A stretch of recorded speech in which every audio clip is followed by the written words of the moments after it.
Good morning, everybody can be seated. I have turned the temperature up. I don't know why it's changing overnight. Thank you for the treat, whoever gave you this. All right, so I see that overnight and this morning there's been a little bit of back and forth about who's on the witness list and who's not. I don't know. Mr. Brown, have they left you to figure all this out? I am offended myself. Okay. So, I mean, I think,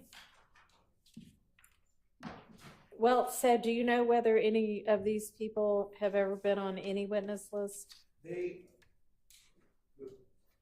see which one of these is one. Good morning, Your Honor. 88 Brown. 1 second.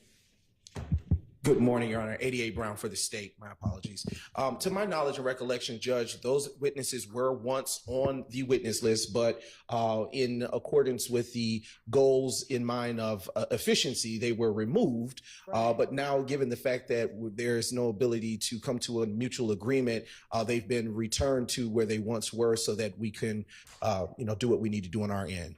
Okay. I mean, frankly, I think it's kind of a shame that the sides can't reach stipulation on really simple things. So it's a little bit maybe disingenuous to be complaining about how long the state's taking and then saying, oh, these people aren't on a list, when if the reason they were removed from a list is because the court encouraged the state to narrow its list to only the necessary people, and something like, a chain of custody that everybody would be able to admit is going to be able to be established, has to be established instead of having it stipulated to. I mean, that's why, as I understand it from Ms. Love, these people got put back on. And then similarly, something like whose apartment is this, which is, if it's going to be established, requiring 3 witnesses to come in and say it because the defense won't stipulate to it, it's at least Ms. Love has said that's the reason all these people are now on the list. So I don't know if I can't find in our database, so I just want to know where they are, and then we can cross-reference it. I don't have these people on the witness list. I'm not saying that there were over 800 people, and there's been, 6 witness lists. So I just want, if I can find them, then I can target over to see what they say. But I can't find certain people. There were first 15, then we found 5. So they may all be on there, but if they're not on there, then I don't have anything in discovery because we cross-referenced everybody. Well, Judge, they are in discovery. They do appear in discovery, and to my knowledge and belief, and I can confirm that information for the court, which list they were on. Given that I'm a one-man show right now, if I can send word to the office and get further details for the court, I can do that. Well, it's not for the court that you're doing it. It's yes. For the defense. And frankly, I think a couple of these emails, Mr. Steele, was your first email this morning, or was there some discussion of this last night? They're both this morning, Your Honor. Okay. So the second one, the more recent one, is really the only one that matters because then it's highlighted who is found. So there's 10 missing from my perspective. I mean, Ms. Love's included on these emails, so she should be aware.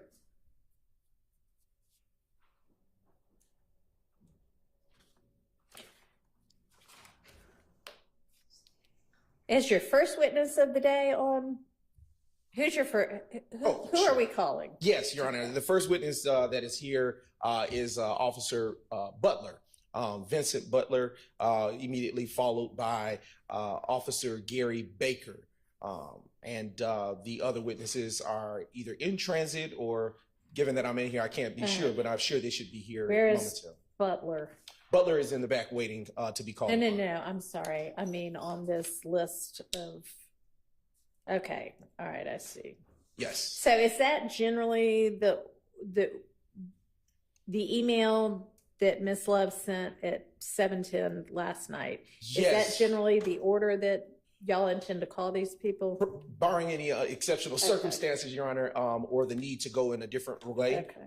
Yes. All right. So Butler and Baker are both acknowledged to be on a witness list. And then is that crime scene tech next? Yeah, no, Your Honor. There will be a witness between, I believe, two witnesses in between the crime scene tech. That would be Sanders Pitts, or Pitt, however it shows on your end. Pitt Sanders. There was a name change. Okay. And who after that? And just 1 second, Your Honor. I'm pulling that up for you.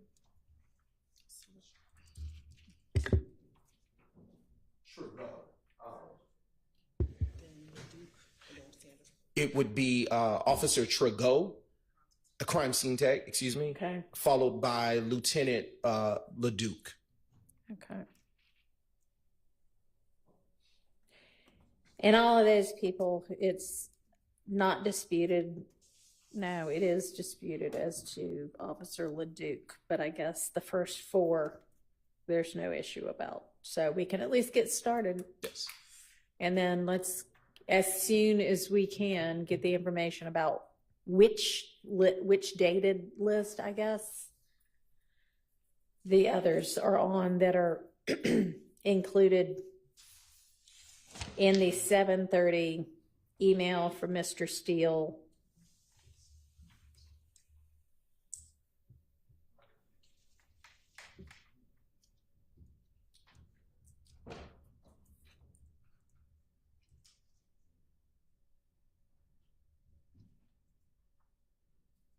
And if y'all could just point out which list it is that those people are on. Sure thing. But we can get started with the first four people at least. And as you say, one of them's already out there on deck? That is correct, Your Honor. Okay, and is the jury ready? All right, is there anything else we need to deal with before we get the jury in? All right, let's get started.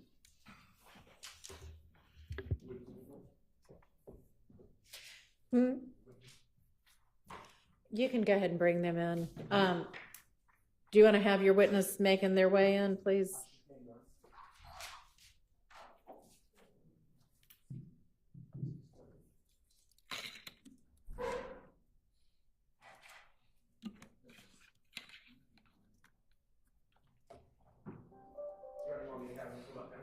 That's fine. They can just stand next to the stand.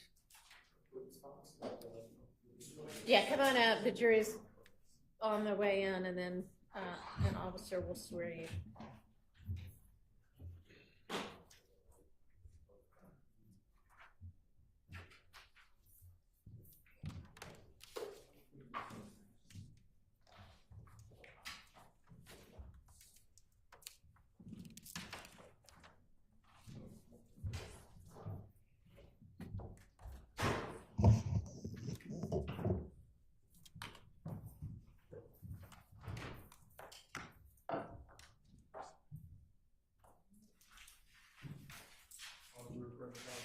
Thank you. All right, Ms. Brown, I guess you're going to handle this witness. So if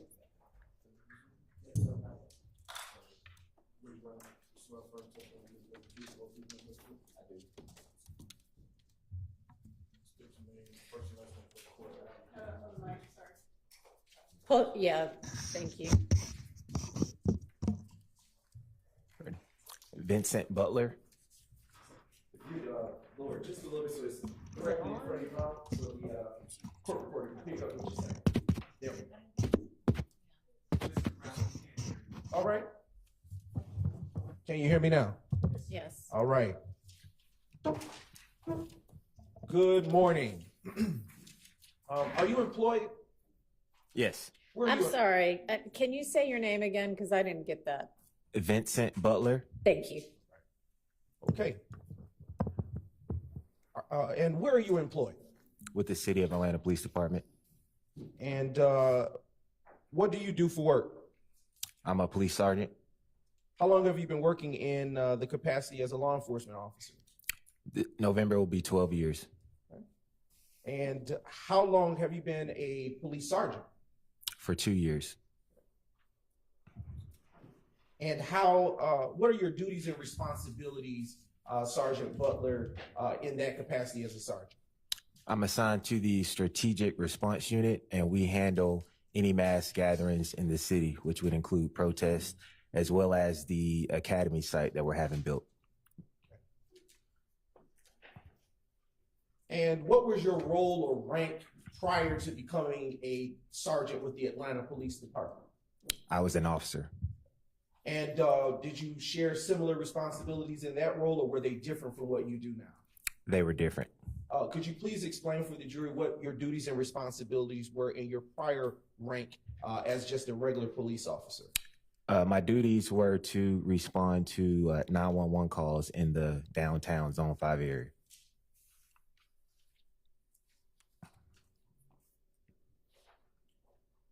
And have you, excuse me, have you been post-certified the entire time that you have been employed with the Atlanta Police Department? Yes.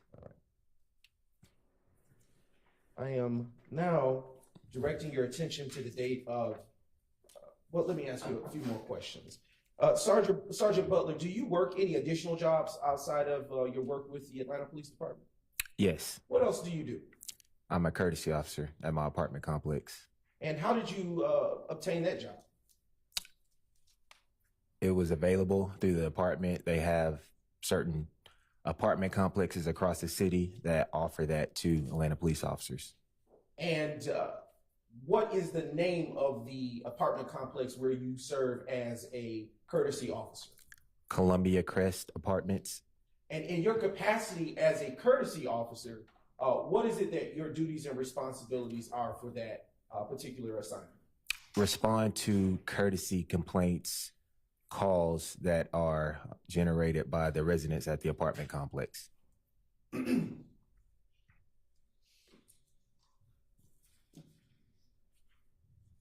what is the address of the apartment complex that you serve as a courtesy officer? 1903 Drew Drive, Atlanta, Georgia. How long have you worked in that capacity with that extra job? Since 2014.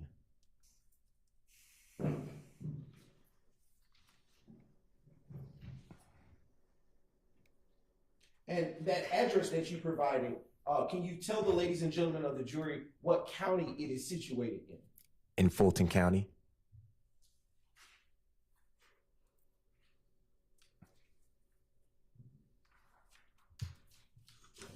I want to turn your attention, Sergeant Butler, to the date of Tuesday, April the 28th, 2015. Do you recall if you worked your job at the Atlanta Police Department on that day? Yes. What was your watch or tour of duty for that day? It was morning watch, which is overnight. Okay. What are the hours that typically accompany someone who, what hours does a person who is on morning watch work?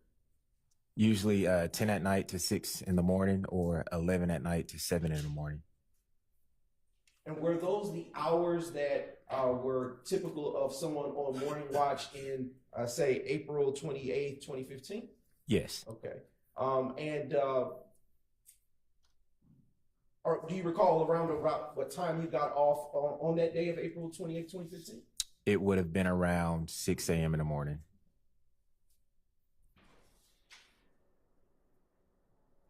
And what, if anything, do you recall after getting off of work on April the 28th, Tuesday, April the 28th, 2015?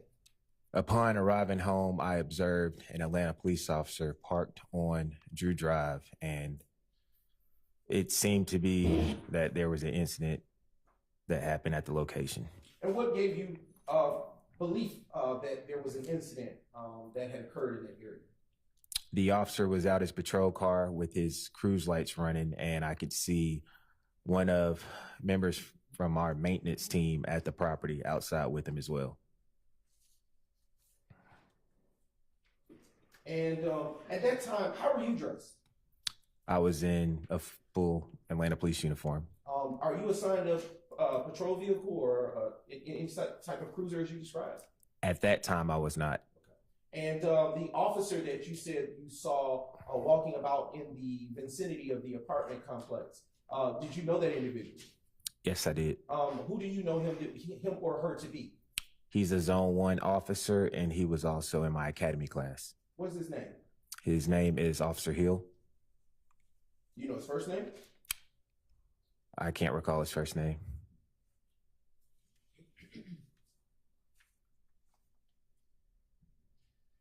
Is it fair to say that you've had enough contact to recognize him? Yes. And okay. And is it also fair to say that he knows of you as well? Yes. And when you saw Officer Hill walking about the premises of the apartment complex where you serve as the courtesy officer, what, if anything, did you do? I asked him, why was he at the location, and he gave me a rundown on the reason why. And what was the weather conditions like that day? Was it sunny or was it dark? The sun was coming up, but it was still pretty much dark that morning. Was Officer Hill the only person, let me rephrase that. Was Officer Hill the only law enforcement officer present on the scene at that time? That I can remember, yes. And did you come to learn in the course of that investigation of that incident what the purpose of him being present was? I did. What was that? There were multiple shots fired at that location.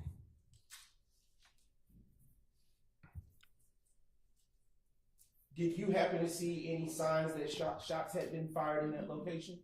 Yes, in 1903, on Drew Drive, there were several shell casings that were riddled across the street. And in your capacity as a courtesy officer, were you at that time required to respond to that incident even though there were other law enforcement officers present? Yes, just to get information to pass over to our leasing manager. And what information did you pass over to, information, if any, did you pass over to law enforcement present? I gave the Officer Hill the name of the occupant of one of the apartments that maintenance let him in so he could do a welfare check on the occupants in that apartment. Do you recall after this time the name that you gave? I don't recall the name I gave. And how were you able to locate that name at that time if you then knew for Officer Hill to continue his investigation? I was able to locate the name of the person who was on the lease for that particular apartment from a rent roll list given to me by the property manager. And what is a rent roll list, if you will? It's a list that details each leasee and what apartment they live in at the location. Is that something you still get to this day? I don't currently get it with our new management that we have, no.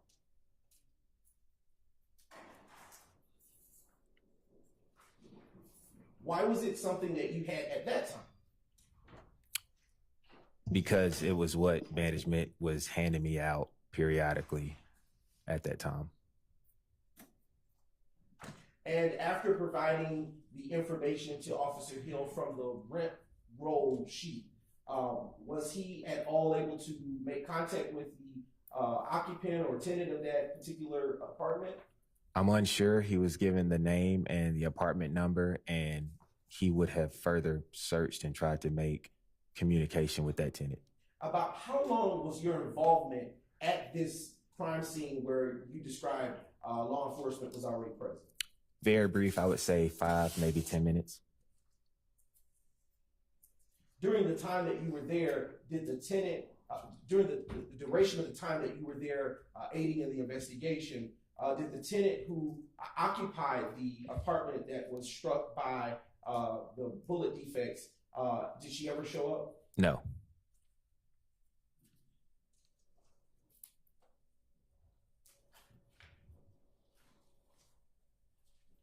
Did, after you left the premises, did you have any further Did you attempt to contact the occupant of that particular unit?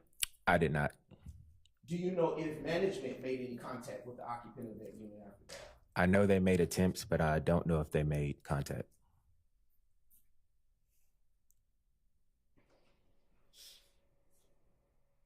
Do you know if there were multiple persons or only a single person that lived in that unit based on your rent roll sheet that you had at that time? There was only one occupant on the lease.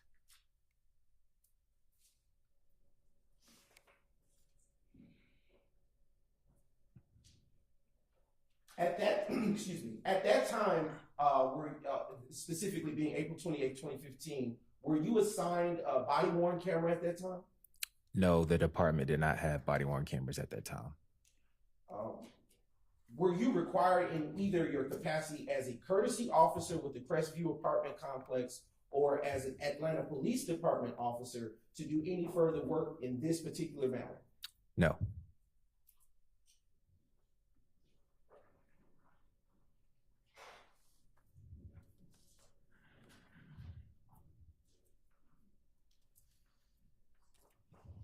Okay.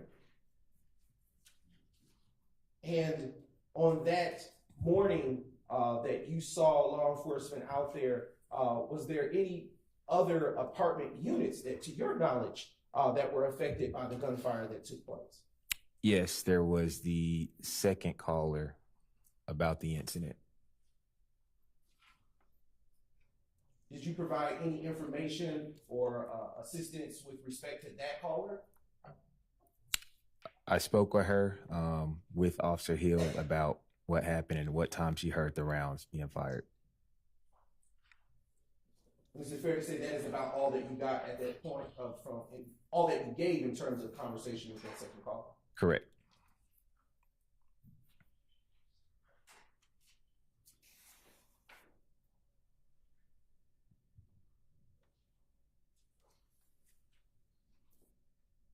Just a brief indulgence.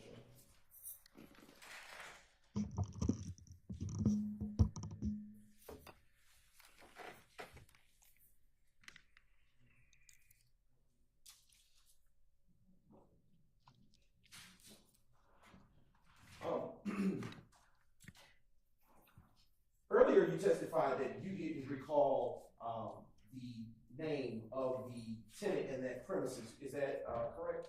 Correct. If I were to show you a report from that incident, would that help refresh your recollection? Yes. Now approaching you with,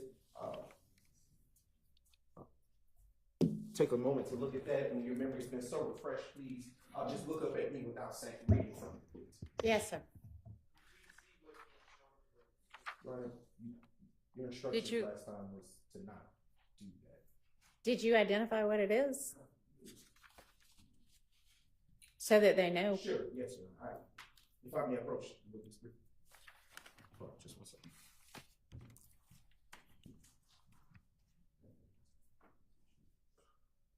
They just didn't know what you were handing them.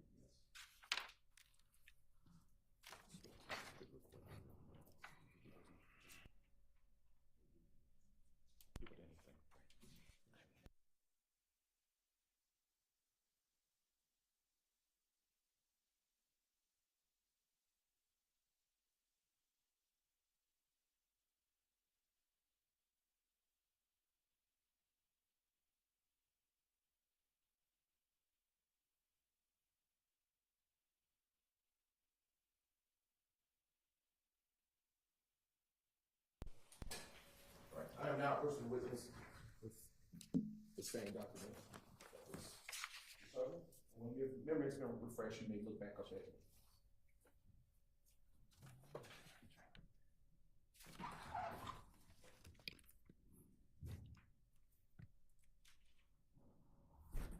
All right. Has your memory been refreshed? Yes. And can you recall the name of the person that was the occupant of the premises that you gave to Officer Hill at that time? Yes. What was her name? Kiana Troutman. Just a few more questions, Sergeant. Do you know a Philip Collins? I don't. All right. At this time, Your Honor, the state has no further questions. All right, do any defense counsel have questions for this witness? Yes, Your Honor. Go ahead. Sergeant Butler, good morning, sir. Good morning. You worked with APD back in 2015, and you still work with APD now. Is that true? Yes. You were a courtesy officer at this location. Yes. You were subpoenaed to appear here today to give some testimony about the information that you have or remember from 2015. Is that right? Yes. You responded, or you came to that location in the early morning of April 28th, 2015. True? Yes. You did not have anything to do with the investigation of what had happened that night. Isn't that right? No. All right. Officer Hill, someone you went to the academy with, was present when you got there. Yes. And you were made aware that there had been apparently some sort of shooting at the location. Is that right? Yes. Now, you were asked a while ago about the resident of one of those apartments that suffered some bullet defects. You remember that question? Yes. You were unable to remember on your own who lived in that apartment. True? Prior to seeing the report, true. Right. Well, the report you were shown wasn't your report, right? Correct. You didn't write a report that night, did you? No. Okay. So it's not that your memory was refreshed. You essentially just saw a name that was written in someone else's report, and that's how you're able to say, well, that's the person who lived in that apartment. Isn't that true? No, it was the name given based off the rent roll list that I gave to Officer Hill. Right. But you have no independent recollection of that other than being shown officer or another report with that name in it. Isn't that right? Could you rephrase your question? Sure. As you sat here on the stand and you were asked who lived in the apartment, you have no independent recall as to who lived in the apartment. True? True. All right. You were shown a report that is not your report, but that has the name in it, and that's how you're able to tell the jury what name was given on that morning. True? True. Okay. You were asked by the state whether or not you know the name of Philip, somebody or the other, and you don't know anything about that person, do you? I do not. All right. You don't know anything about the whereabouts of anyone who lived in the apartment by the name that you mentioned a little bit earlier, Kiana, something or the other, right? You don't know anything about that person. I do know based off the rent roll that she was on the lease during 2015 when the incident occurred. Right. You know from the rent roll that person stayed in that apartment, correct? Yes. And if I heard you correctly, the extent of your involvement in this case was about 5 to 10 minutes there at the scene, talking to Officer Hill, talking to someone else who had made a phone call. Is that right? Yes. All right. You had no further involvement in the case? Correct. Never called to testify? Correct. Never called to identify anyone? Correct. Just called in here this morning and shown that report from someone else. True? I saw the report yesterday, but yes. All right. Sergeant Butler, thank you. That's all I've got. Any other questions for the defense? Any redirect?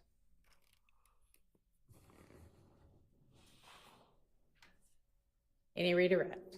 No, Your Honor. All right. Thank you so much for your time. You are excused. Call your next witness. Yes, Your Honor. At this time, the state now calls to the stand Officer Gary Baker.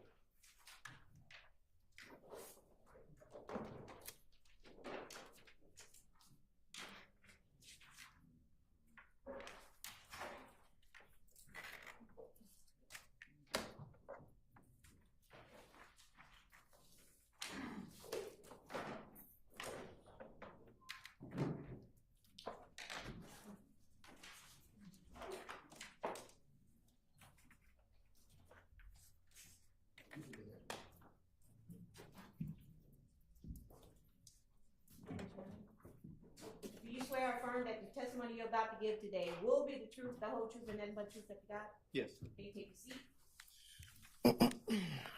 State your first and last name with the spelling of both names, please. Gary Baker. Spelling of Gary is Gary. Baker is Baker. Good morning. Are you employed? Yes. And where are you employed? With the City of Atlanta Police Department And how long have you been employed with the City of Atlanta Police Department? since August 29th, 2013. And in what capacity are you employed? As a police officer, And what rank do you hold with the Atlanta Police Department? Police officer. And in what zone did you start working, start your employment with the Atlanta Police Department?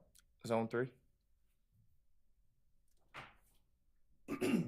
And were you given a particular watch when you started your employment with the Atlanta Police Department? Yes, I was. What watch were you given? Initially, I started on morning watch. And what hours consist of the morning watch that you won? The morning watch hours are typically in zone 3 from anywhere between 10 p.m. to 7 a.m. in the morning.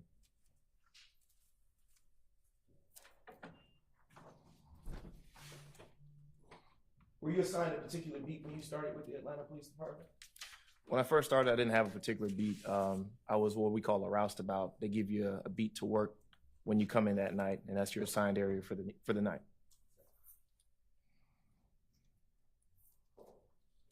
All right. Do you recall? And I want to direct your attention to the date of Thursday, May the 7th, 2015. Do you recall working that day? Yes, I do. Would you please tell the ladies and gentlemen of the jury what, if anything, you remember about working that day? During that day, it was a normal shift. I received a 911 call in the area of 151 Cleveland Avenue in reference to a male brandishing what was described as a machine gun. Responded to the call. Arrived on scene at the call. Okay. Excuse me. What county is that address of 151 Cleveland Avenue situated? Fulton County. And do you know what is located at that address? A residence, a commercial building? It's a gas station. Gas station. And that was in 2015. Do you still know that location to be consisting to be a gas station? Yes, I do. Is it the same gas station that it once was in 2015? They typically change hands. They'll go from a Exxon to a BP to a Chevron. So, all right. Around what time were you dispatched to the 151 Cleveland Avenue location on that day? Honestly, I don't remember. Okay.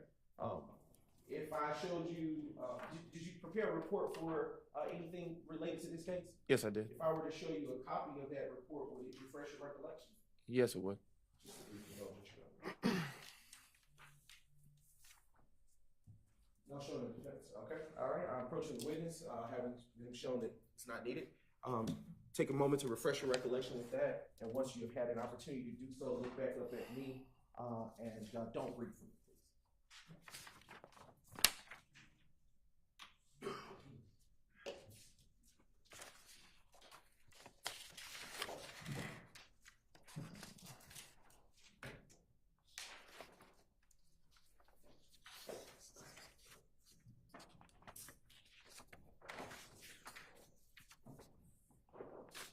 Okay. Has your memory been refreshed, Officer Baker? Yes. Okay. Around what time were you dispatched to that location of 151 Cleveland Avenue?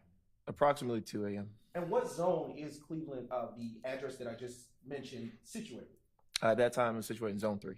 Is it changed? No, still Okay. zone 3. All right.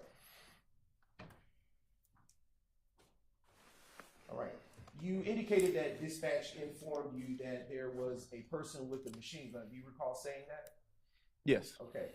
When you heard the terminology of machine gun, what kind of firearm did you have in mind at that time while you were being dispatched? At the time, that would be something described as maybe a rifle or a weapon that fires in rapid succession, maybe carrying a large amount of rounds, capacity of a large amount of rounds, something to that effect. Did dispatch provide you with an identity of the caller? They described they gave a description of a person, and they also gave a description of a vehicle as well. Well, that's not my question, but I'll ask you something about that. Did they provide you a description of the caller? No, they didn't. They didn't. I believe it was an anonymous caller or unknown caller at the time. Now, speaking to what you just stated on direct, did you have a description of the individual that was said to be holding the machine gun style firearm that you were told? Yes, they did give. I remember they did give us a description, but I do not remember what the description was. Would looking at your report help refresh that? Your Possibly, recollection? All right, possibly. you can please do so, and then when you had your memory refreshed, look back at it.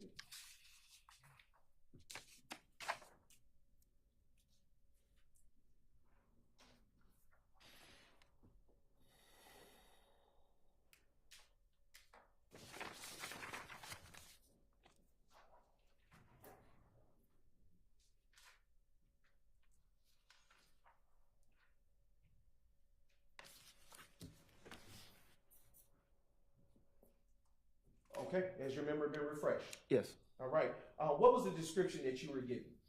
Well, the description I was given was of a vehicle that was occupied by a male and a female, and there was a male inside the vehicle, a male with a female operating the vehicle, and the male had gone in and out of the store. Okay. And did you in fact arrive at the location to which you were said to go to at that time? Yes, I did. And upon your arrival at that location of 151 Cleveland Avenue, what, if anything, did you see at that time? When I arrived on scene, there was a male coming out of the store. He walked out of the store and got into the vehicle that was described to me in the call remarks. Okay. Let's unpack some of what you just said. Do you recall which side of the vehicle he got into? I believe he got into the passenger side of the vehicle. And where was the female person that was accompanying him that you mentioned earlier? I believe she was in the driver's side of the vehicle.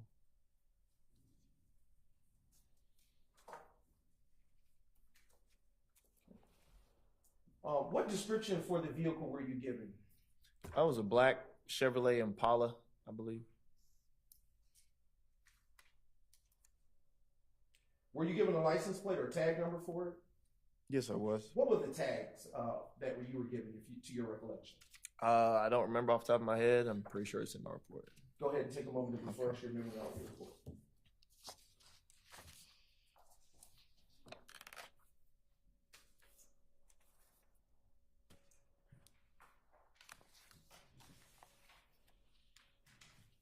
Okay, excuse me. What was the tag of the vehicle that you were given? The license plate was PXL8880. I'm sorry, could you say that phonetically because I couldn't hear? Paul X-Ray Lincoln 8880. Okay. Was it a Georgia tag? Yes, I believe so.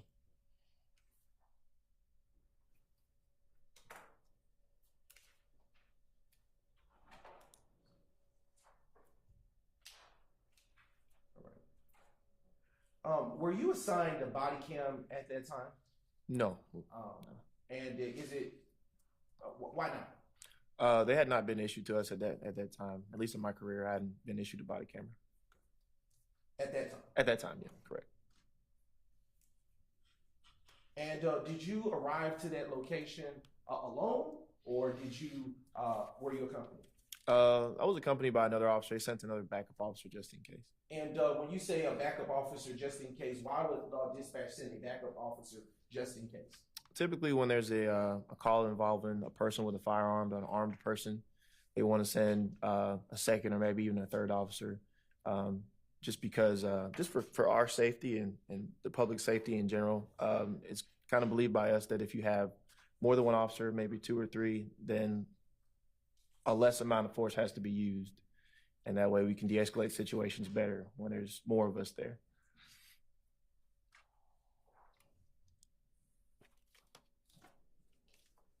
All right.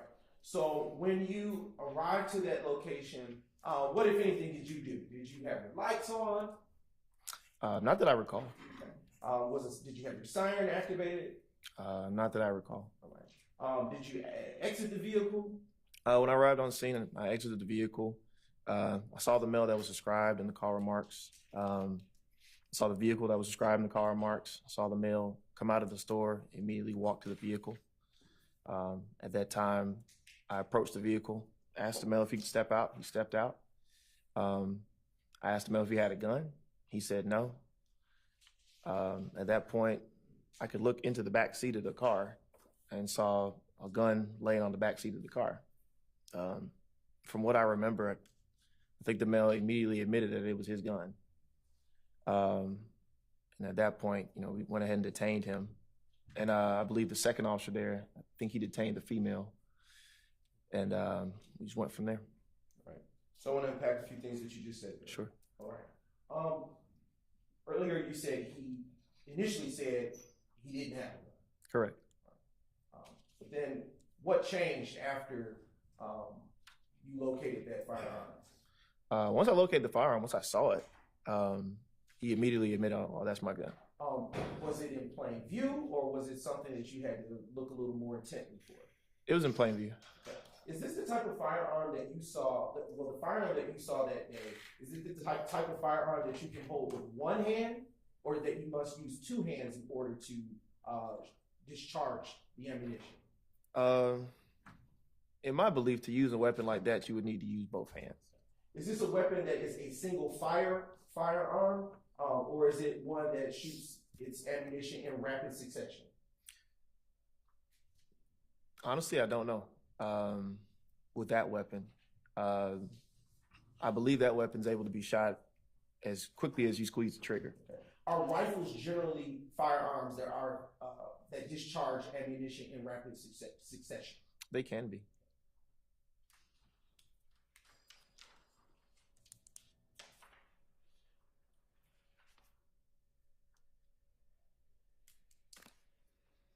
When you observe the firearm on the back seat,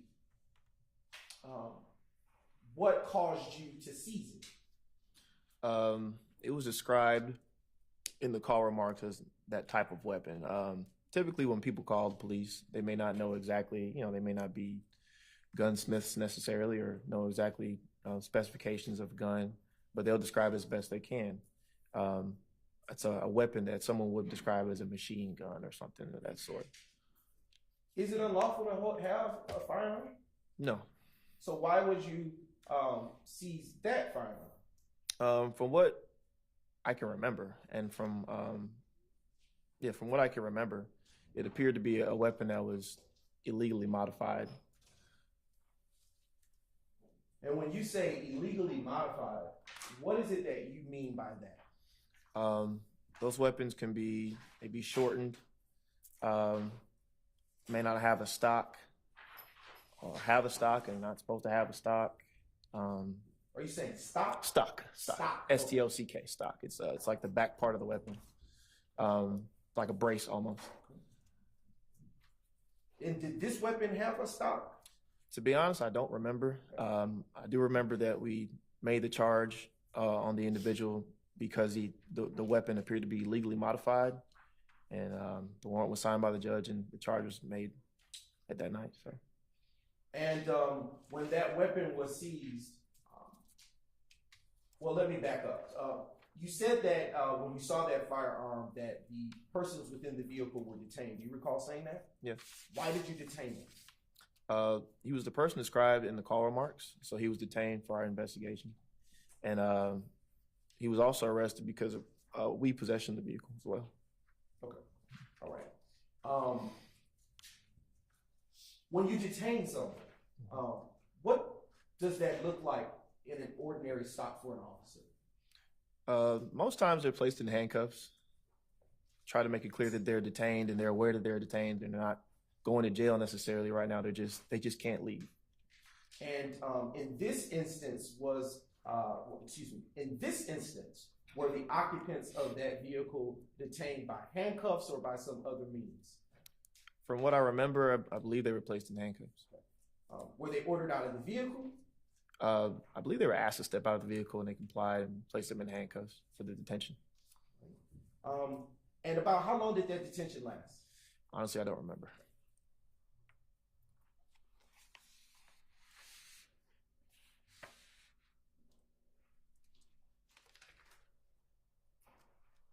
Were you able at any point to obtain names or identities for the persons that were detained at that time? I believe I'm sure we obtained the name of the detainee. the male detainee. And what name did you obtain? I believe it was Quindarius Zachary. And were you given a name for the female occupant of the vehicle? I don't remember. Don't recall. Would that be contained within your report? Possibly. Okay. Would you take a moment to refresh? Sure.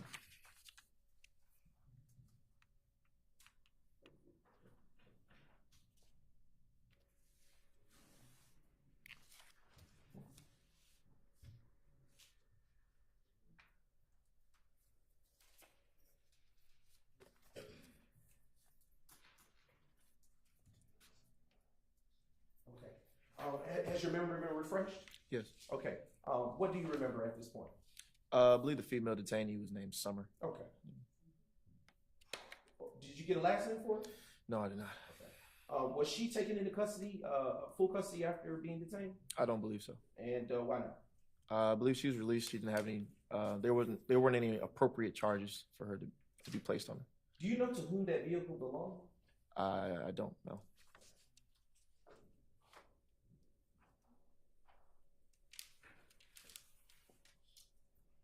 Okay. When you arrived to the location of 151 Cleveland Avenue, did you observe the occupants of the vehicle doing anything? When I first arrived, the male got into the vehicle. I do remember we noticed each other. We looked at each other, and he got into the vehicle, and he started to kind of shuffle around the vehicle. Him and the female that were inside the vehical. So there was a little bit of movement inside the car. Okay.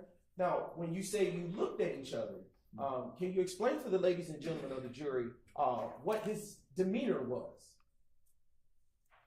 From what I remember, he came out of the store, took a quick glance at me, and he hurried into the vehicle. Did he appear nervous? He appeared in a rush. I could say that.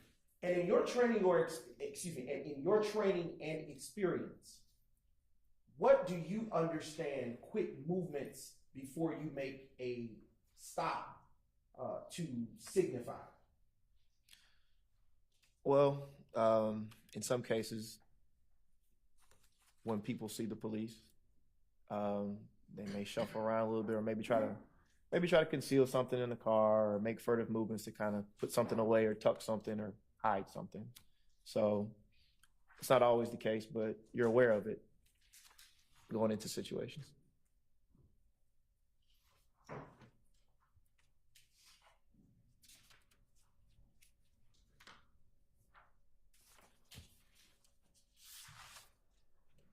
Were there any other people in the area while this investigation and detention was taking place?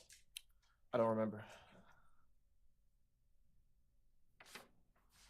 Did you get specifications for what the type of firearm it was, the brand or the make? I believe it was a Bushmaster Carbon 15 .223 caliber.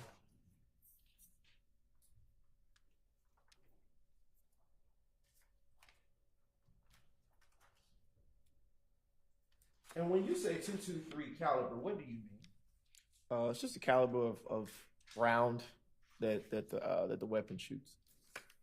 And is it fair to say that when you say round, you're talking about ammunition? Yes. Earlier, you testified that the firearm appeared to be shortened.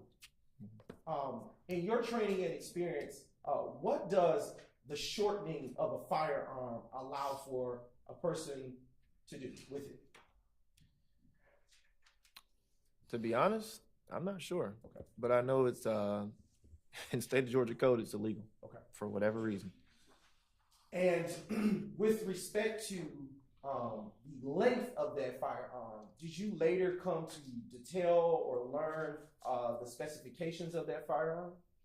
It appeared to be approximately, the barrel itself appeared to be about seven inches, I believe. I'd need to look at the report again to remember something like that. Take a moment and Okay. look back up when you're done.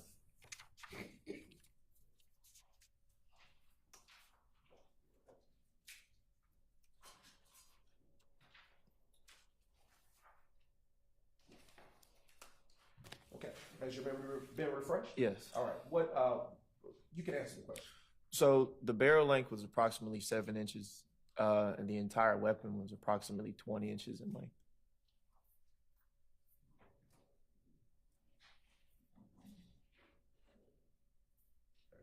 Was the firearm loaded? Yes, it was. All right. Was there anything in the chamber? There was a round ready to fire in the chamber, yes. Was there any magazines or clips connected to it? Yeah, there was a double feed magazine attached to it. Are you familiar with the terminology banana clip? Yes. And when you hear that terminology, is that formal usage for a magazine or street language? It's just informal lingo. And if you were to hear the term banana clip, what would you understand that to be? I would understand it to be a longer magazine in the shape of a banana that is typically like attached to a weapon or a rifle, something like a rifle. Yeah. And were the magazines that were connected to this particular firearm in the form or shape of a banana, as you stated? From what I remember, I think so. And you stated that it was a double magazine. What do you mean by that? It's a double feed. It's just a type of magazine. So I think both the rounds kind of appear at the top of the magazine, kind of like this. Does that increase the capacity that can be fed into that magazine? To the firearm? No, only one round could go in at a time. I just believe it increases the capacity of the magazine so you can hold more rounds. Do you know about how much, how many live rounds can be held in a magazine? No. Okay.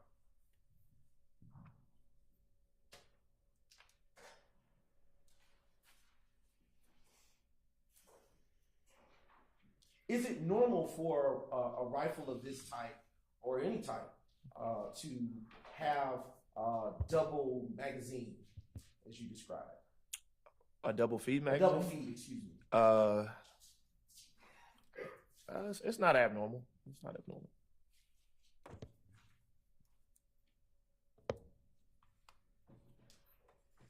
Earlier, you stated that the firearm was the assault-style rifle was found on the back seat. Was it on a particular side of the vehicle? I believe it was on the passenger side of the car. And is that the side that Mr. Quindary Zachary was located? From what I remember, yes.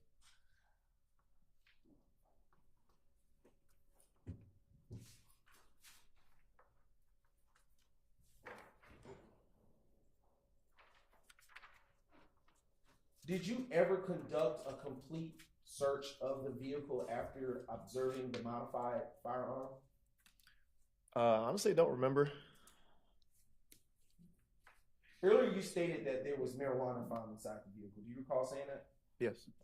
Do you recall where it was located inside the vehicle? I do not remember. Do you think you may have included that in your report? I can check. I'm not sure. Sure.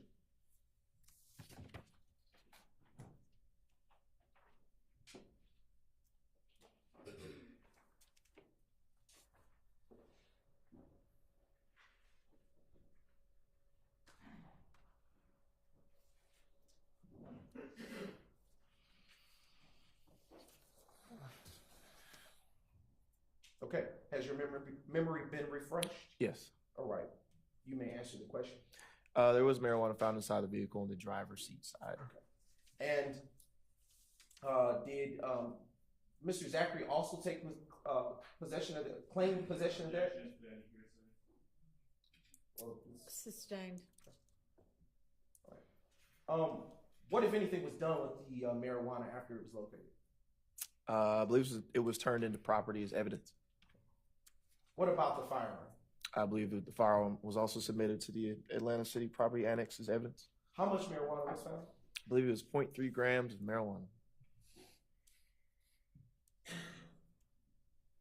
Did you charge Mr. Zachary with the marijuana? From what I remember, yes.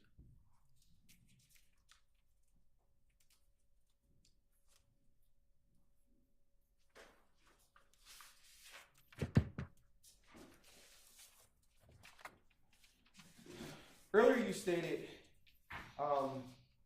that you got the identity of the female passenger. Does the name Summer Good ring a bell for you? To be honest, not really, no.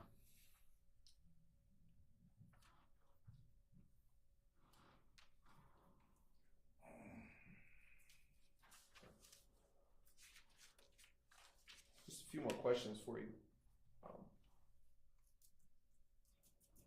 Were any photos taken of this particular crime scene?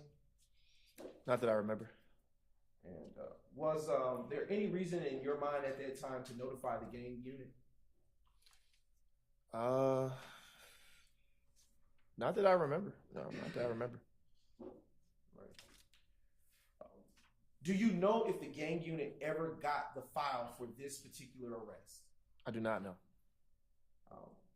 Did Detective Gaither get your file from this case, to your knowledge? Not to my knowledge.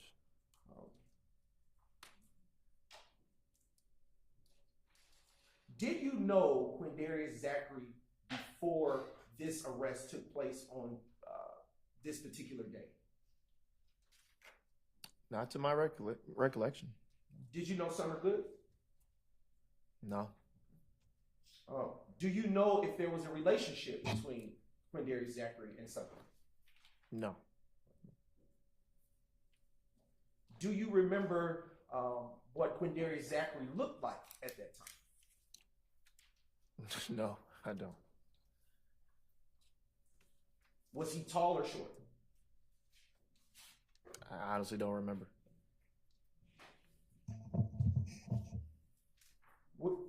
Would you remember his face if you were to see him again? Possibly.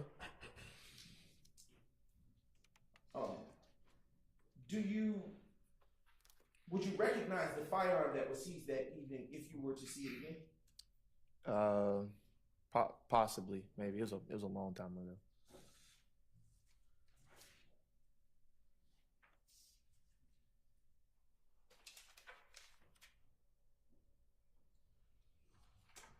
What do, with respect to the incident number associated with this case, do you know what that incident number is? Off the top of my head? Yes, Don't know what is the the case. incident number associated? You want me to read it off of the? After you refresh your recollection? Sure. Okay. Okay, what is it? 151270278. Are you familiar with the Julian date? In terms of what Of exactly? Incident numbers. 127. Yeah, it's Yes. the middle number. How are the police incident numbers structured? So the first two numbers of the year, the middle three numbers are the day of the year, and the last four numbers are the report or the incident number itself And from that day. Sorry about okay, go ahead. Yeah. I'm sorry. The last four numbers are the incident number from that day, from that 24-hour period. So the last four pertain to the amount of calls that have come in. Is that fair? to say? Correct. Yeah. Do officers typically supplement reports if new information comes about at a later time? Yes. All right.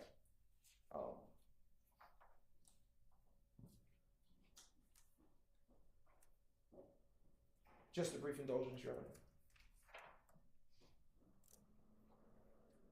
Are you aware if Detective Lakia Gaither did any additional supplements to your report from this incident? I would not have been made aware. Is it typical for the officer to be made aware that supplements have been made to a report they may have made for a separate incident? Not to my knowledge, no. And if there were a supplement made to a report by another officer, say you in this instance, would that supplement reflect the same incident number as the one that you received for the arrest that you made? There would be there might be Let me rephrase the question. Go ahead. If a supplement was made to a report Right. by another officer to a report that you made, would that supplemental report contain the same digits as yours? Yes, it would. Okay. Would there be an extension of digits to that report to indicate it as a supplement? Typically, yes.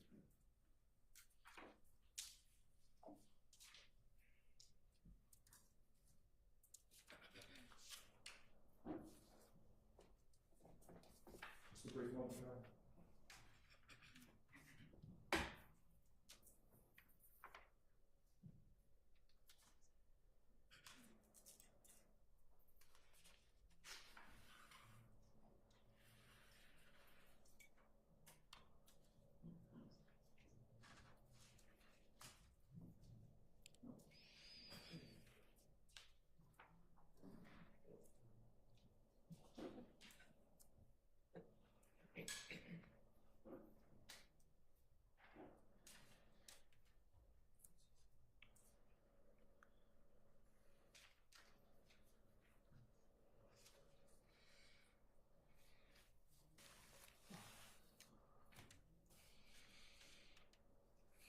I am now going to approach the witness but first show it to the defense. A copy of State's Exhibit 2000, Julian.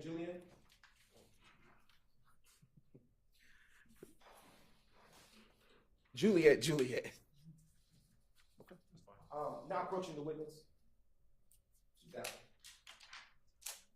Now approaching you with what has been identified as State's Exhibit 2000, Juliet. When you had a chance to look at that exhibit and pass over it with your eyes a good little while, look back up at me and I'll ask you a few more questions.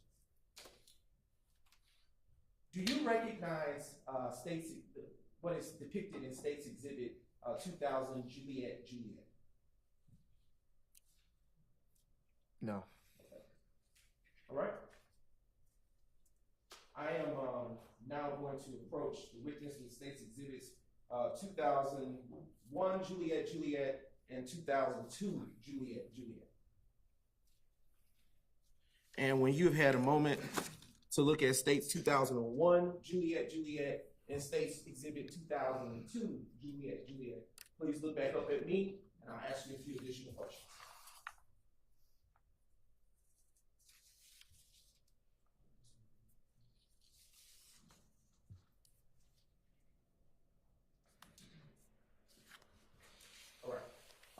Excuse me.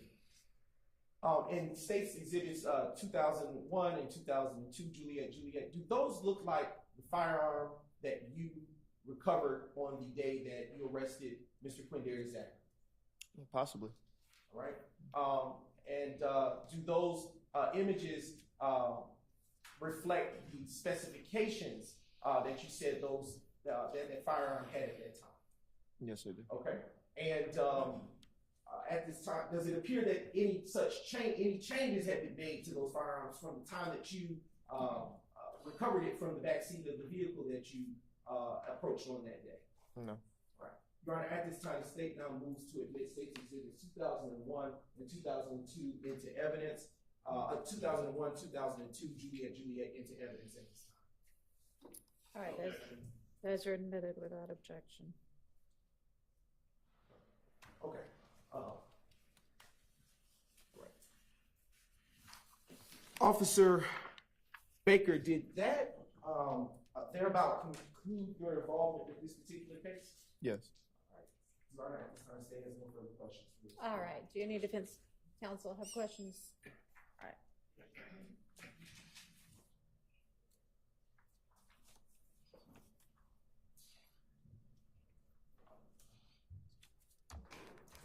Officer Baker, good morning, sir. Good morning. My name is Max Shard. I represent Shannon Stillwell, okay? All right. As I understand it, you approached a car and there were two occupants of that car. Yes. A woman who we know her name is Summer is in the driver's seat. And then Quindarius Zachary eventually opened the passenger door and was in the passenger seat. Correct? Correct. Okay. You were called about a firearm, correct? Correct. You were looking for a firearm. Correct. Okay. You see a firearm in the back seat. You ask Quindarius Zachary if it's his firearm. Correct. He initially denies it. Correct. He lied. Correct. And eventually he says, that is my firearm. He claimed the firearm. Correct. Okay. Quindarius Zachary is not in this courtroom today, is he? Honestly, I don't remember, to be honest with you. Okay. This firearm was a Bushmaster carbon 15 .223 caliber firearm, correct? I believe so. If you need to, I believe so. I want a certain answer. So Right. if you need to refresh your recollection by looking at your report, I'd ask you to do so. Sure, no, it's the same as in the report, yeah. So Okay. the reason I responded that way is just because it was so long ago, so and we didn't have body cameras, so I'm going off of pure memory from what I can Okay, remember. but assuming your report is correct, Correct. it would be a Bushmaster carbon 15 .223 caliber firearm. Correct. Okay. And the serial number of that firearm is D03525, correct? I do not know. It may be in the report. Can I Yes. check? If is that reflected in your report? I'm not sure if it's here. I don't have it up here anymore.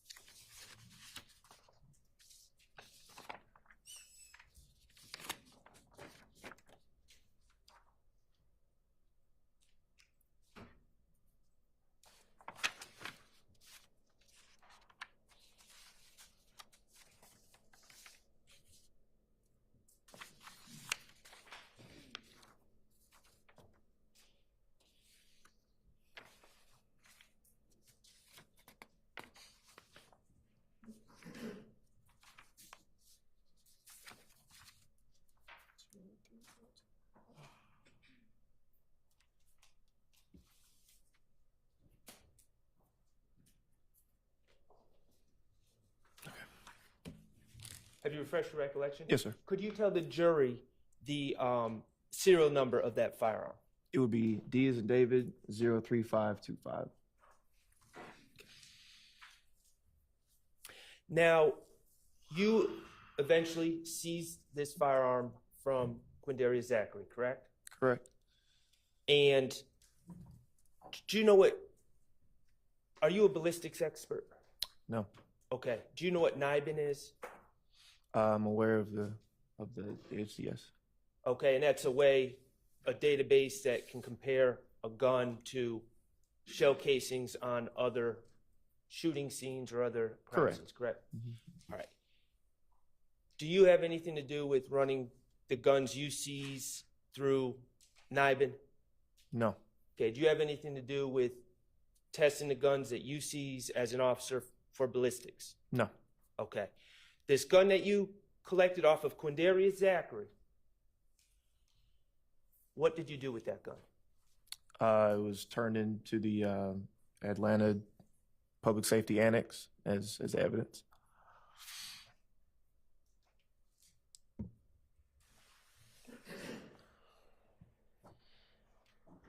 And all of this happened on May 7th of 2015, correct? I believe so, yes. Okay. Thank you. I have nothing further. All right, any other defense questions? On behalf of Mr. Williams, we have no questions. All right. Any that? Nope. Okay. All right, is there any redirect for this witness? Go ahead. You were asked a couple of questions on cross by Mr. Sharp. I just want to ask some follow-up about. You were asked if you were a ballistics expert. Do you remember that? Yes. Does not being a ballistics expert prevent you, or did it prevent you from being able to identify that firearm as an illegally modified assault rifle? No. Did you run any searches on that firearm using the serial number that you identified? I believe so. Okay. Did you have what results, if any, did you have with that search? I don't believe it came back as stolen or anything like that. No. I'm approaching you with what has been pre-marked as State's Exhibit 2003, Juliet, I want you to answer this discrete question. Do you recognize what this is without saying what it is? Yes. All right. What is this? This is a City of Atlanta Police Department arrest citation. And what investigator issued it? Who?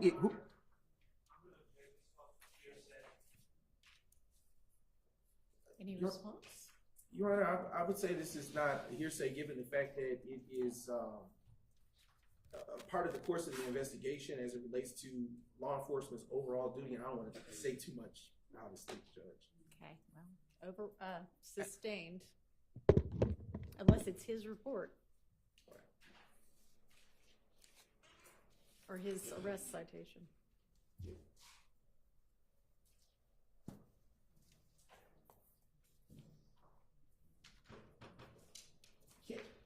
I will ask a follow-up question. Does this particular exhibit bear your APD incident number for the arrest that you made?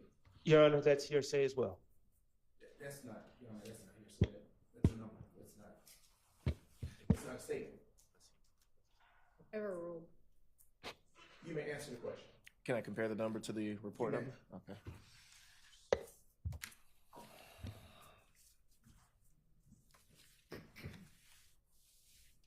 All right. Does it bear the same number as the incident report number for your particular arrest? Yes, it does. All right. Your Honor, at this time, I have no further questions. All right, any recross? Okay, thank you for your time. You may step down, call your next witness. Your Honor, the state calls supervisor to vote to stand.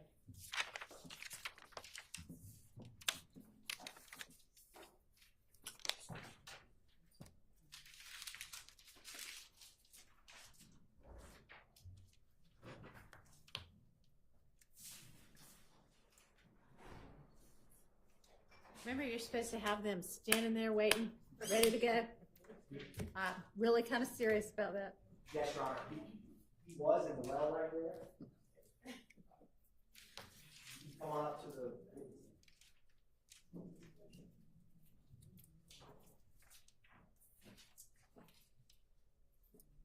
Raise your right hand. You swear firm testimony to give the truth, the whole truth, nothing but the truth. Yes, sir. State your first and last name for the court's knowledge. Yes, sir. My name is Christopher Traugott. That's CHRISTOPHER TRAUGOTT. Yes, ma'am. Good morning. Morning. Can you tell the jury where you currently work? I am currently working for the Cobb County Police Department as the crime scene supervisor. How long have you been crime scene supervisor for Cobb County Police Department? I just celebrated my 1 year with being with the county. And before working in Cobb County, where did you work? I worked for the City of Atlanta Police Department. And what all did you do when you left, or what were you doing when you left the Atlanta Police Department? When I left the Atlanta Police Department, I was a supervisor for the crime scene unit there. How long were you a supervisor of the crime scene unit at APD? I want to say 7 years. And before that, were you a crime scene technician? Yes, sir. When did you first start working as a crime scene technician for the Atlanta Police Department? I started working as a crime scene technician in January of 2013. And when were you hired by APD? I was hired by APD the previous year as a police recruit, but being a police officer didn't really work for me, so I went over to crime scene. Can you briefly describe what your current duties entail with Cobb County? My current duties entail managing the crime scene unit for the county. The police department manages all major calls like homicides, rapes, robberies of that nature, crimes against persons. Do you still respond on scene to cases? Yes, I am still active in responding.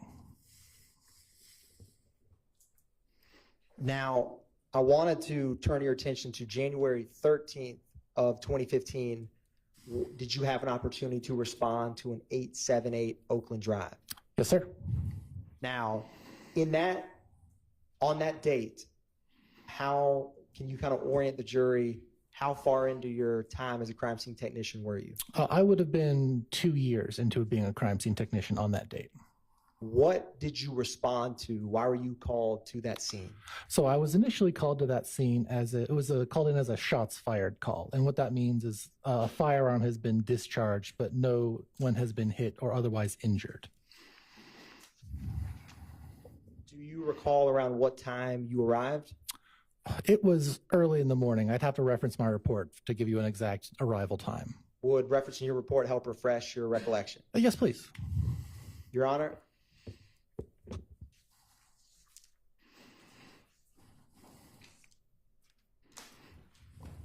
I'm asking to approach the witness with his report. Okay. Once your memory's refreshed, before you answer, just let me know. All right. And I'll leave that up there in case we need it. But what time did you respond? I got the call at 8:02 in the morning. It would have been right when I arrived at work, and I arrived there at 9:40 a.m. Were you day shift back in that time frame? That is correct. On that day, I was working the day shift. And when you got there, was this a house, an apartment, a business? What was 878 Oakland Drive? This was a residential home. What did you see when you first arrived? When I first arrived, I met with the officer on scene. I believe it was Officer Campbell who was on the scene. And I just saw a house. It wasn't until I stopped to inspect the scene that I saw anything else. But initially arriving on scene, I saw a house with green trash cans in front of it. Now, Your Honor, I am approaching the witness with what's been marked as 1 Delta Delta Delta through 31 Delta Delta Delta.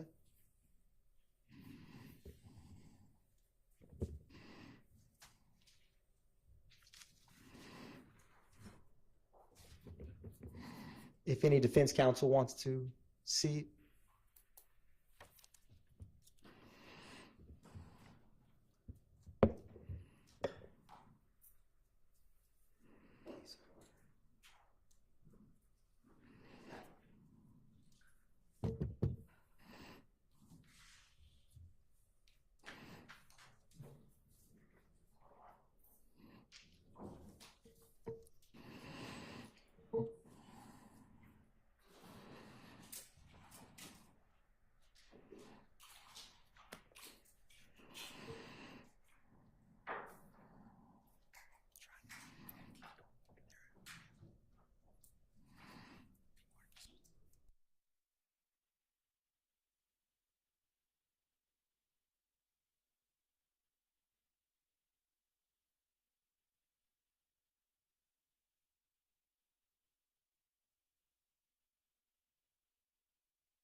In future, and to the extent possible, review the evidence beforehand.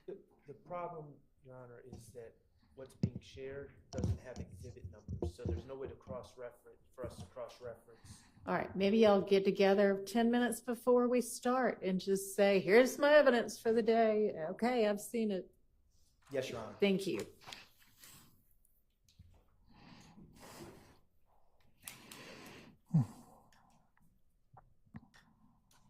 Handing the witness 1 through 31 Delta Delta Delta. And before you came in to testify, did you have the opportunity to review 1 through 31 Delta Delta Delta, those copies before you? Yes, sir. I've had a chance to review these photos. And what are those? These are photographs from the crime scene that I took. And are they a fair and accurate depiction of the crime scene photos from January 13th, 2015? Yes, sir. Your Honor, at this time, the state moves to tender into evidence State's Exhibits 1 through 31, Delta, Delta, Delta. All right, admitted without objection. Thank you, Your Honor. Publishing State's Exhibit 1, Delta, Delta, Delta. Now, you had mentioned when you got there was that house with the green trash cans. Is that what's depicted in 1 Delta, Delta, Delta? Yes, sir. And that's the 878 Oakland Drive? Yes, I believe there should be a photo with the address in here as well. Publishing 2 Delta, Delta, Delta. Is this the roadway that the street and the surrounding area from where you responded to. Yes, it is. And I wanted to ask you, what was the Atlanta Police Department case number associated with this crime scene you responded to? It would have been early in the year, so it would have been 15013, and the last four numbers would have been. Do you need to refresh your report? Yes, would have been 0459. 0459? Yes. So in total, can you say that one time? 150130459. Thank you. Publishing 3 Delta Delta Delta. Can you describe for the jury what is depicted in this photograph? So the previous photo we saw was of the roadway, and this is another photograph of that same roadway where I have marked using yellow evidence markers all of the points of evidence. In this case, I believe was shell casings. So what do each of those placards represent? Each of those placards would represent the location of a shell casing. How many shell casings were on scene of this crime scene that you processed? I believe there were 66 shell casings that I recovered. And at the time that you, in your career, turning back to January 13th, 2015, was that number of shell casings low, average, or high for you as a crime scene technician at that time? At this point in my career, this was the most number of shell casings I collected at a single scene. And are the shell casings on this scene, are they concentrated or not concentrated at a specific area or location? As you can clearly see, it looks like to be two concentrations. One, is this a touch screen? Can I highlight? It's unfortunately not a touch Oh, okay. screen. Can you see the mouse? We don't have like a laser pointer or anything yet. Okay, as you can see, there's a concentration. Looks like it's in front of the green trash cans, and there's another concentration over here, further up to closer to where I'm standing from taking this photograph. And is there any shell casings do any of the placards represent more than one shell casing? Yes, to my recollection, placard 21 has 2 shell casings. I placarded them together because they were physically touching. They were that close to one another? Yes. Publishing 4 Delta Delta Delta. Now, what is depicted in 4 Delta Delta Delta? That is placard number 1, which is representing a shell casing. In this case, it is a rifle round. Rifle shell casing? Rifle shell casing, ma'am. And your placards went from 1 to 65? That is correct. Publishing States Exhibits 5 Delta Delta Delta. Can you describe for the jury, one, what's depicted in 5 Delta Delta Delta? This is what is known as a mid-range photograph. What this is this is not an overall photograph. It's closer. It's depicting evidence, but it's also depicting the evidence in relationship to where everything else is around it. So we're not seeing close-ups of individual evidence. We're seeing the evidence as they are in relationship to each other. How many crime scene photographs did you take overall of the scene? I'll have to reference my report. You may. 286. And do you take individual photographs of each placard? Correct. And I'm going to publish 6 Delta Delta Delta. Is this the next mid-range photograph that you were just describing? Yes, sir. And is this from placards 7 through 18? Yes, they are. All of which are shell casings? Yes, sir. Publishing 7 Delta Delta Delta. Is this another mid-range photograph? Yes, sir. And all of these thus far, what part of the location have they been in? They've all been in the street, in front of the house. Publishing States Exhibit 8 Delta Delta Delta.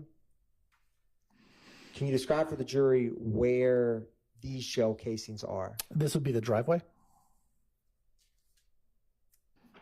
Publishing 9 Delta Delta Delta.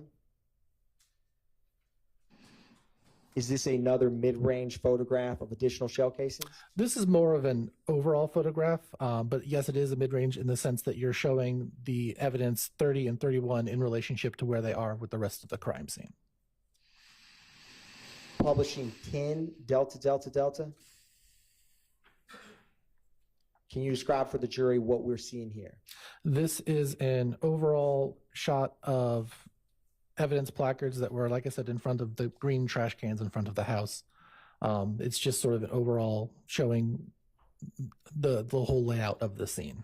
And with these mid-range photographs, do you go through them in chronological order of the placard numbers? I attempt to, unless there's some other circumstance in which I can't, but yes.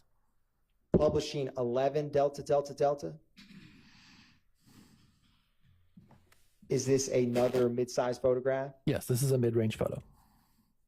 Going up to placard number 52. What's the last placard you see? The last placard I see clearly is 52, yes. Publishing States Exhibits 12 Delta Delta Delta. And this is what we call overlapping shots. The top of the last shot is in the bottom of this next shot, so we can overlap the various scenes so there's no missing sections. So this will go up to 59 then. Publishing 13 Delta Delta Delta. Objection, Your Honor. Are we going to go over all of these photographs? I don't believe so. Your Honor, there was initially 276 photographs. There's now 1 through 31 Delta Delta Delta. Can I overrule the objection? He's thank moving pretty quickly through. Thank you, Your Honor. Now, did you see different type of shell casings on this scene? Yes, sir. And were, in general, or what type of shell casings were there, if you know? Predominantly, there were mostly rifle caliber shell casings. Rifle caliber shell casings. There were several handgun caliber shell casings as well, but the predominant were rifle caliber. I'm going to publish 14 Delta Delta Delta. And I want to also ask you, when you got to the scene, was anyone in that house? No, not to this. Like I said, this was a shots fired. This is a scene where firearms were discharged, but no one was hurt or injured. And I believe Officer Campbell and Sane told me no one was home at the time of the shooting or the firearm being discharged. Publishing 16 Delta Delta Delta. Excuse me, 15. Now, once you took photographs of the shell casings, what was the next part of the crime scene that you went through? Documenting damage to the residents and the property. In crime scene technician speak, what do you classify damage as? Defects from projectiles is how I would classify it. And did you see any defects in 878 Oakland Drive? Yes. Now, can you identify for the jury any defects you see in 15 Delta Delta Delta?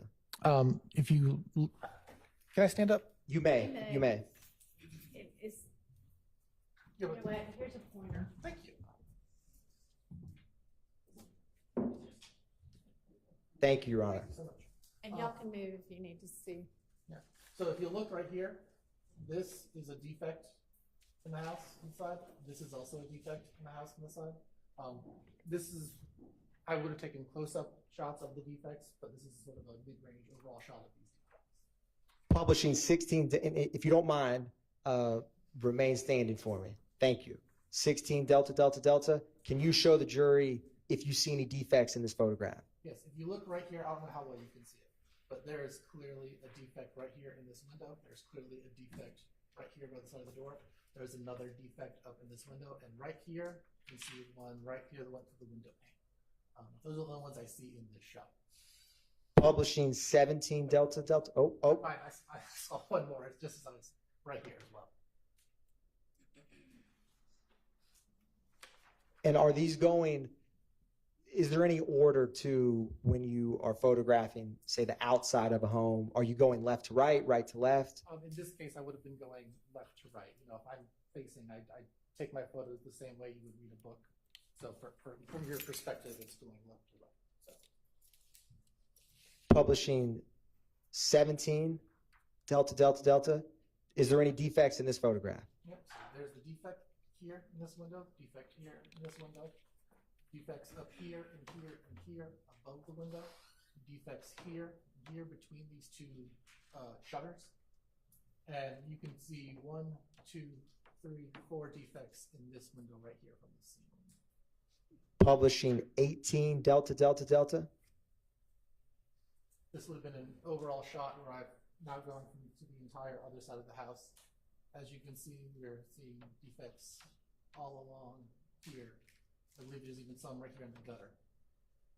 And one right here in the edge of the window frame right here. You can see. Publishing 19 Delta Delta Delta. This is that same window that I was just pointing out where you can see the one in the window frame. Here's the 1, 2, 3. Here's the 2 between the shutters that you saw previously. This will be more of the mid-range shot that I was talking about earlier on, taking closer and closer photos of the defects. Publishing 20 Delta Delta Delta. Is there any defects you see in this photograph? Yes. As you can see, there's starting right here underneath the window. We're going down 1, 2, 3, 4, 5, 6, 7, 8, 9, 10, 11, 12, 13. Now these might not be defects. These might just be construction, boxes, because this is where the utility line is. So they may have taken something on and off the box here, but these over here are the defects. You can tell by the irregular shaping pattern. Publishing 21 Delta Delta Delta. Do you see any defects in this photograph? Yes, sir. Two very clear ones right here. Publishing 22 Delta Delta Delta. This is over near the door. You can see very clearly the defect right there, as well as the defects that were over here that were part of this first window. Now, once you take photographs of the outside of the home, do you proceed to go inside and take photographs? I believe in this case we did go inside to take photographs. It's not always the case if we don't have access to the home for whatever reason, but I think in this case we did have access to the home. Publishing 23 Delta Delta Delta. So this would have had a close overall shot, but this would have been damage to the television screen inside the house. And just to orient the jury, is this television screen, where is that in general in relation to the front of the house? I believe if you are, let's do this from your perspective. If you are walking in the door, I believe the television screen would have been right here, perpendicular to the door. I remember correctly. Publishing 24 Delta Delta Delta. Do you see any defects in this photograph? Yes. As you can see, this wall would have been perpendicular to the shots, so the defects would have become more elongated as they hit it at a steeper angle. So over here, you can see where the defects have started hitting the wall more straight on as a 90-degree angle. You can also see the damage to the clock face here where the defects, where rounds were hitting it. Publishing 25 Delta Delta Delta. This would have been where it went through this door frame right here and come out and left a large exit in this hole right here. Publishing 26 Delta Delta Delta. If you see any defects. This is that elongated round that I was telling you about. When a bullet hits something at a 90-degree angle, it leaves a very round hole. When it hits it at a much steeper angle, it leaves a much more elongated pattern of defects. Publishing 27 Delta Delta Delta. This would have been the window that is on the front of the house, and we are seeing it from the interior side. Publishing 28 Delta Delta Delta. Is there any defects that you see? Yes, sir. Right here in the fridge, you can see where the rounds have come through the wall and they've hit the refrigerator right here and right here. Publishing 29 Delta Delta Delta. As you can see, the stove glass has been shattered, leaving all of the damage here. I'm sorry, Leaving all of this glass damage here. Publishing 30 Delta Delta Delta. These would have been more defects. 1, 2, 3, 4. And publishing 31 Delta Delta Delta. This is just pieces of wall and other things that have been blown out after the bullets have been hit. So usually this is the debris that comes from a round coming through an object and leaving holes in it. Now, after you, thank you. You may take a seat. Yeah, Your Honor. Thank you. And, Your Honor, may we keep that pointer? Oh. I'll keep it and then y'all made it. Thank you, Your Honor. Thank you. After you walked through and documented the shell casings, the outside of the home and the inside, what did you do anything with anything physically present on that scene? The only thing I would have done on the scene after all of my documentation would be to collect the shell casings on the scene and take them with me back to the lab. What is your process in general for collecting shell casings? Shell casings are packaged individually, usually in small coin envelopes. They're about that big. They are written, the marker number and the time they are collected on the outside of the envelope, as well as any pertinent case information. Then they are all packaged together into a larger bag and sent. When I get back to the office, I will send them usually to the crime lab. So you transport them from the scene back to somewhere in Atlanta Police Department? Yes, it would have been the public safety annex. And did you do that in this case? Yes, sir. And then after you transport the evidence, what do you do with the photographs that you took? The photographs are I'm not sure if this is how it is because I've been with Atlanta for a while. But at the time, you would burn your photographs onto CD discs, place them into an envelope, and then send them to our photo lab division, who would then verify that your photo descriptions match the photographs that you have on the CD discs. And after you finish processing the scene, do you capture what steps you took in any kind of documentation? My report. After you finish your report for this January 13, 2015 crime scene, did you have any other involvement with this case? Not to my recollection. One brief moment, Your Honor.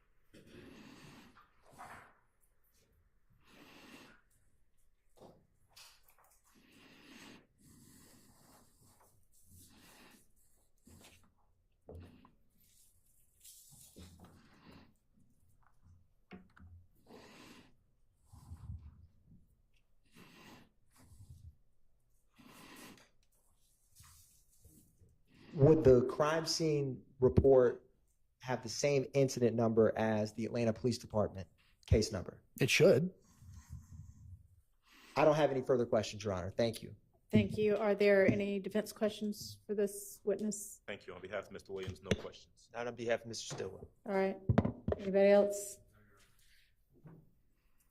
And okay. Thank you for your time. You're excused. Do y'all need a bathroom break? Are we gonna? All right. Let's take a quick restroom break. Have your next witness ready.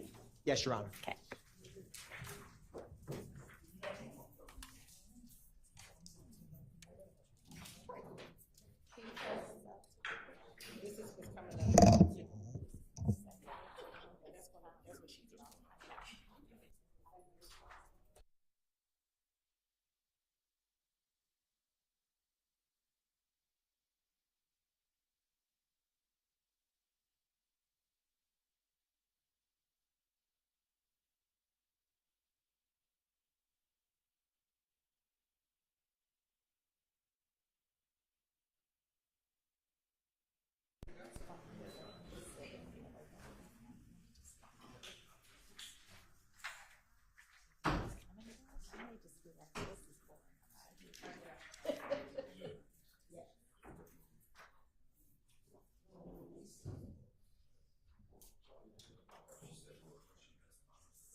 see you're here with us again.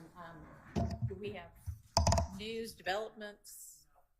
No, Judge, just for the record, no. They wanted yesterday to go ahead and meet with my client in the office. I went over there, they went over there, and they listened to what the doctor had to say. He has pneumonia, he won't be released maybe until the 19th. I spoke with him, the DA and the investigator left. I spoke with him. He takes 2 oxycontin, 10 milligrams each every 4 to 6 hours. Okay. And he has to take that. He's in a situation that he gets put under a stressful situation, he'll have a crash. It'll be a crisis situation, he'll be back over there. I spoke to him with State My Place. He said he made a statement 10 years ago. He said, I remember what happened yesterday sometimes. So he's in a bad situation. They have a statement. If they want to get the statement in, that's fine. But he is not going to take the stand respectfully. Well, he is if I tell him to. No, I understand that. I'm not saying that. What I'm saying is he's not going to take the stand and have a clear head. He has to take this medication. And the doctor even made a comment when I asked him, about his mental ability to understand what's going on if he's taking this medication. He said no, he would have problems. So I would ask you allow me to prepare an order, allow him to go home. His grandmother died yesterday or the day before. He wants to go to the funeral. We will give you, he can wear a GPS monitor. He is not going anywhere. He's extremely sick. Ms. Love. Reasons that are apparent. We had someone there, and I was appreciative of Mr. Scheib going with us. But what the doctors said is that that medication would not affect his ability to recall, to think clearly. And in fact, he could have been released as early as today. And they said that they would keep him no later than the 19th. The touch of pneumonia is not what is keeping him. It is his reported pain level that he has given them that they are keeping him to monitor. So based on the information that we have,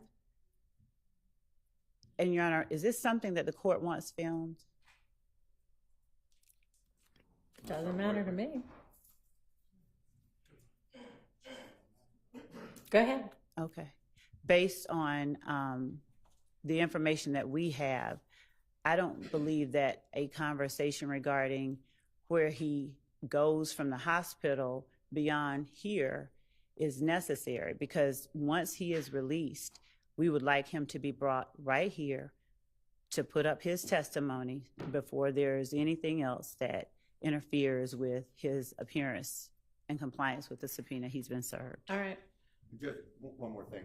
I asked the district attorney yesterday, she gave me a copy of the material witness warrant. She said she would. And I will. We go ahead and allowed us to speak to the doctor with the DA. I asked her for that this morning. She doesn't have it. So I think I'm entitled to that because I think there's some problems with it, but the only way I can address it is to you, because she's not giving it to me. She said she would. And Your Honor, I don't mind providing a copy of that to Mr. Scheib. The issue, and that's a wholly separate issue from the matter of what's going on right now. And I believe that part of what is happening is related to what Mr. Scheib and I conversed about 2 days ago that I will not broadcast to the world. But I believe that we need to handle his client's compliance with this subpoena and his appearance in court. And we'll give him whatever he needs. He hasn't told me what he believes is a problem with it. Well, I guess he hadn't seen it yet. Ms. Percival, we have a copy, don't we? We can give you a copy right now. Judge, what I'm asking is just release him, let him go back. I understand that's what you're asking, but I'm not going to do that. I already have given the okay that as long as, and it sounds like the doctors aren't saying that he's not able to testify. So if he's going to come from the hospital upon release to here to testify, that may be the best way to handle it, and then he'll be finished, and then he can.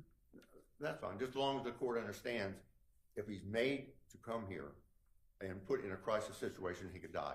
I mean, his situation is bad. And All right, well, I understand that that's what he is representing to you, but he also might potentially have reasons to want to make it seem as dire as possible. And I would think that we'd be able to trust the doctors with regard to, did Ms. Love, and maybe this is something to approach about, but do you have, I understand that you said that the doctor said the medications he's taking shouldn't have any impact on his ability to think clearly or recall. Did y'all at all discuss anything about, is he in some kind of a condition where any amount of stress is gonna make him fall out and die? Well, yes, I'm asking Ms. Lev, hang on just a second. Actually, our investigator and another chief ADA went down there, and the indication that he gave was that it would not harm him, because I believe that Mr. Scheib broached the question of the impact it could have on him, and the doctor indicated that it would not have an adverse impact on him. But to be certain, I would rather that particular ADA or the investigator that overheard that conversation relay it more accurately as we can. But that is my understanding of what they said. And we can certainly have medical, people on standby. Okay. Well, I was there and listened to the doctor. That's wrong what she said. He said it would have an impact. He takes 2 oxycontin. He said it would have an impact on him. It would have an impact on anybody. But that's fine. All right. Why don't we, before the lunch break, hear from whomever that was the other party to that?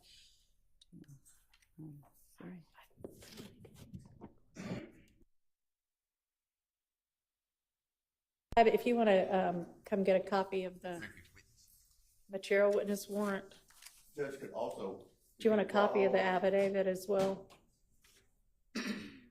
If he's brought over here, I can't stay at the hospital. I can't stay here 24/7. But if he's brought over here, will I be notified? I would certainly expect that you would be notified as soon as the state knows anything about it. Okay. The state's going to notify me? Yeah, we would not. Yes, we would not have him. I'm not going to deal with him, Zachary, without Mr. Scheib. So yes, that's a yes, right? That is a yes. Okay. Thank you. All right, you're welcome. Okay, you have your next witness ready? Yes, Your Honor. Anything else before we? Your Honor, could the Honorable Court also share with us, or Ms. Percifield, with the court's consent, the material witness warrant and the affidavit in support thereof? I don't find any reason we should not be served with that. That's fine. Thank you, Your Honor. She'll email it to everybody. Beyond that, we ready for the jury? Yes. Yes, okay. What'd you say?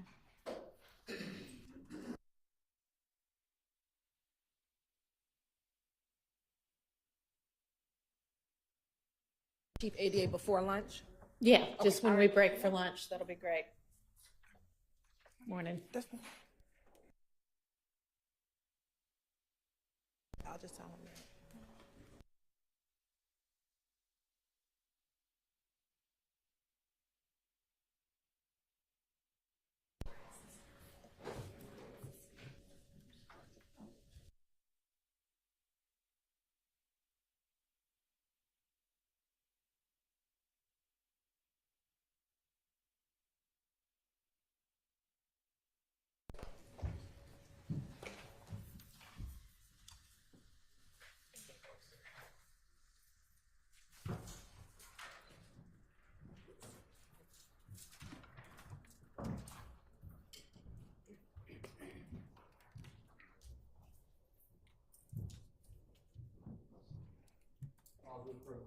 Thank you so much.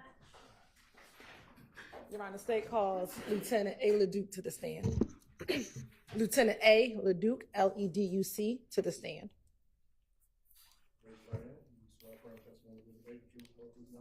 I do.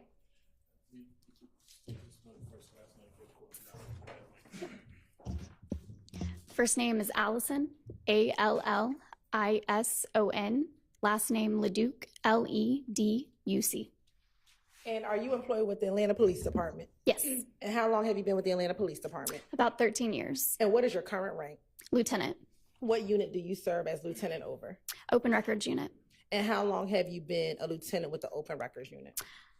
Since May, so a couple months, 4 months. Okay. If you can briefly tell the jury about your service with the Atlanta Police Department. Yes, when I came out of the academy, I was an officer and I worked in Zone 3, which is southeast, a little bit of southwest Atlanta. I was on the street for about 4 years. I then worked in the burglary unit in Zone 3 in the same area. After that, I made investigator, worked in Zone 3, and then I moved to Special Victims Unit, worked there for about 1.5 years, made sergeant, worked in Zone 2, which is the Buckhead area.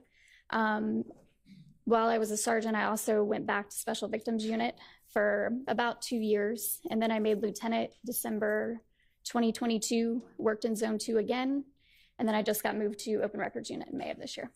Now, I want to focus your time as when you worked in the Zone 3 area. First, as a patrol officer.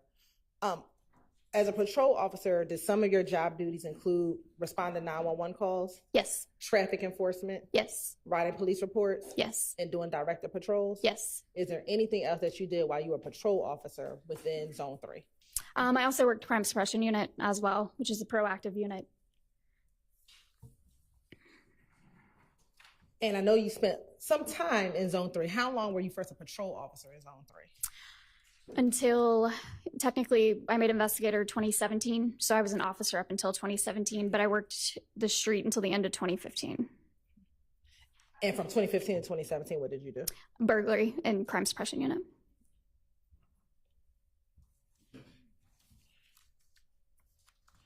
Now, when you were a patrol officer in Zone 3, what shift did you work? Evening watch. And what was the evening watch time frame? 2 to 10 or 3 to 11 is the shift hours. And did you work that shift the entire time you were a patrol officer with Zone 3? Yes. As a patrol officer, did you have a specific beat that you worked? Initially, no, but I was assigned a beat probably about 1.5 years out in the zone. And that was 304's beat, which would be Zone 3 for the 3, and 4 is the beat area. And how long did you work that 304 beat? Probably about 2 years. If you can briefly describe for the jury what areas encompassed in that 304 beat. Yes. So you're looking at the southeast side, old Turner Field area, which is now GSU Stadium, goes down to University Avenue. So that area, Summerhill area, Haygood, Hank Aaron area. You're on permission to approach? Yeah. And I've given to defense counsel a PowerPoint that includes the next upcoming exhibit, Your Honor. So I'm going to show you what's been marked as State's Exhibit 86GG. Do you recognize State's Exhibit 86GG? Yes. And how do you recognize 86GG? That was the main area of 304's beat. Okay. And is that a map containing that area of 304's beat? Yes. And does that fairly accurately depict 304 beat and possibly some other beats within Zone 3? Yes. Your Honor, this time the state would like to admit State's Exhibit 86GG into evidence as a demonstrative. All right, that's fine. Permission to publish. Yeah. Thank you, Your Honor. And Your Honor, may we borrow that stick again, please? Yeah.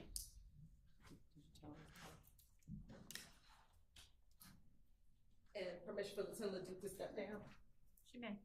Lieutenant Leduc, if you could just indicate with the stick that area that you said was the 304 beat when you were working the zone back in 2014, 2015. Yes. So pretty much all encompassing up to the north side of Atlanta Avenue, down Hill Street, anything to the, what's that, north, south, east side of Hill Street would be Zone 6, and part of this area down here would be 305 Street. And I'm going to ask you about some other streets within the 304 beat. You talked about, I believe, did you say Haygood? Yes. Atlanta Avenue, so that would be a part of 304's beat? Yes. And Van Ira, that's also part of 304's beat? Yes. And then Farrington, that's also part of 304's beat? Yes. All right, thank you so much.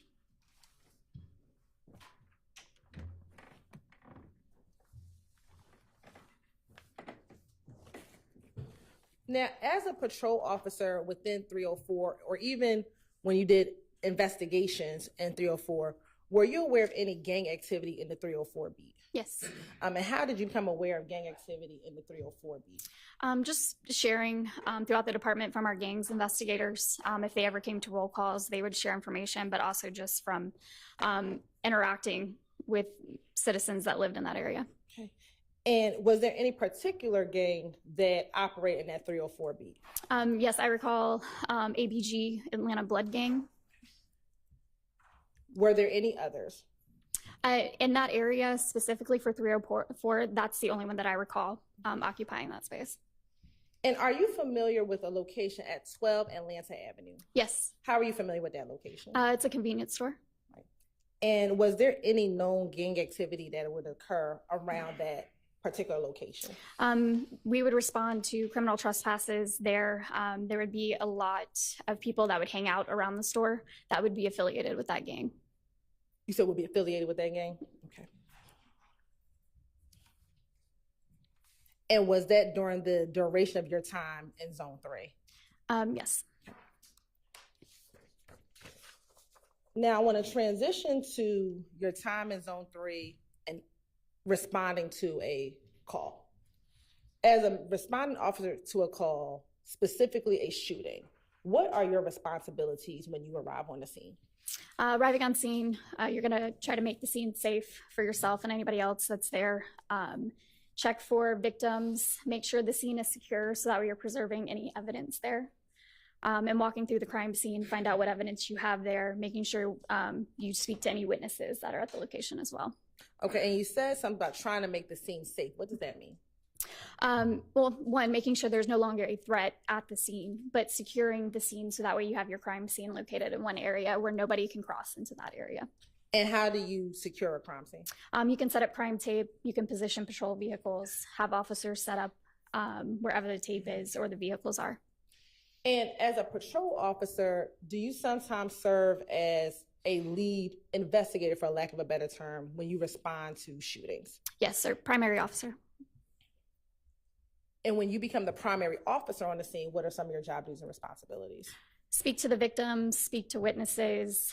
You will be also doing the report as well, directing the person that responds from our ID unit who does our crime scene processing, directing them as to where evidence is, what they need to process on scene. I want to direct your attention to January 26, 2015. Did you have the occasion to respond to 1007 Hill Street in Atlanta, Georgia? Yes. And is that in Fulton County? Yes. And as a part of your preparation, have I asked you to look at what day of the week that was? Yes. And what day of the week was that? Monday. And when you responded, did you respond to a house, an apartment, or something else? It was like a townhouse or a duplex, so there was an A and a B unit at that location. And initially, which duplex, letter, or number did you respond to? A.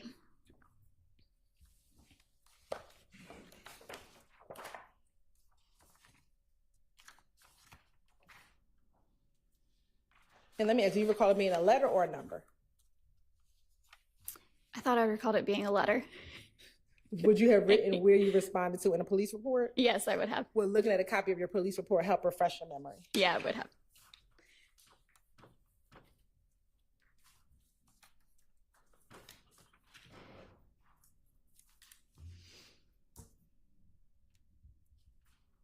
I'm going to show you what's been marked as identification purposes, and this is her police report as States Exhibit 87GG.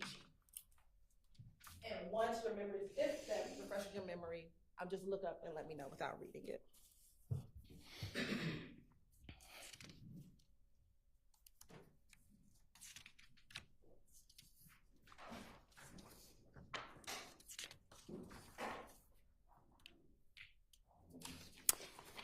So I will say apartment 1 in the narrative, A, and the initial address at the top.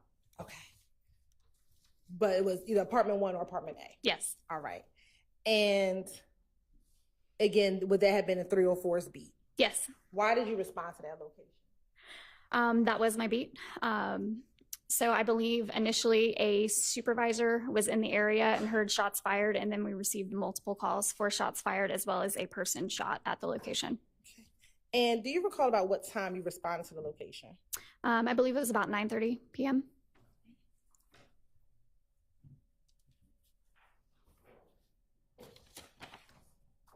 And when you arrived, I know you just said that there was a sergeant who heard shots fired. Did other officers respond with you initially? Yes. Do you know about how many other officers responded with you? I don't recall how many. Once you arrived, tell the jury what you recall happening. When we arrived to the scene, it was myself and other officers as well as a sergeant. Initially, a male answered the door, led us inside, so we were checking the house. When we went up the stairs, we found a male at the top of the stairs who advised he had been shot to his right calf, and there is a female as well that was located, she advised, in the bedroom upstairs, but closest to the front of the house, that had been shot in the right calf as well. They both advised that they had been laying in bed together. There was also two other females, I believe, that were located in a room in the rear upstairs of the house as well. We also located multiple shell casings in the street. So we're going to go back over some of that just slightly. So when you opened the door, a male answered the door. Yes. Do you recall the name of that individual? Can I check my report? Well, looking at a copy of your report, help refresh your memory? Yes. Yes. A Mr. Marcus Battle. And without telling me his full date of birth, what year was he born? 89. Right. And when he opened the door, did he advise where he was in the house at the time of the shooting? He advised he was located in a rear room at the top of the stairs. Do you recall sitting here today how many bedrooms were in that home? I don't recall exactly how many. Now, once you interacted with Mr. Battle, what did you do next? That was when we made contact with a Mr. Hunter Elston, who was at the top of the stairs. And without giving me his full date of birth, what year was Mr. Elston born? 63. And I think you said that you were able to speak with him. Yes. All right. And when you first saw him, he was shot. Yeah, he advised he had been shot to the right calf. Did you see any injury to him? I most likely did. I don't recall exactly. Right. At this moment, do you remember any? I'm so sorry. My apologies. Let me turn it off now.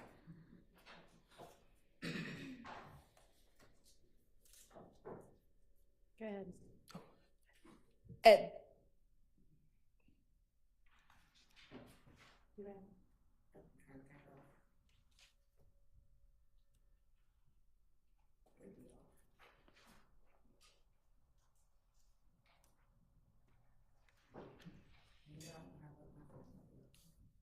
It always happens like that.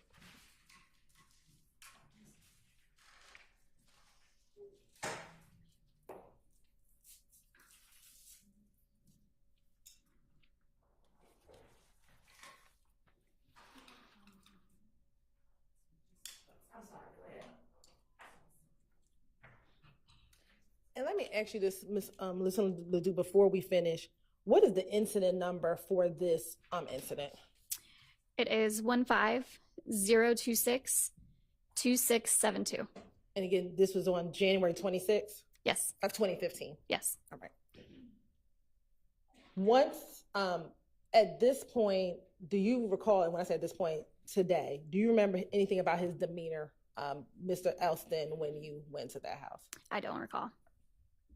Now, once you spoke with Mr. Elston, what did you do next? At that point, I believe we made contact with the female who advised that she had a gunshot wound to her right calf, and that was Miss Frida Reed. And what was her date of birth? 1965. And where was Miss Reed when you first made contact with her? I don't recall exactly where she was when I first made contact with her. Was she in the bedroom? I don't recall. Do you recall putting a report where you first interacted with her? Not specifically says where I first interacted with her, but they both advised that they had been lying in bed in the front bedroom upstairs. Now, you also said that you saw two other females in the home. Yes. What was their name and then year of birth? Raven Davis, 1991, and Liberty Bennett, 2013. So Liberty would have been about 2 years old. About 2 years old, yeah. Now, once you spoke with Mr. Elston and did you speak with Raven? I don't recall speaking to her specifically.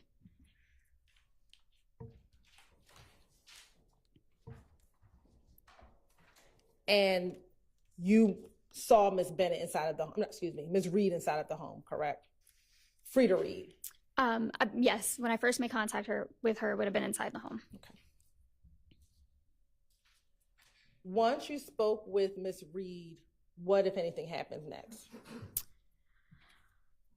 After speaking to her and getting statements, we most likely started processing the crime scene at that point, seeing where there was damages inside of the house, any shell casings, ensuring that they received medical attention as well, checking for any witnesses that might have seen, heard anything that had just occurred. And you talked about getting medical services. Did Grady arrive on scene? Yes, Grady and fire responded to the scene. And was Mr. Elston and Miss Reed transported to the hospital? Yes, they were.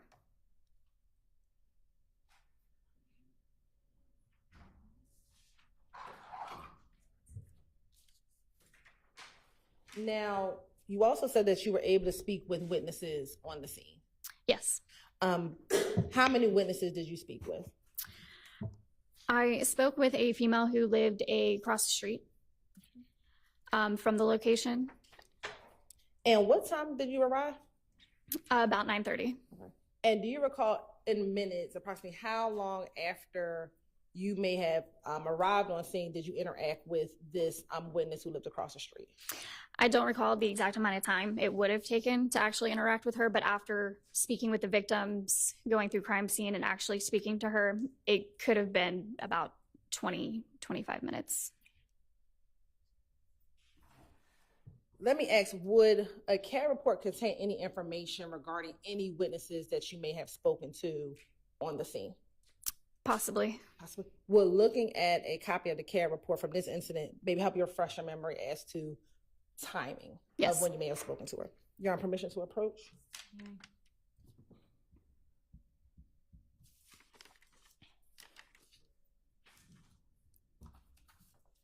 I'm going to show you what the marked for identification purposes as 88GG. Just take a look at that CAD report. It helps refresh your memory as to any information with that witness in there to help ascertain what time you may have spoken to her.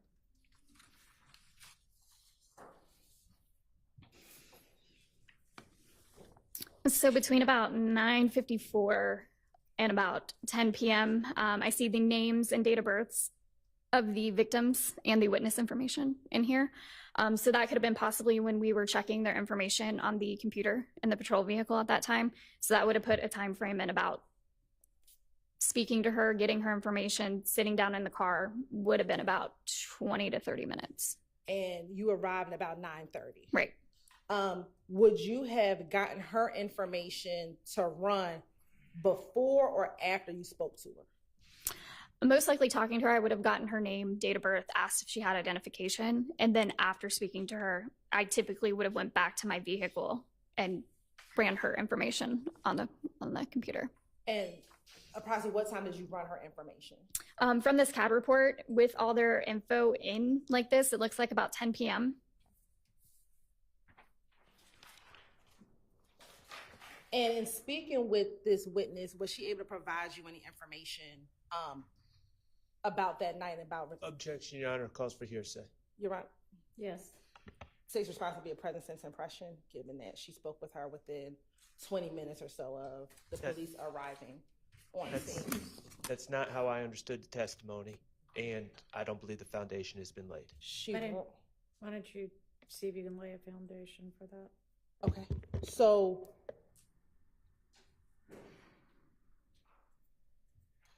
did you, based on your report, speak with this witness? Based on my report, yes. And given that you ran her information at about 10 o'clock, would you have spoken to her before 10 o'clock? Would you have spoken to her before 10 o'clock? Most likely, yes. Okay. And you arrived on the scene about 9:35? Yes. All right. So within 25 minutes, is it fair to say you would have spoken with this witness? Yes.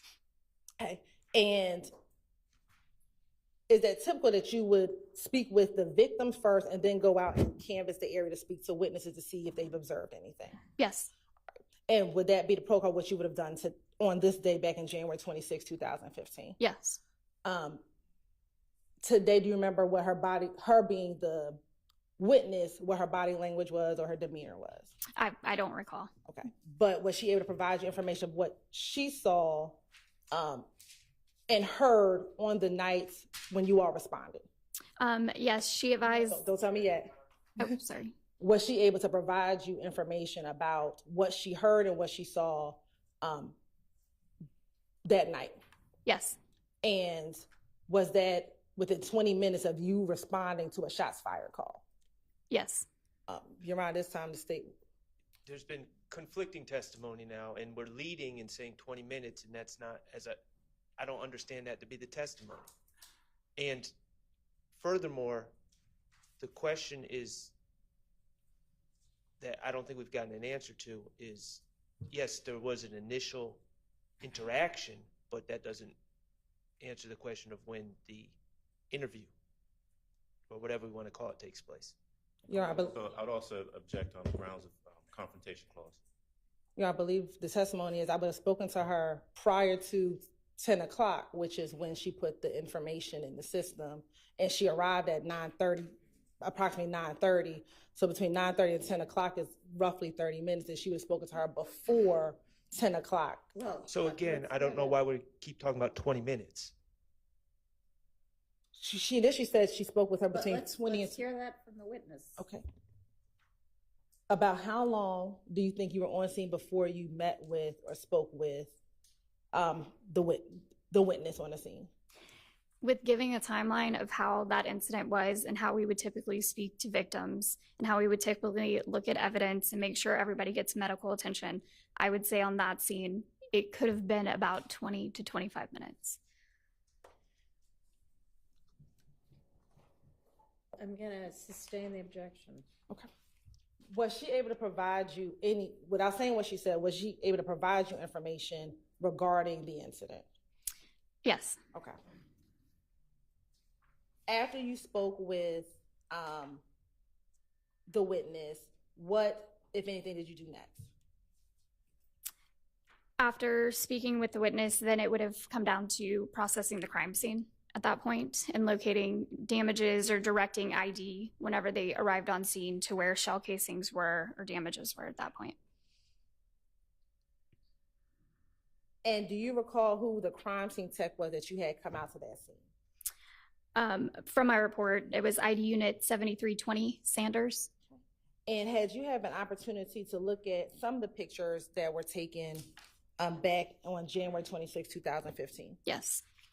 And in looking at those pictures, did that fairly accurately depict the scene as you recall it from January 26, 2015? Yes. Your Honor, permission to approach? Nay.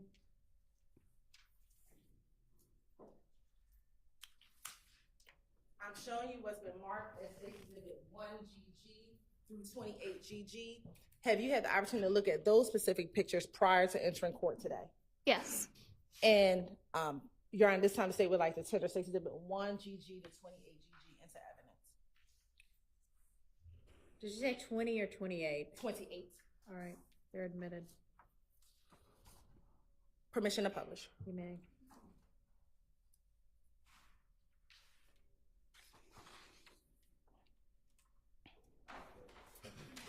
Looking at State's Exhibit 1GG, what are we looking at State's Exhibit 1GG? The incident location, the residence that it occurred at.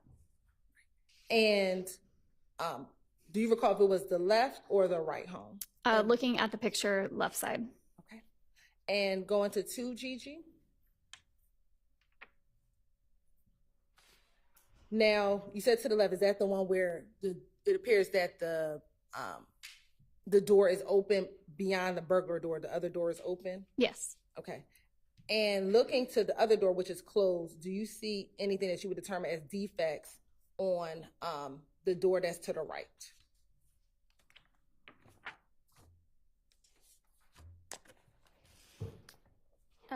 Yeah, from looking at the picture, yes. Okay.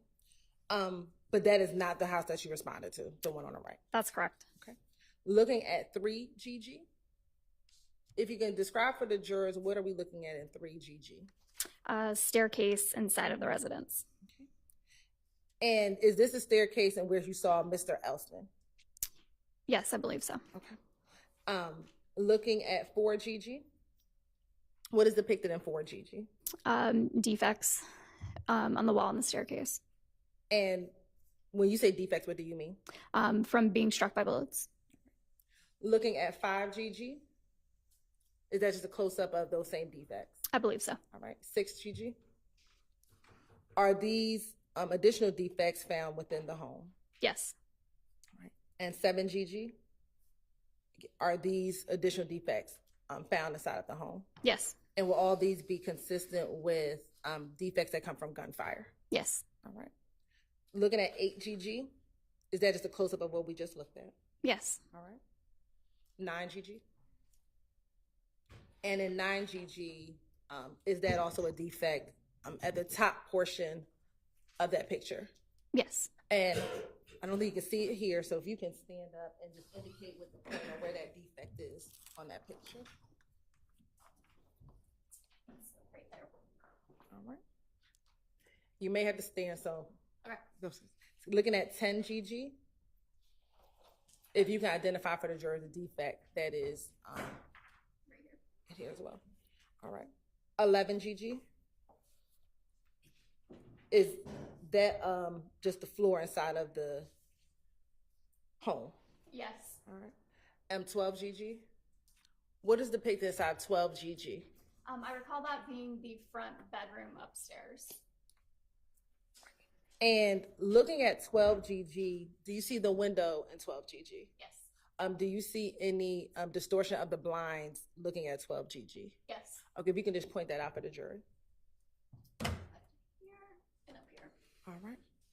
Looking at 13 GG. Within 13 GG, do you see any defects in the wall near that window that you just identified? Yes. If you can just point to the jury, and if we can zoom in where those defects are. Scroll down. So we're looking right here and over here. Okay. And you said over, hold on. Possibly some up here.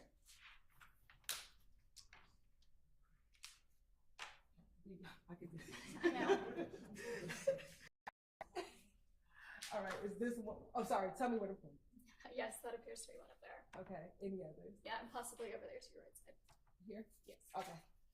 We can go to the next, that 15 GG? Or 14 GG? Do we see any defects here? Yes. And where is it? Ceiling above the fan. Is that right here? Yes. All right. Now 15 GG? Do we see any additional defects? Yes, I think that's just a close-up of the one we previously, yes. All right. 16 GG? Now what's being depicted in 16 GG? Where one of the victims was lying in bed. Okay. And 17 GG?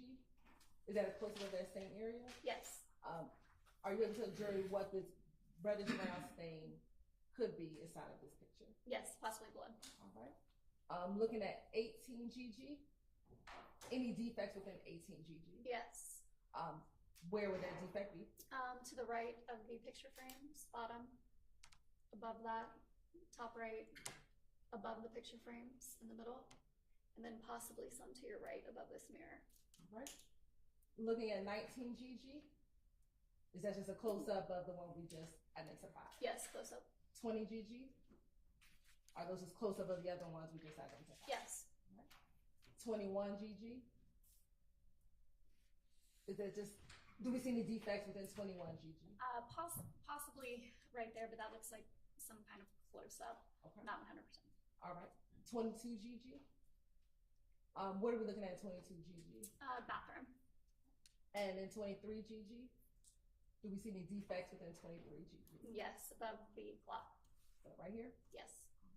Next, 24 GG? Is that just a close up? Close up, yes. All right. 25? Do we see any defects? Yes, in the mirror.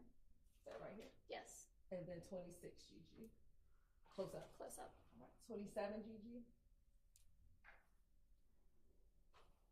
Would those be considered defects as well? Yes. And 28 GG? Same? Yes. 29, and I believe that's it. Thank you. And will all those defects be consistent with defects that come from gunfire? Yes.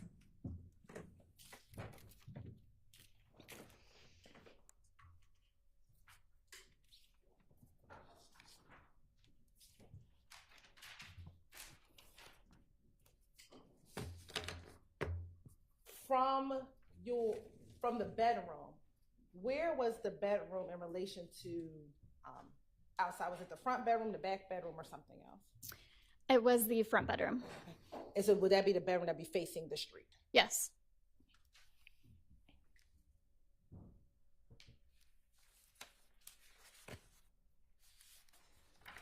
Once you had investigator Sanders process the scene, what, if anything, would you do next? After probably while she was processing, or I can't recall if Sanders is male or female, I apologize. While processing, I would most likely walk them through the scene to advise what needs to be collected, what's evidence, what's not. Walk them through, also fill out, they have paperwork that we have to fill out as well. And that's what I'd be doing while they'd be processing. Now, all the individuals who resided or who was at the home that day, do you know they lived at that location? I can't recall if they definitely lived there, but they were there that night. Were you able to get phone numbers and addresses for those individuals? Can I check my report? Yes.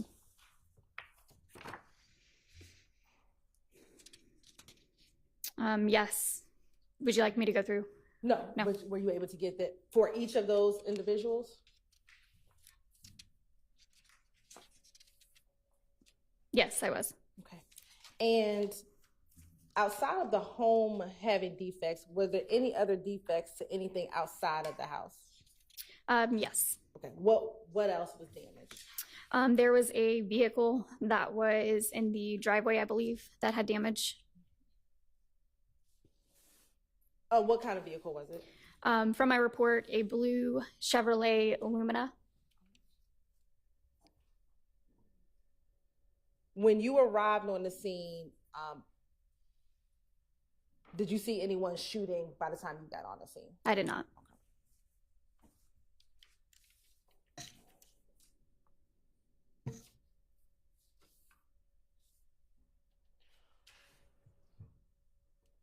Do you know how soon after you arrived to a scene that the incident number would be generated? It would already be generated upon us getting the call.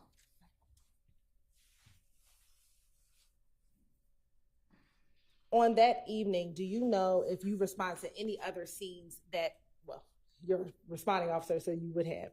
Do you recall responding to an incident 150260124 at all that evening? The location?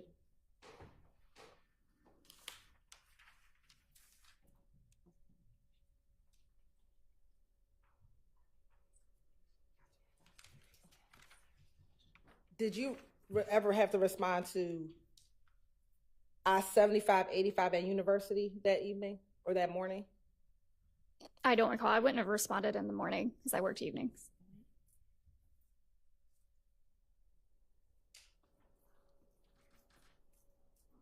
Did you ever have to, if you can recall, respond to Stanhope Drive on January 26, 2015? I don't recall.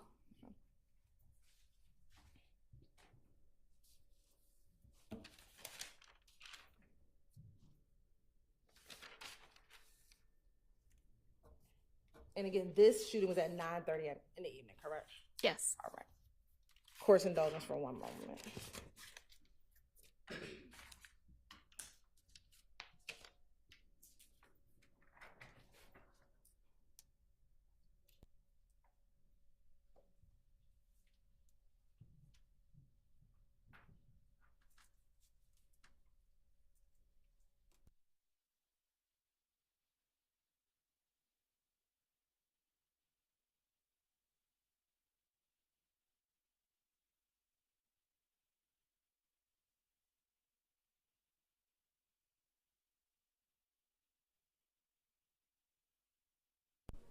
For confirmation, your report number was 15020262672. Yes. Is that fair? When in relation to your incident that you responded to, would incident number 150260124 occur? That would have been earlier in the day. Earlier in the day. Yes. When in relation to your incident, would 150262801 occur? That would have been after. After. All right. Thank you. No further questions. Any defense questions for this witness? Thank you. On behalf of Mr. Williams, we have no questions. Okay. No questions on behalf of Mr. Stillwell. No, Your Honor. All right. Okay, thank you for your time. You're excused. Is your next witness, how lengthy are they going to be? It'll be a little longer. How long?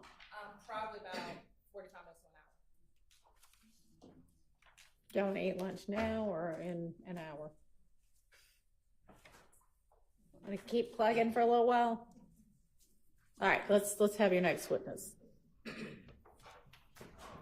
State calls Dr. Christy Pitts to the stand. Okay.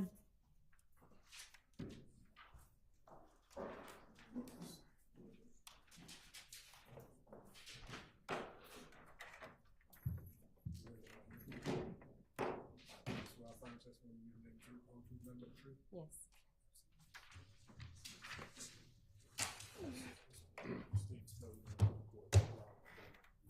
Christy, Kristi, Pitts, Pitts.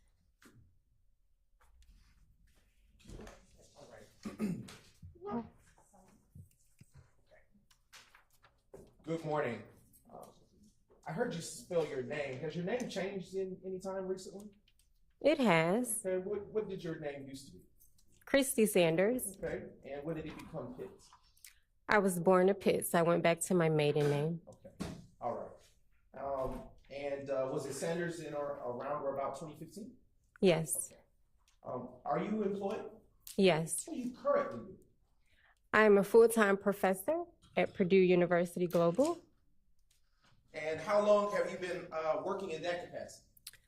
I've been working at Purdue University for about 3.5 years. I've been teaching post-secondary education for over 10 years. Okay. And what did you do, what capacity did you work prior to beginning your teaching career? I worked at Atlanta Police Department as a crime scene technician. And what were your usual duties and responsibilities as a crime scene technician with the Atlanta Police Department? I processed crime scenes that I was dispatched out to. And when you say process, what did that all entail? Photographing of the scene, processing evidence that was collected, and testifying to those findings and to that processing.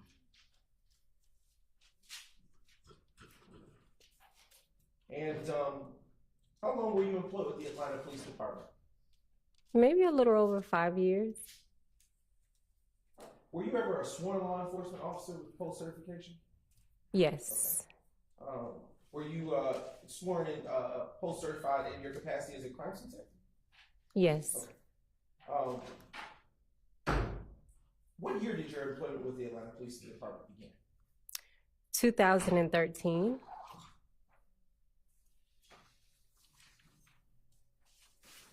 All right, I'm going to turn your attention to the date of January 26, 2015. Do you recall working on Monday, January 26, 2015, Dr. Pitts? Yes. Can you tell the ladies and gentlemen of the jury what you remember about working on that day? I remember being dispatched out to a number of crime scenes that day. Do you recall one of those crime scenes being 1007 Hill Street, Southeast Atlanta, Georgia? Yes. Okay. And in what county is that location situated? If I recall, it's in Fulton County. And can you tell the ladies and gentlemen of the jury what is located at that address? Is it a house, a business, or? I would actually have to take a look at my report, if possible. No problem. Now approaching the witness with what has been pre-marked, Your Honor, as State's Exhibit 90 GG, and it has already been previously served in discovery. All right.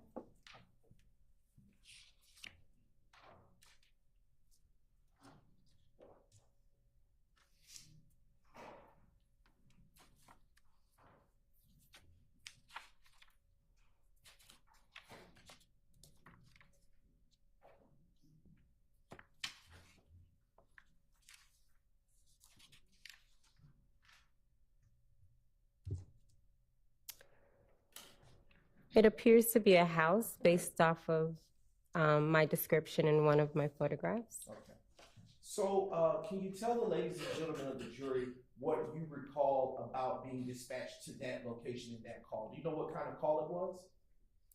According to my crime scene report, it was an aggravated assault / battery.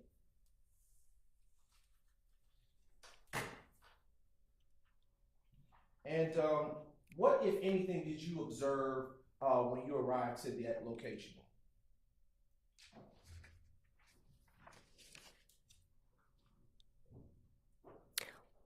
What did I observe? Did you, what did you see? Did you see anything on the ground? Did you see any people? What did you see? I would probably have to look at photographs to be able to determine that. Okay. I am going to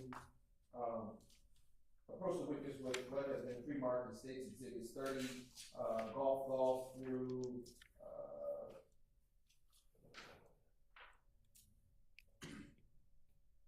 85, golf.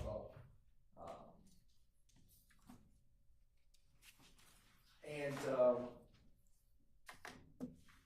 when you've had a chance to look at those, I mean, have you, let me ask you this question, Dr. Pitts. Have you previously had an opportunity to review those exhibits that have been placed before you before coming to court? Yes. And what are those exhibits that have been placed before you? These are photographs that I have taken of this crime scene. And I'm also going to put before you what has already been previously admitted into evidence as State's Exhibits 1 golf, 2, 28 golf. And I'm going to put these over here so they can remain separate.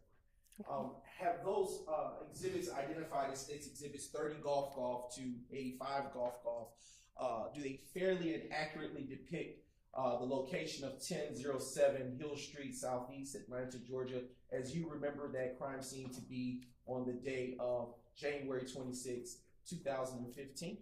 Yes. Have they been changed in any way?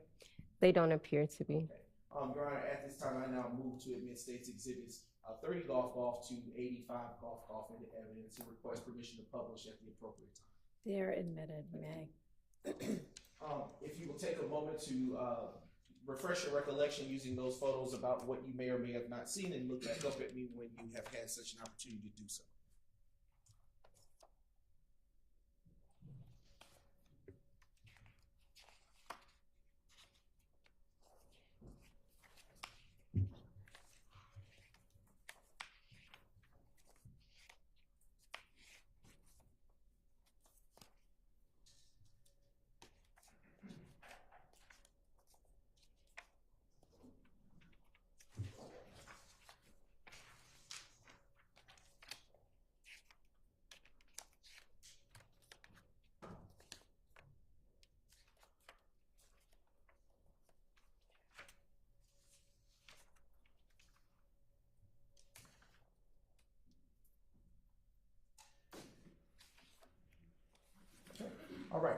Do you need me to restate the question, or? Absolutely, please. Okay, all right.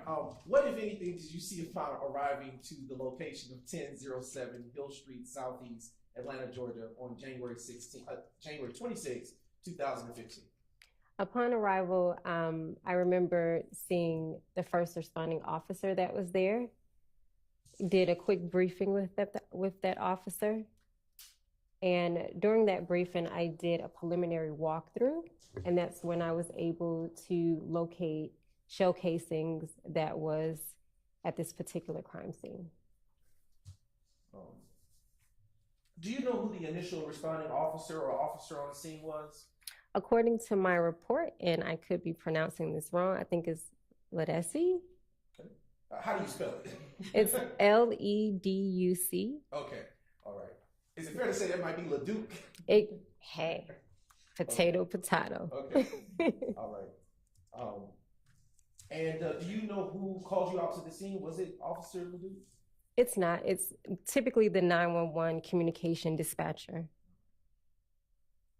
When you arrived to that location, well, let me back up.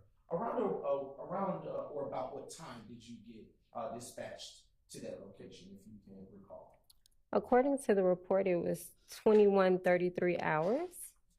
And I'm not good with military time. Can you tell, ladies and gentlemen of the jury, for my sake, what that time might be?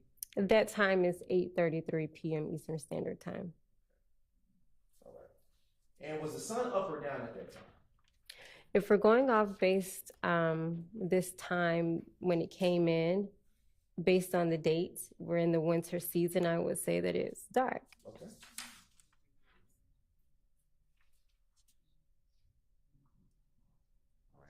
All right. I'm not good with math, but how would you, if you said 21:30? Maybe 9 p.m. Okay, I just want to make sure I know. All right.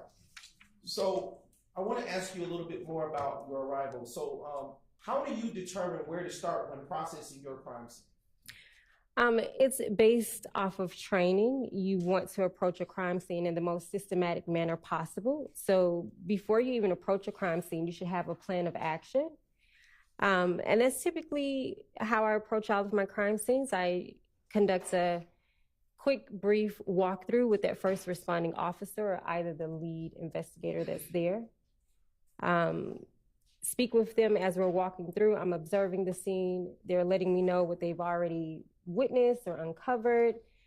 And then while I'm doing that, I'm thinking simultaneously how I'm going to go ahead and process this crime scene. Okay. And in the course of processing the crime scene, is this particular crime scene that you responded to given a case number at any point? Yes, it is. What is that case number associated with this crime scene? The incident number for this one is 150-262-672. All right. In the course of processing this crime scene that you responded to, did you stated earlier that you saw shell casings on the ground. Is that fair to say?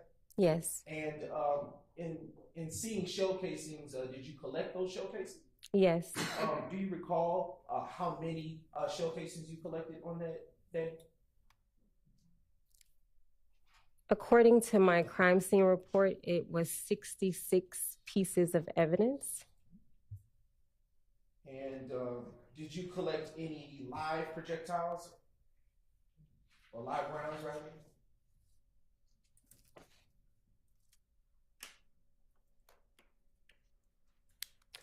No, I collected 65 shell casings and 1 projectile. And when you say a projectile, what do you mean by that, Dr. Pitts? So a projectile is a piece that comes off of a shell casing or a live round that has been fired. So it can be a piece of metal that's off of that. And prior to collecting the said evidence that you obtained on that evening, can you tell the ladies and gentlemen of the jury what, if anything, you do before removing it from the premises? You want to photograph the crime scene in its totality. And then from there, you must photograph each individual piece of evidence. So in this instance, I collected 65 shell casings. I took 65 individual photographs of those shell casings, and overall, a mid-range and a close-up of each and every piece of evidence. And after you take those photographs, well, let me ask you a different question. How do you distinguish shell casings one from another on the scene when you're taking pictures? Based on the initial walkthrough that I conduct with that first responding officer, or either that lead investigator, we typically discuss, did you determine what was the entryway into this crime scene? And from there, that's how I methodically place the evidence markers on those shell casings. With the evidence markers, are those included in the crime scene photos that you take? Yes. Okay. And after taking your photos of the crime scene, what, if anything, do you do with the shell casings? I collect them. Did you take them put them in your pocket? Did you put them in a backpack? How did you transport them or collect them? So they are not put in my pocket. That would be extremely unethical. They are individually collected and placed into a small manila envelope, meaning a little bullet bag, and they are numbered based off of the evidence markers. They are given their approximate time based on when I collect each and every piece of evidence. On that evidence bag or that bullet bag, I also clearly specify where in the crime scene they were collected at. And do you also, on that evidence bag, include the case number associated with the crime scene? Yes. I should say incident.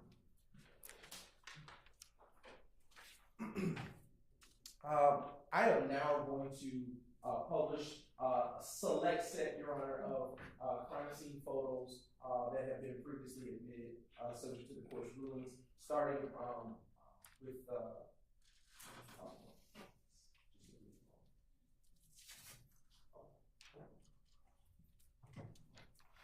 right. Dr. Pitts, you can utilize the screen in front of you to track with the presentation of evidence. Excuse me. Now showing you what has been previously admitted as State's Exhibit 30 Golf. Dr. Pitts, are those little yellow things on the ground the placards that you were describing earlier?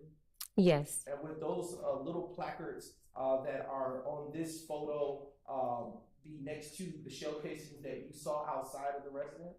Yes.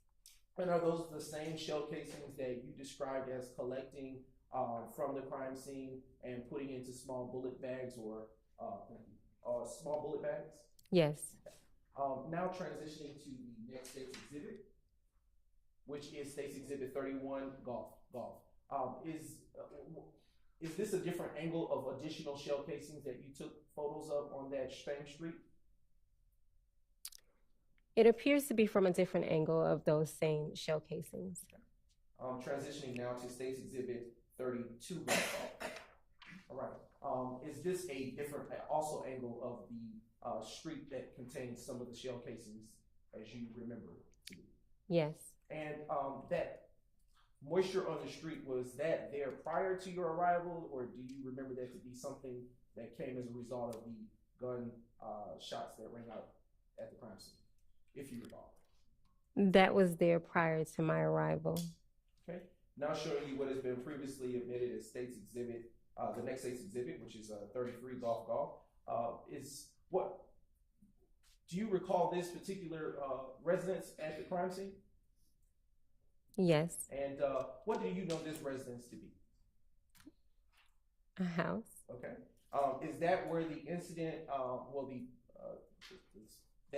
Is that the residence that is listed in? Is that the residence that is listed in your crime scene record with the address? Yes. Now turning to the next State's Exhibit.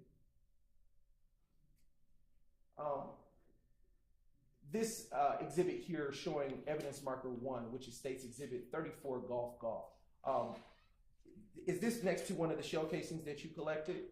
Yes. And is that one such shell casing that you also included in your report? Yes. Okay, turning to the next state's exhibit, which is State's Exhibit 35, Golf.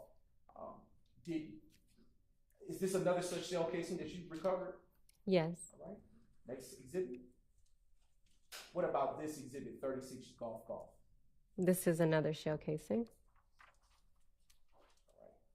30, turning to the next exhibit with evidence marker 4.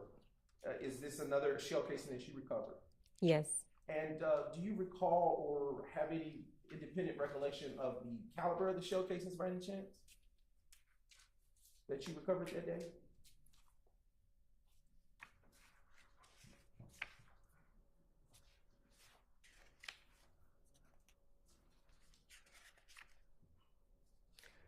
Not listed on my crime scene report, however, in my personal notes, yes. Would that help refresh your recollection? My personal notes, yes. I can. Yes. Oh, well, they're not with you? Oh. They are with, well, they're in the courtroom. We'll hold tight on that. Okay. Yes. I'll transition to the next state's exhibit. State's Exhibit 38, Golf. Did you collect this shell casing? Yes. Okay. Next exhibit. Evidence placard 6, which is on State's Exhibit 39, Golf. Is this another such separate shell casing from the one in the last photo? Yes. And did you collect this one? Yes. And would you have included this shell casing in your crime scene record? Yes. All right. Turning to State's Exhibit 40, Golf. What about this shell casing depicted in State's 40, Golf? Did you collect this? Yes. Objection, Your Honor, cumulative. These are separate photos, Judge. They're not the same. Overruled. All right. You can answer the question. Yes. All right. You may turn to the next state's exhibit, please. State's Exhibit 41, Golf. As to evidence marker 8, is this another shell casing that you recovered on that evening? Yes. State's Exhibit 42, Golf. Let me ask you this. I don't know if you were in here when Mr. Atkins was handling one of the other crime scene techs, and we had sort of a overview. Is there any way you could do it that way and just ask a broader question? Yes, I would just Thank you. for this ask. Turning to, if I may, Your Honor, ignoring it myself.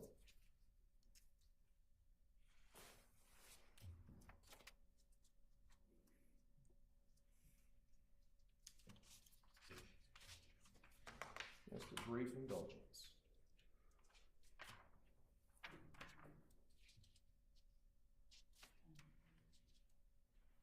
I want to turn your attention to State's Exhibit 30, Golf.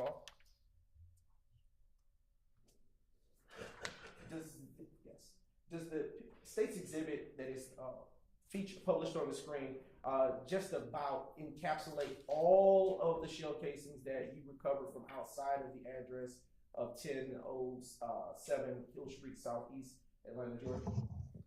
Yes, it appears to be.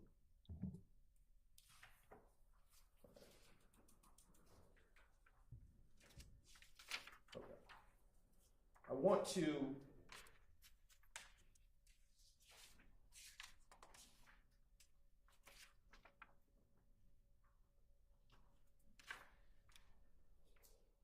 turn your attention to State's Exhibit 2GG.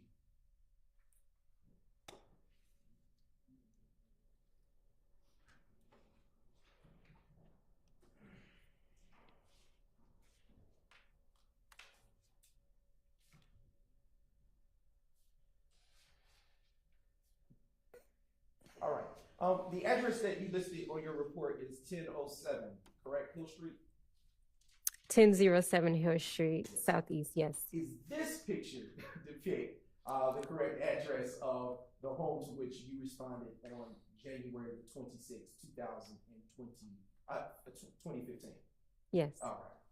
Okay.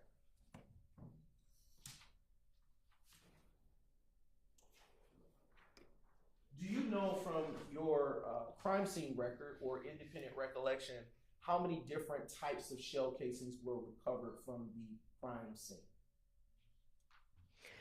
From my crime scene report that I'm presently looking at, no, but from my personal notes from this crime scene, yes.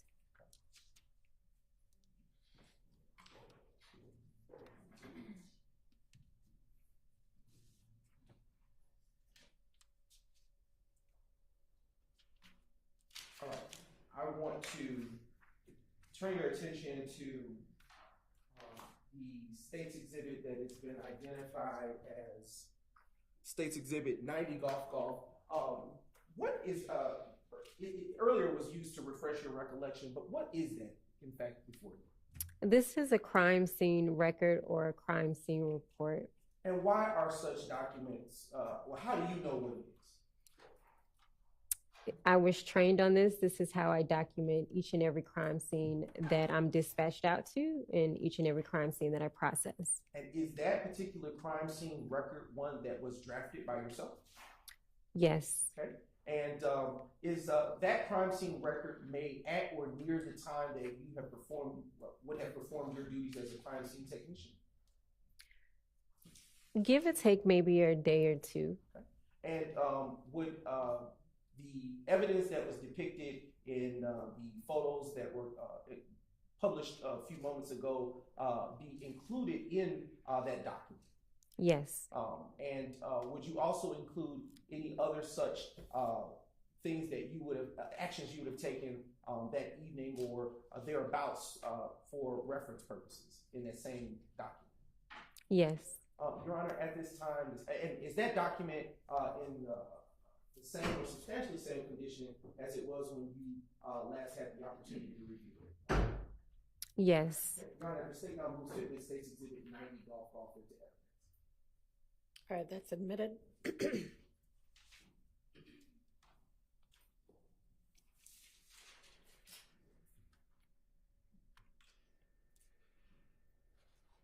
All right. Do you remember, or are you able to say now, how many types of shell casings you recovered from State's exhibits from the location of 1007 Hill Street Southeast? If I was given the opportunity to review the notes that I've brought with me today, yes.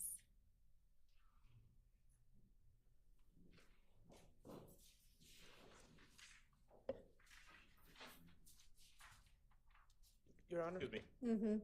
may I seek clarification? Is Your Honor, when you had speaking testimony and the approach, is this going to be commentary? I'm not. I don't know. I can't tell what you're saying. Can we, I don't want to put anything in front of the jury unless it's an objection. Can we approach this? I'm wondering the notes. Are we speaking of her report, or are there separate notes? Sounds like they're notes separate from the report. Is that correct? Yes. Yes, Your Honor. Could the defense be provided a copy of those notes? Do y'all have the notes? I brought. They are with the witness. We would have to take a moment to. They're independent, but we can't get those. Well, we Okay. don't have them. We'd like to see them, please. Okay, I don't. Have y'all seen them before? Nobody's seen them before. They've been with the witness. So, is the question just going to be to refresh her recollection? It really would be. That's the only point for those notes now that she's mentioned. All right. I mean, y'all certainly can look at them when, if and when y'all cross-examine her. I think at this point she's just going to look at them to refresh recollection. Go ahead. Okay, thank you, Your Honor. I want to transition to. So is she not going to look at them and refresh her Yes, they're recollection? currently in. Are they in? No, they're here in my briefcase. Okay. Just a brief note.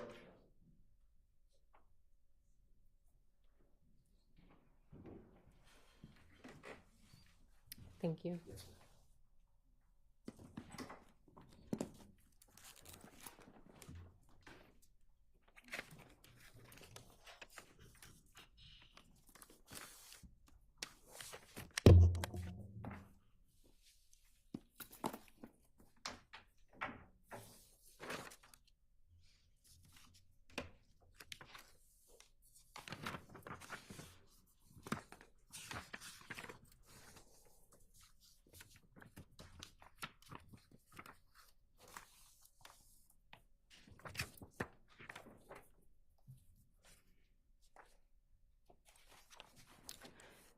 So the listing of shell casings that breaks it down based off of the caliber, it's for a different incident date, but not for this particular address. All right. Excuse me. So I'm going to transition to the next set of questions. And I want to ask you, based on State's Exhibit, which we're going to get up for you, State's Exhibit 52, Golf, with the assistance of Ms. Knight.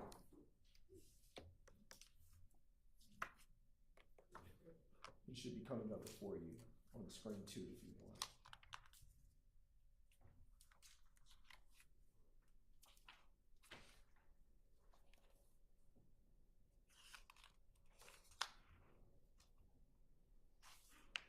Okay.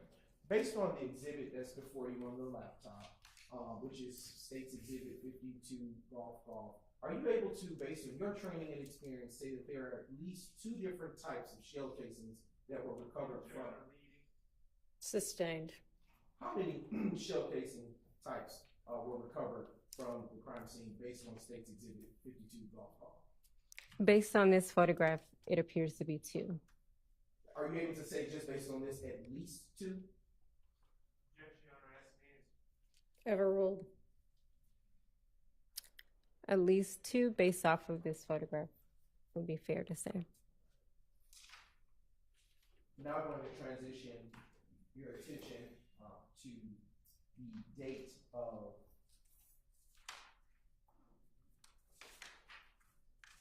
January the 28th, 2015, which would have been a Wednesday. Do you recall working on that day, Dr. Pitts? January the 28th, 2015, yes. What do you recall working on that day? I would need to either look at my notes or my crime scene report. I am now going to approach the witness, which with what has already been pre-marked as State's Exhibit 123, Charlie. And I have now handed the witness that exhibit. And after you've had a chance to review it, please look up at me and we'll continue asking questions.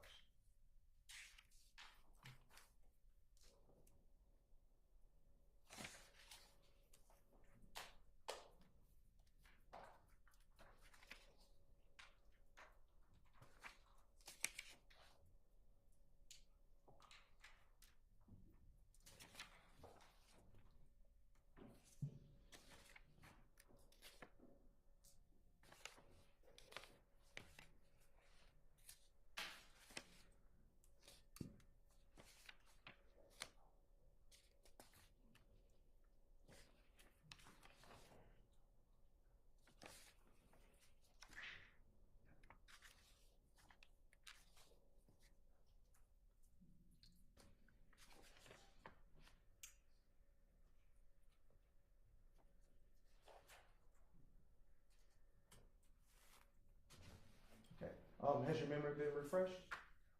I would say that's a fair assessment. Okay. All right. So, Dr. Pitts, what do you recall about working on Wednesday, January 28th, 2015? I recall being called out to a damage to property at 2905 Springdale Road, Southwest. Okay. And in what county is that address located to your recollection? Fulton County. Okay. And based on your report, can you, or do you recall, let me ask, if that was a home or some other type of structure? Based off of my narrative, it appears to be, it is an apartment.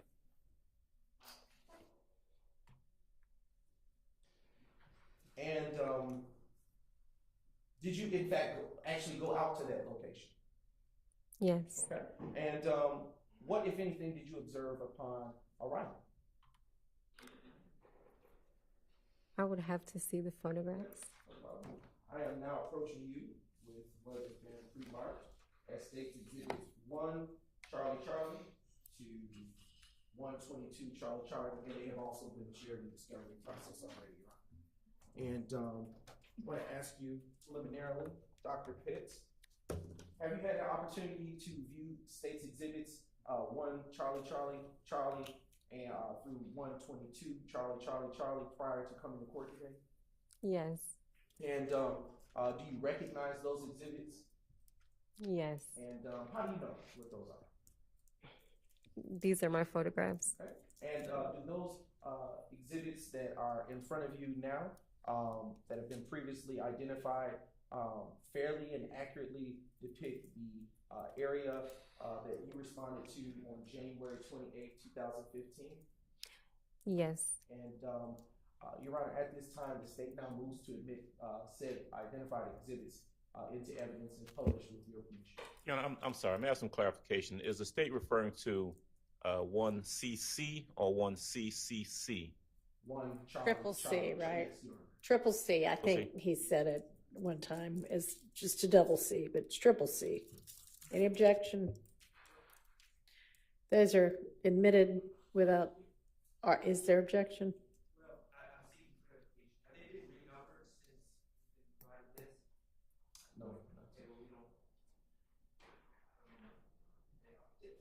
Your Honor, these have been previously provided in discovery for this exact reason as the court has instructed, and I'm not sure. Okay, I'm not sure if you understood my instruction yesterday, but it's okay. But there are 3 separate PowerPoints that we gave. So we gave. I am not, and I don't think they're questioning that they have seen them before. They just don't know what's what, because when they saw it before, apparently it wasn't numbered as, you know, a specific exhibit number, or it had a different exhibit number. So they need to know what they're looking at, basically. Your Honor, so what they have is what's being published. So we consolidated everything's been admitted, has been turned over, they should have. But what they have in this PowerPoint are the ones we're going to admit, which is a smaller number than what the full amount of pictures are. So we're only publishing. Okay, so have they been renumbered? Yes. Is the question. Yes. Okay, which makes it difficult for them to know what to look at, because They have not. 15 CCC might be something different now. They haven't. You just said 1 to 24. The exhibit number, Your Honor, is one, but on the actual way in which they are presented for the publication purposes. Okay, so that's why they're asking for either some clarification. But if y'all follow my instruction from earlier today and just get together in the morning before we start and look at everything, then we shouldn't have this problem tomorrow. Yeah, I think we didn't know that we were going to get I'm not blaming anybody. It just, You're right. If we can clarify this, I think that we just give them a chance to look at them for a second. They can take the full stack. What they have is only what's being published, so that's what. Right, but the numbers are not the same. They are. that full stack Show number. me the number 20 CCs. No, listen to what I'm Can I see those? Sure. Is this the whole? We got to pull out which ones.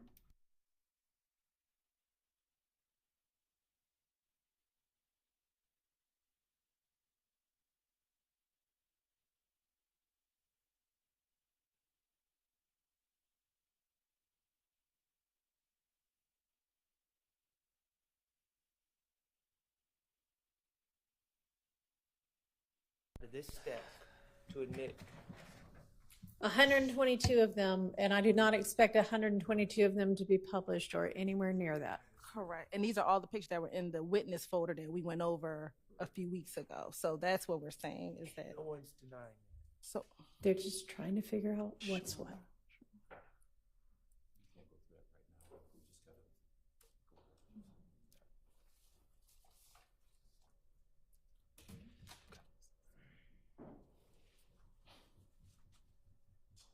All right, Your Honor, are the question remains, what state's waiting on you? Okay, so it doesn't sound like there's any objection, so admitted without objection.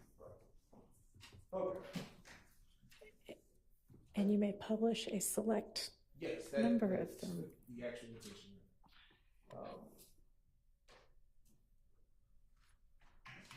Okay. Dr. Pitts, earlier you stated that you would need to refresh with your photos. If you have an opportunity to look through them, if you need to briefly, to see what you recall about what you saw when you arrived.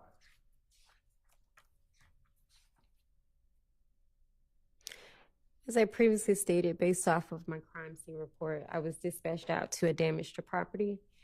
Looking through these photographs, I have seen these briefly before. It does appear to be shell casings that were documented or photographed at this scene, as well as a vehicle, apartments, outside and inside, as well as defects inside of some of the apartment units. And do you recall who was the on-scene investigator upon your arrival, if any?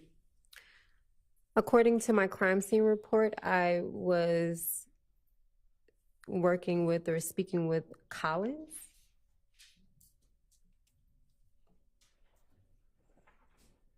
And what was the actual address of the location to which you were dispatched? 2905 Springdale Road, Southwest. Okay. And in what county is that address situated? Fulton County. And do you remember whether it was daytime or nighttime when you responded to that crime scene? Based off of the time that the call was received and the time that the call was answered, it was the early morning of January 28th, 2015. Do you have a round or about the time that you may have went? So this call was received at 1:01 a.m. It appears that I responded at 2:07 a.m. Did you collect any evidence from this crime scene after you arrived? Based off of my crime scene report, I collected 22 pieces of evidence. 17 shell casings and 5 projectiles were collected from this crime scene. And do you recall, based on your report, or do you recall off your independent recollection, which caliber they may have been? Let me see if this was.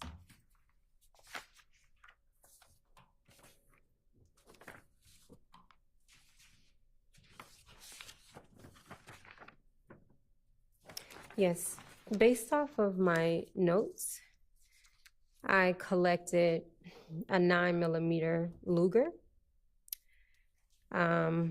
That was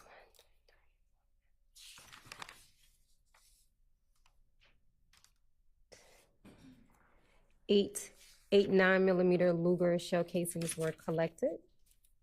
I also collected 40 Smith & Wesson RP, and it appears to be 7 of those shell casings that were collected.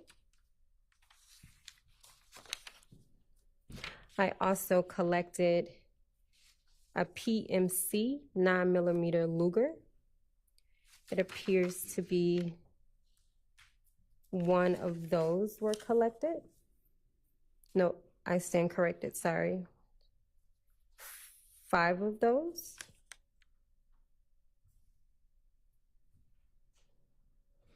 There was also a Hornady 9mm Luger that was collected, a Blazer 9mm Luger that was collected.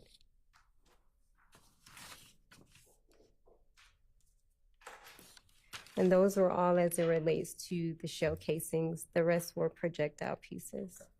All right. And is there a case number associated with this particular call that you went out to, or an incident number associated with it that you responded to at the 2905 Springdale Road, Southwest Atlanta? Yes. What is that case or incident number? 150-280-046.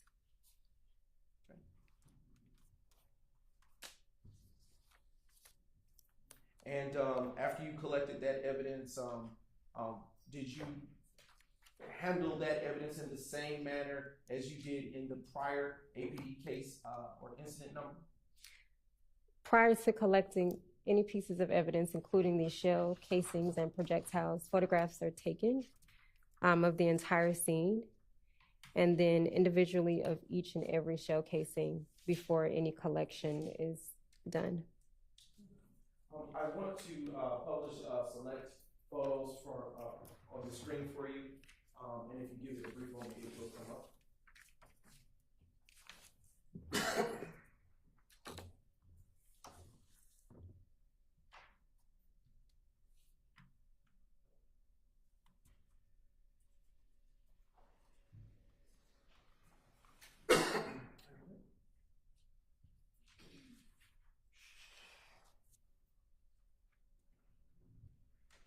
And it is now showing, the screen is now showing States Exhibit 1, Triple C.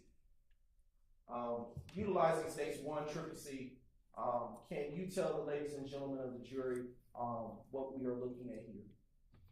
This is an overall photograph of the shell casings and the parking lot area of this apartment complex based on my arrival. Okay.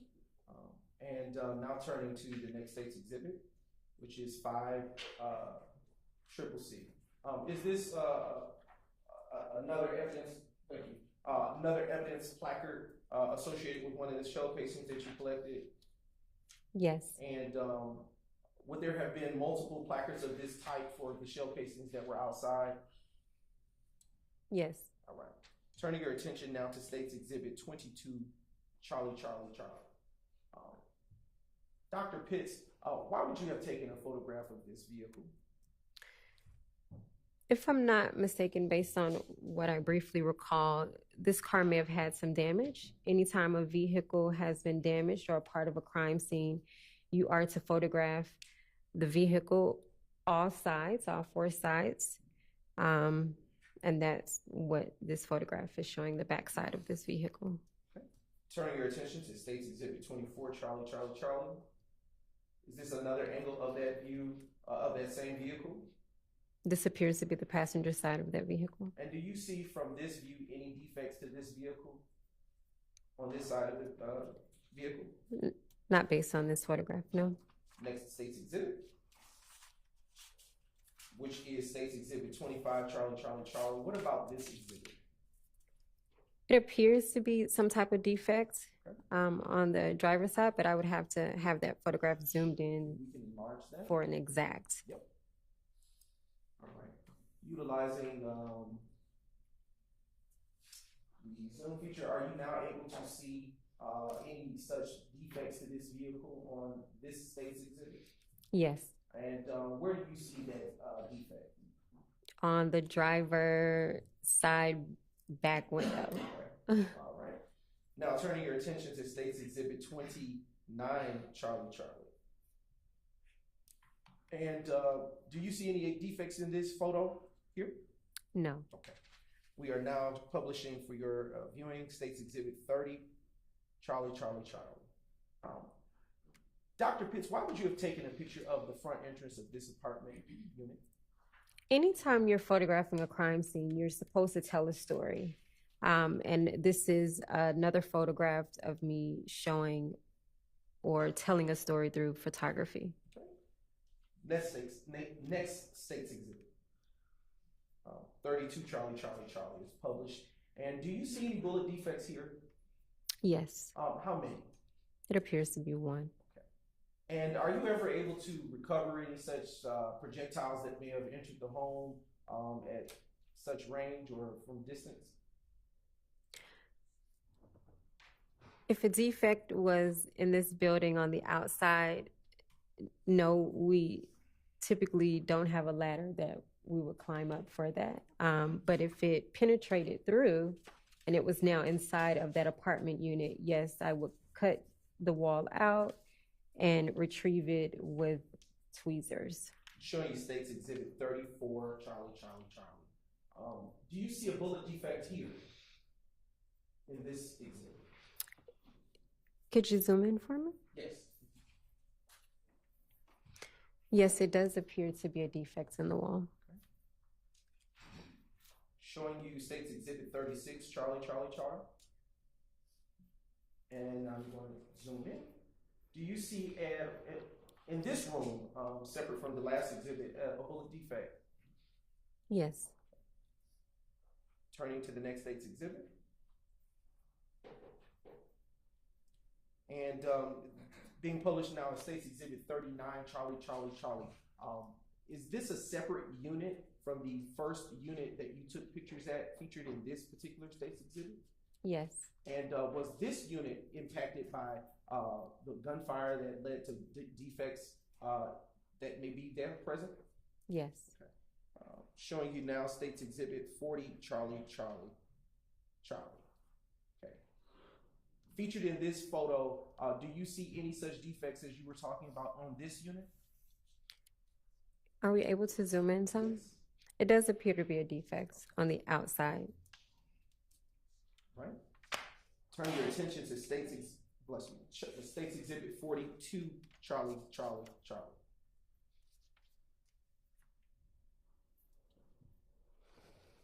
And if we can go and enlarge. Dr. Pitts, why was this photo of any significance to you? It appears to be maybe some type of defect. Okay. If you could utilize the cursor to just beneath, thank you, just go a little lower, right there. Do you see a defect there? Are we able to zoom in some? I think that's as far as it goes, Dr. Pitts. I wouldn't be able to accurately say that that's a defect. We'll turn to the next State's Exhibit, which is 44, Charlie, Charlie, Charlie. Dr. Pitts, before you go to State's Exhibit 44, Triple C, why is there evidence placard on the inside of the house as opposed to the outside? Because at this point, I am working my way indoors, and this appears to be the first piece of evidence upon entering this apartment unit. Okay, if we could zoom in, Ms. Knight. And from that angle or vantage point, are you able to tell what that evidence may have been? I can refer to my crime scene report. It appears to be a projectile piece. And now turning your attention to State's Exhibit 46, Charlie, Charlie, Charlie. All right. And is this a different defect from the others that we have observed in Unit 2? That we observed in Unit 1, because I think we've just entered into Unit 2. Yes, so within Unit 2, is this a separate defect from any others? Yes. Okay. And now turning your attention to the next State's Exhibit.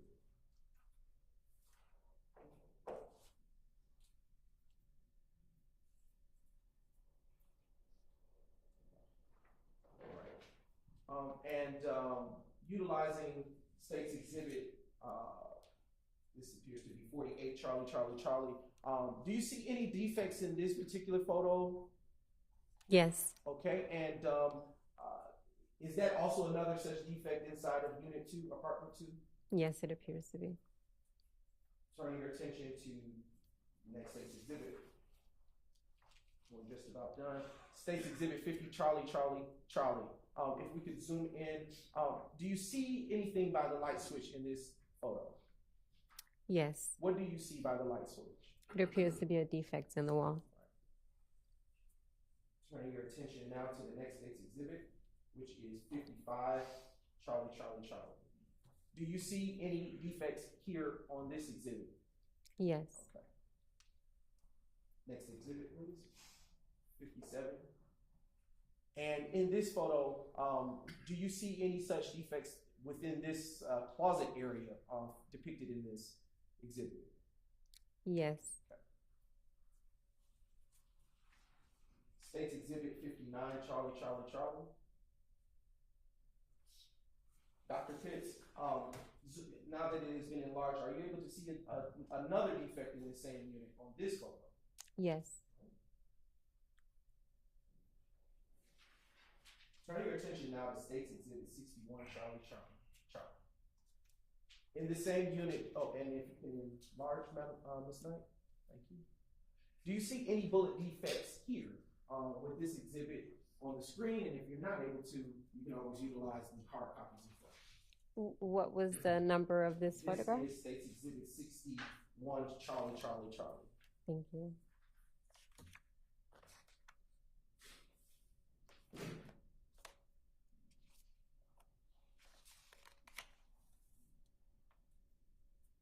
That didn't help either. It appears to be. Okay. All right. And now I'll direct your attention to the next set photo. This set 63, Charlie, Charlie, Charlie. And utilizing this photo, do you see another bullet defect here in this apartment unit? Yes. And I'll ask that silly question. Turn your attention to State's Exhibit 66, Charlie, Charlie, Charlie. Okay. Is this a separate unit from the prior two that you have taken pictures in? Yes. Okay. And do you see any bullet defects on this photo pertaining to Unit 3? Yes. Turn your attention to 67, Charlie, Charlie, Charlie.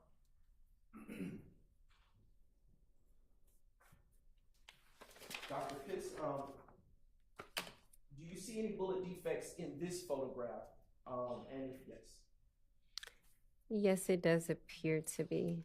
And to the top right where the cursor is now pointed, do you see any more bullet defects? Yes. Okay, how many do you see? I see 3. And in total on this exhibit, how many do you see? I want to say 4. Okay. It could be on other parts. Would utilizing the hard copy of that exhibit in front of you make you confirm that? What was the number That's again? Exhibit 70, Charlie, Charlie.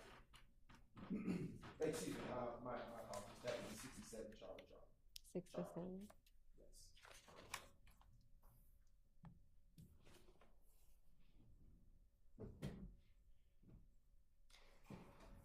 I can't accurately say, and the reason that I state that if you scroll down, it's 2 others, and I can't say if those are defects or not, so I don't want to misstate. I want to turn your attention to State's Exhibit 70, Charlie, Charlie, Charlie.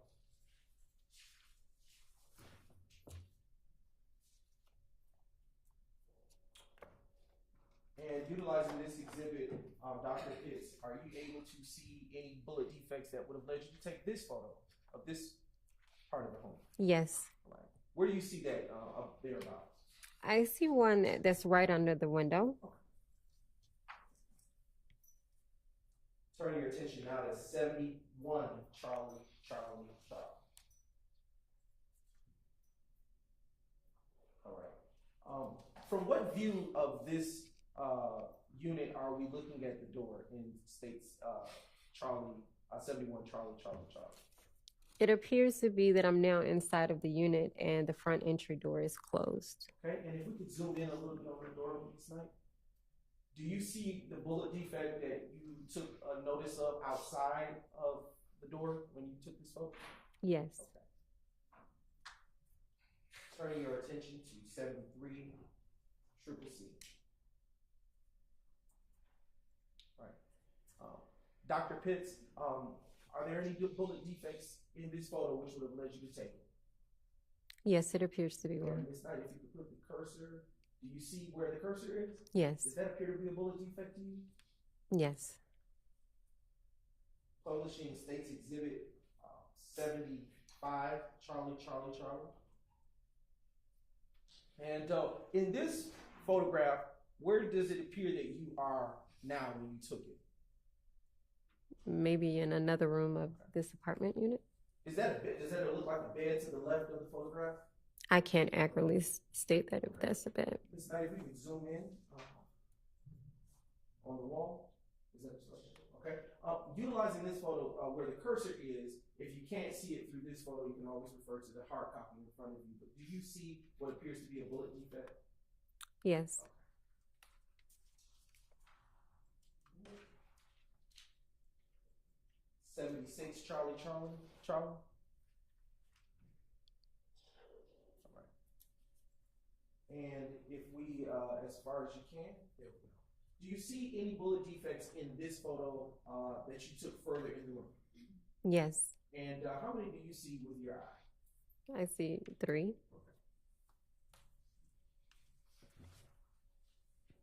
Now, publishing states 77, Triple C. And are you still in the same room that you were in when you took the first couple of photos? Yes, Okay, and if we can zoom in just a bit, do you see additional bullet defect, an additional bullet defect in this one? yes, And do you see? Yes, I was saying that. is it 76 Charlie, Charlie, Charlie? It is 77 to you.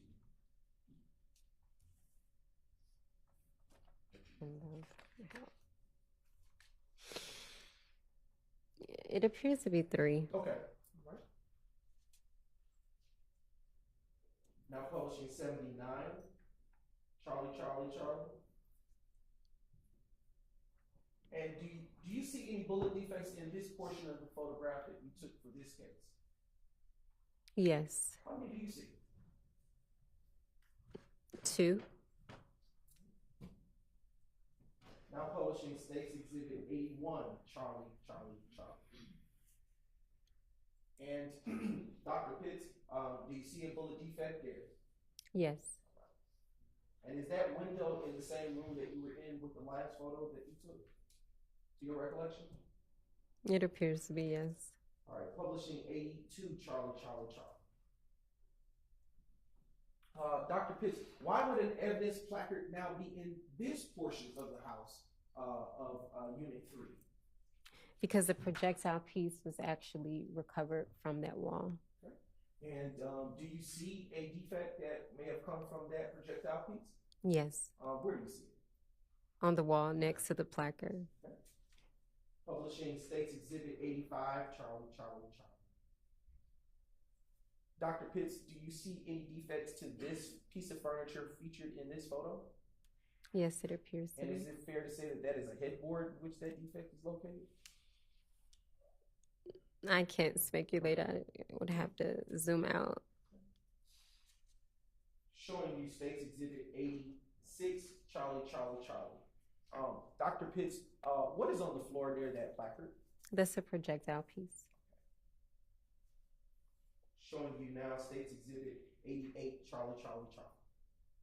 As to this evidence placard,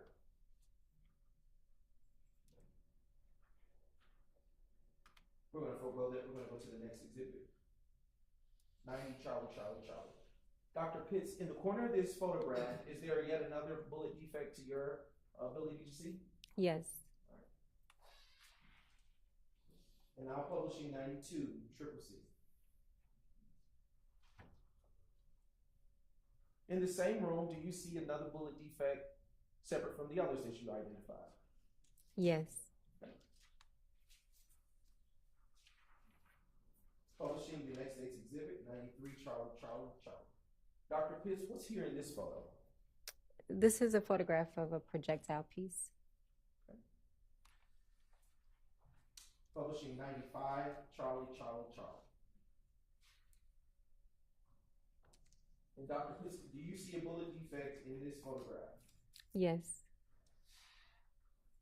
And is it whereabout the cursor is located on the screen? yes, Now publishing the next States Exhibit, which appears to be States Exhibit 100. But let's confirm. Just a brief moment.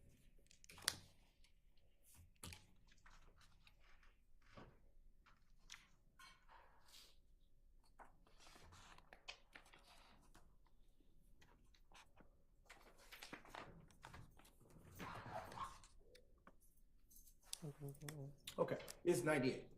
Yes. Yes, States Exhibit 98, Charlie, Charlie, Charlie, which is on the screen. Is it 99 CCC? No, it's 98 on the screen. Charlie, Charlie, Charlie.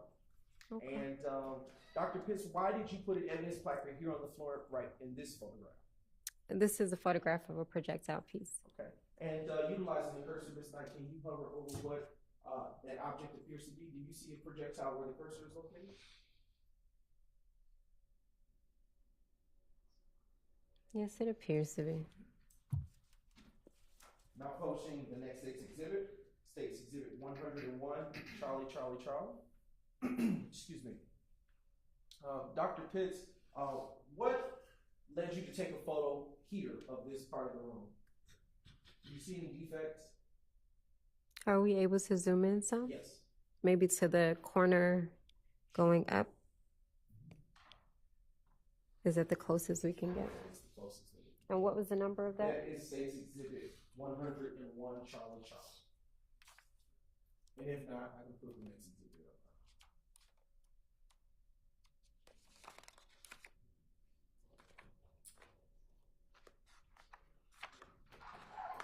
Can we put the next, because this is kind of out of sequence. Thank you.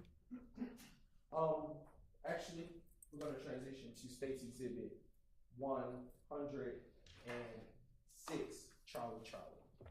And you can still refer to that if you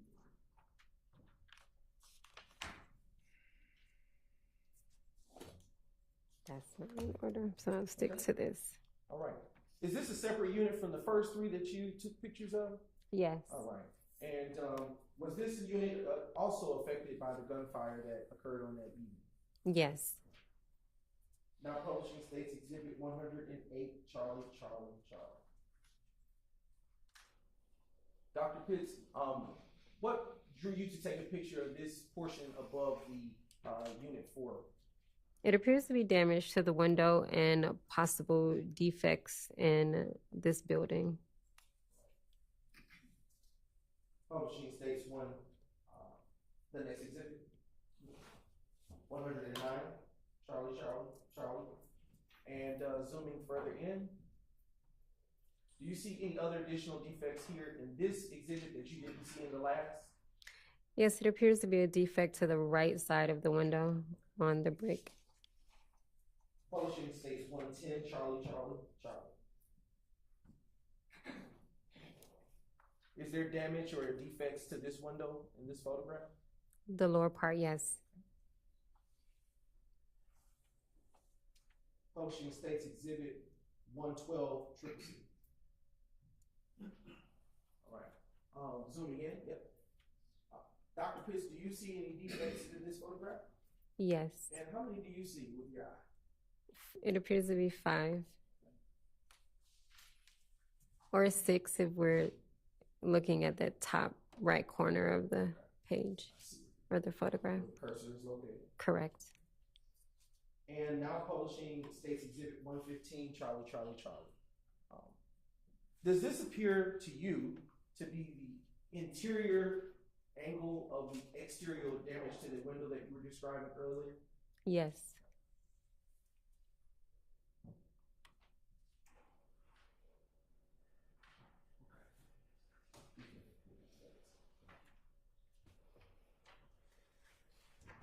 And Dr. Pitts, did you create a crime scene record for this particular incident? Yes. And do you recognize the crime scene record in this case, identified as States Exhibit 123, Charlie, Charlie, Charlie? Yes. And how do you recognize it? It's the crime scene report that I generated. Okay. And does that crime scene report fairly and accurately, does that crime scene report or record, is it in the same or substantially same condition as it was when you authored it? It appears to be, but I'm sure it's not the exact original. Okay. And at this time, Your Honor, the state now moves to admit States Exhibit 123, Charlie, Charlie, Charlie. All right, it's submitted.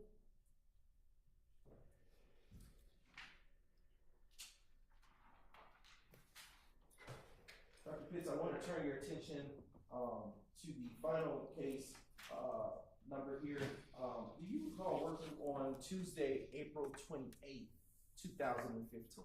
Yes. And do you recall being called out to the location of 2517 Donald E. Hollowell Parkway? Yes. And in what county, to your knowledge, is that location situated? It's on the other end of Hollowell, Fulton. Okay. And do you recall what is located at that address? Based on the photographs that I have been briefed on, it appears to be at a club. I am now approaching you with what has been previously labeled as State's Exhibits 2,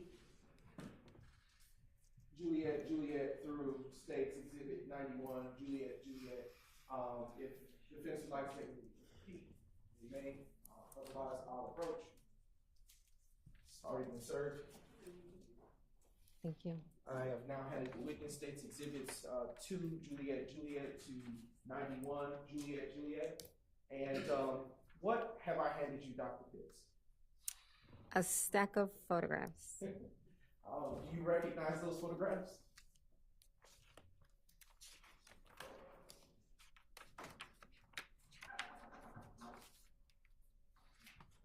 I should say, have you had an opportunity prior to coming to court today to review those?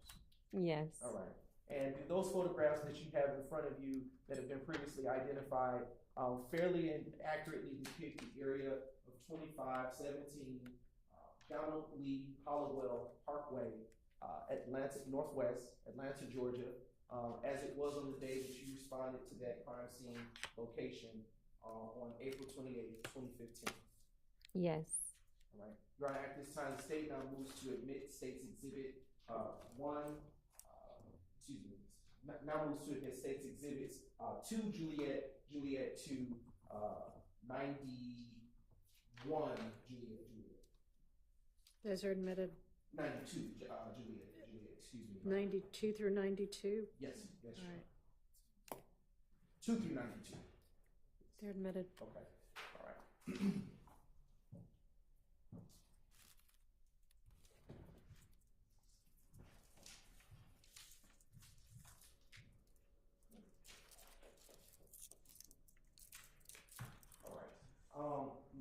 I'm also going to approach you with what has already been marked as State's Exhibits, Exhibit 93, Juliet. And Dr. Pitts, I will ask you, do you know what that is? Yes. And have you had a chance to, what is it? It's a crime scene report or record. Does it pertain to the address of 22517 Donald Lee Hollowell Parkway, Northwest Atlanta, Georgia? Yes. And does it pertain to, what incident number to which does it pertain to? 151180288. And does that crime scene record is it in the same or substantially same condition as it was when you authored it?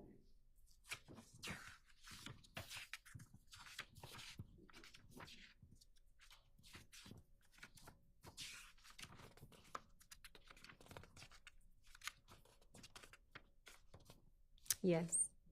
Your Honor, I now move to admit State's Exhibit 93, Juliet into evidence. Admitted. What was the basis for the call that you were dispatched to at that location on April 28, 2015? I was dispatched out to a damage to private property.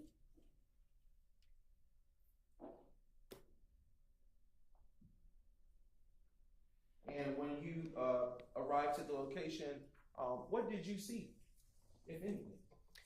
Based off of my photographs, I saw damaged vehicles, some shell casings. And do you know who the on-scene investigator was or a responding officer? Based off of my report, it was Sutton. All right, I hate to do this, but I'm going to interrupt and have us break for lunch because it's been past the 45 minutes anticipated and we're at 1 p.m. now, so I'm sure people are getting hungry.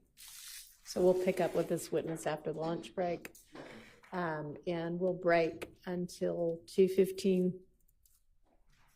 Yes, sir.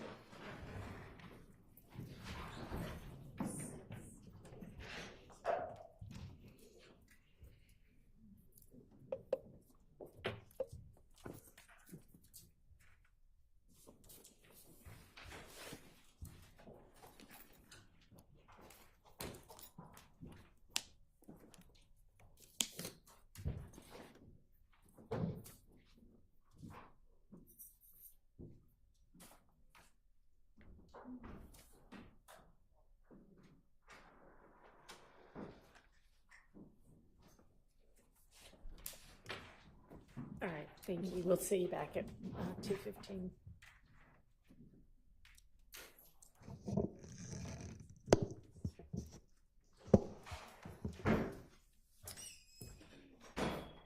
All right, I'm not sure where Miss Love went, but y'all were going to get the dates of the witness list that these various witnesses first ever appeared on.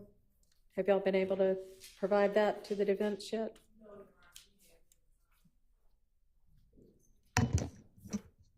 I'll look as we're sitting here before I leave for lunch, Your Honor. Okay, so I don't think you were in here yet, but somebody should have already been doing that. And in fact, y'all called a witness that we hadn't yet covered because you gave me one order that you were calling the witnesses in and then called them in a different order. Not that anybody from the defense objected, but there's Miss Love. Miss Love, the defense still needs the information on which witness list these recently re-added witnesses were on. Okay, I had, earlier this morning, I had our paralegal looking at our first list that we sent out. So I'll go and get that information Okay, from her. I mean, doesn't your paralegal email you when they've got the information you need? Do you have to? Yes, and go actually she did physically tell over here? no, Okay. no, I was just going to step out and talk to her, but she already told me that, for instance, Kornbacher Yeah, was well, a he name. found Kornbacher, but anybody else? Yes, there was another one. All There right. were, I think, at least 5 more that she found. I'll go and check. Is she outside right now? No, she's at the office. No, I stepped in because another matter came up. The court had asked me about Mr. Zachary, and I had the person there to Okay. address that. So Well, that's the maybe reason I somebody stepped else back could in. go get the information about the witnesses, or I'll just do send you them. have the ADA or investigator who got the information from the hospital? Yes, I do. Okay, let's deal with that.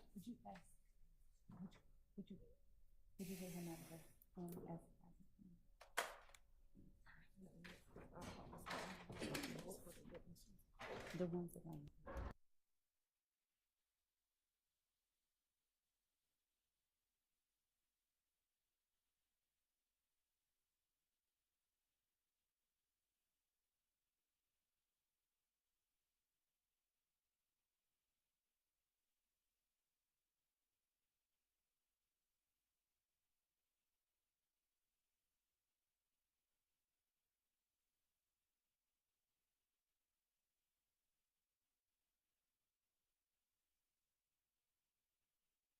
there.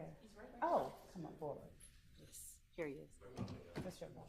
Hey, I'm just, if you were the person who was present for the doctor's conversation yesterday, I am wondering if the doctor said anything about whether stress would adversely impact Mr. Zachary to the extent that the doctor had concerns about, a rapidly deteriorating medical condition. Okay, was it discussed? It was discussed. It was even as far as discussed about his the medication that he was on. Mr. Shai actually specifically asked if the medication would affect his mental state of mind and his ability to understand. The doctor said no. Okay. There's been no evidence of that. Said there's no evidence of that based on the medication he was on. Okay. Okay. And nothing about he or she had no concerns about stress being able to. No. Okay. All right. Thank you. I appreciate your time. All right, Ms. Love, during this lunch break, please get that information to the defense. If you want to just email it to everybody. Yes, Your Honor. Okay. I'm going to pull up the email. I think I saw it. Great. So I'll if you pull have it that right up. now, that's even better. Okay.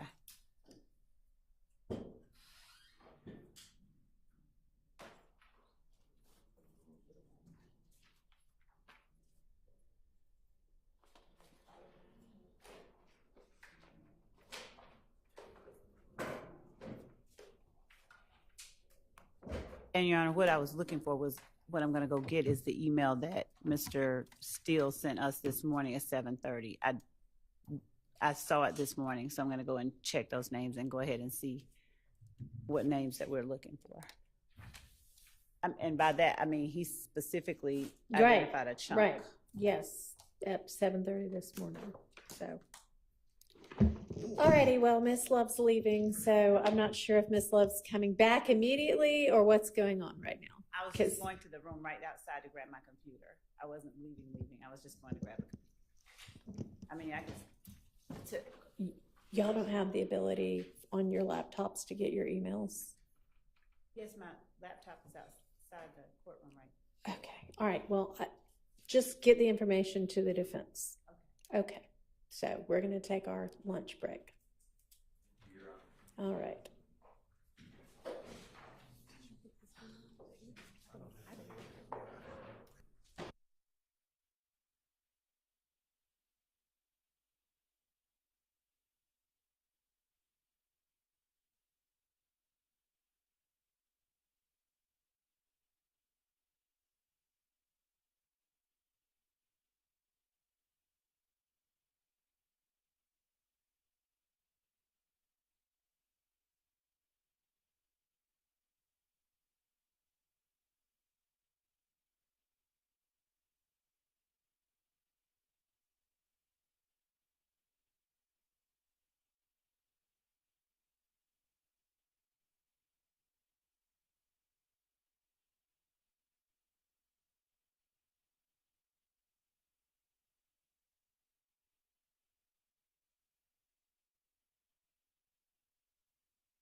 able to locate each of those names on Okay.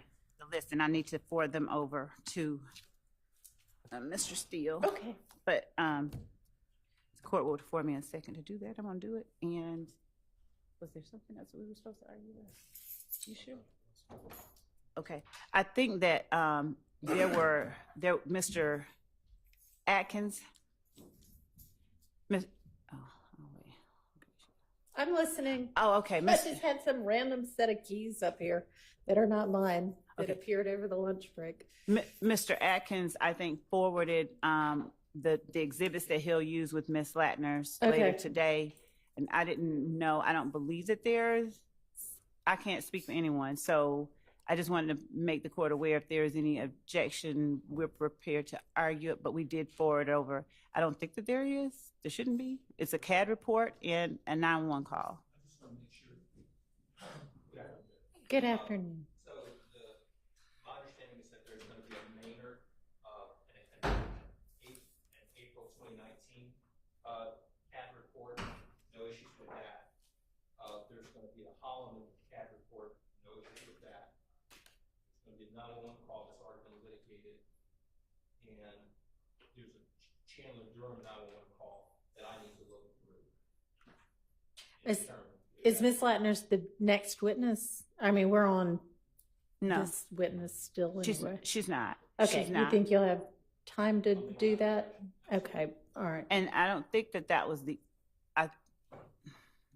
I would ask that the court inquire if there are any more objections about the ones that he sent over, because I think that was the extent of it, but he just wanted me to make sure that I addressed it with the court. You just stated what my position is on the other ones. Right. My issue is I want to go through that Chandler Durham out. Yes, That's we can do fine. that. We'll give you a chance to do that before. I will check, Your Honor, and good afternoon as well. I will check what was sent to our previous motion that we filed to exclude certain portions of Ms. Latner's 911 calls as well as CAD reports. And we already itemized that, but I could check it. No problem. Okay, well, hopefully Mr. Atkins has checked too and knows what comes in and what doesn't. And I believe that Mr. Smith as well forwarded some exhibits that he intends to introduce with the crime scene technician that he has coming up after this witness. What was that? So they're actually, Your Honor, from body cam footage from the Holloman incident. But it's a still shot? Or They're screenshots from body cam. Who's the witness? Detective Stark. That's not the next witness or the next witness. I need to review what they sent over. Okay, who's going to be the next witness after Professor or Dr. Pitts? Dr. Pitts, it will be CST Porter. Porter? Yes, I think Montgomery might be the name on there. Okay. I mean, I don't see that name on here, but there it is, Montgomery. Okay.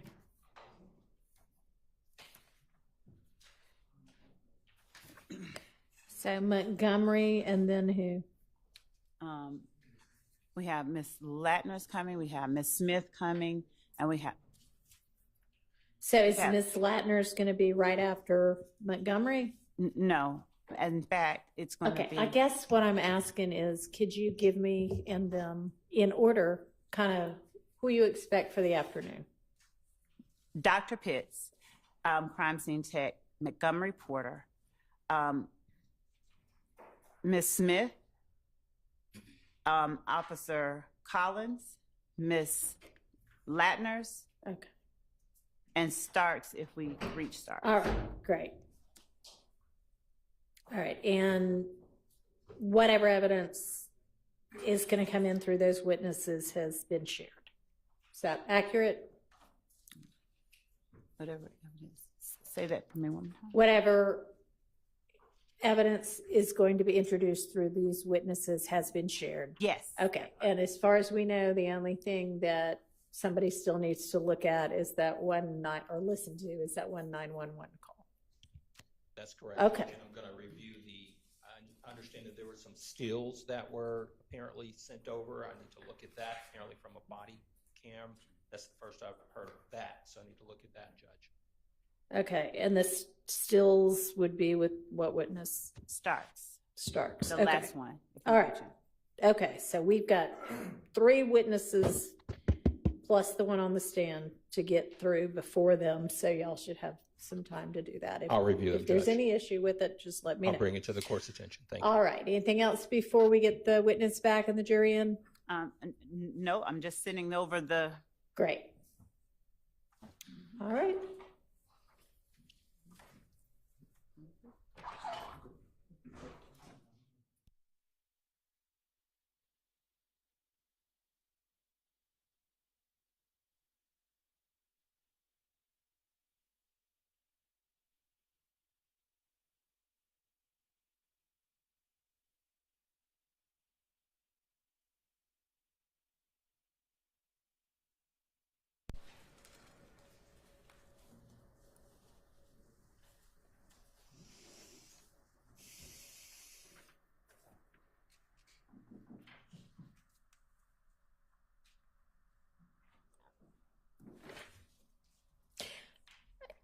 Is the Smith a Smith whom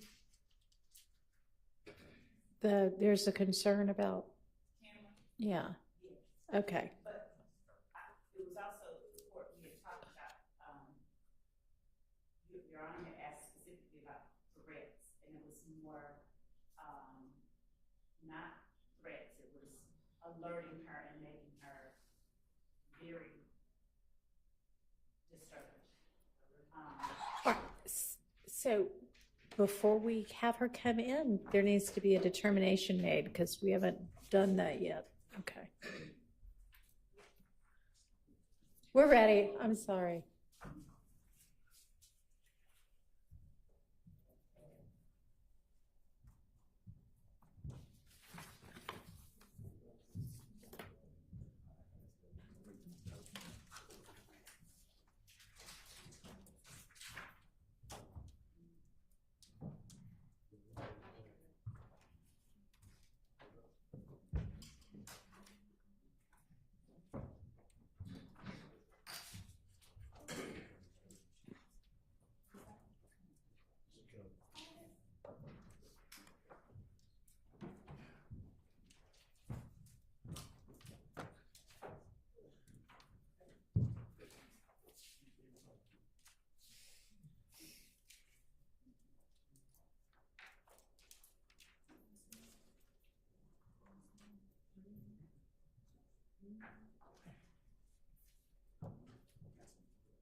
Thank you.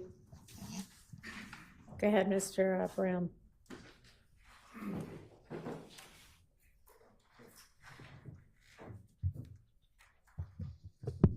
All right. Can you hear me? Dr. Pitts, before we broke for lunch, we were talking about the address of 2517 Donald Lee Hollowell Parkway. Do you recall that? Yes. Okay. And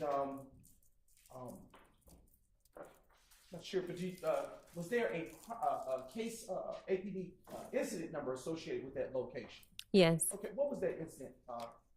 151180288. And with respect to this particular incident that occurred at that location just mentioned, do you recall who it was that called you out to that scene? Yes. Sutton. Okay. And around or about what time did you go out to that scene? I would have to look at my notes because it's not on this report.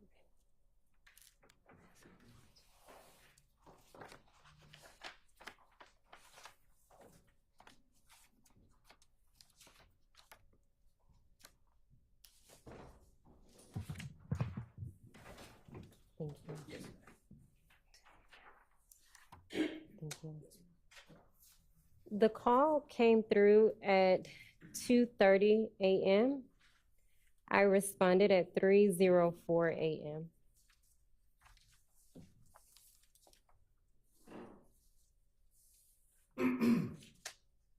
And you now have the photos in front of you. Using those if needed, can you recall whether the sun was up or down at that time? It was early morning. Sun was down. Okay. And when you got to that scene, as with the prior two cases that you testified about earlier, did you in fact process that crime scene at 2517 Donald Lee Hollowell Parkway Northwest? Yes. And when you began to process that, did you go through the same type of steps that you described earlier in the first two APD incident numbers? Yes. And what, in terms of processing, did you collect any evidence at that time? Yes. What evidence was located on that crime, at that crime scene? 49 shell casings and 1 projectile.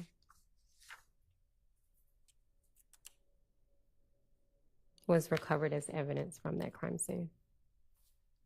And did you turn that evidence in as you did with the prior shell casings and the other two APD incident numbers? Yes.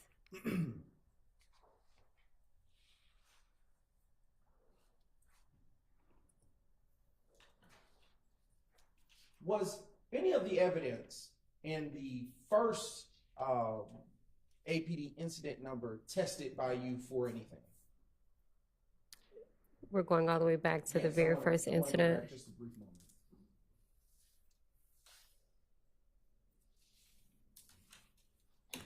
Was that the Springdale location? What That would have location was been that? Or the the- Hill Street? Yes, the Hill Street location.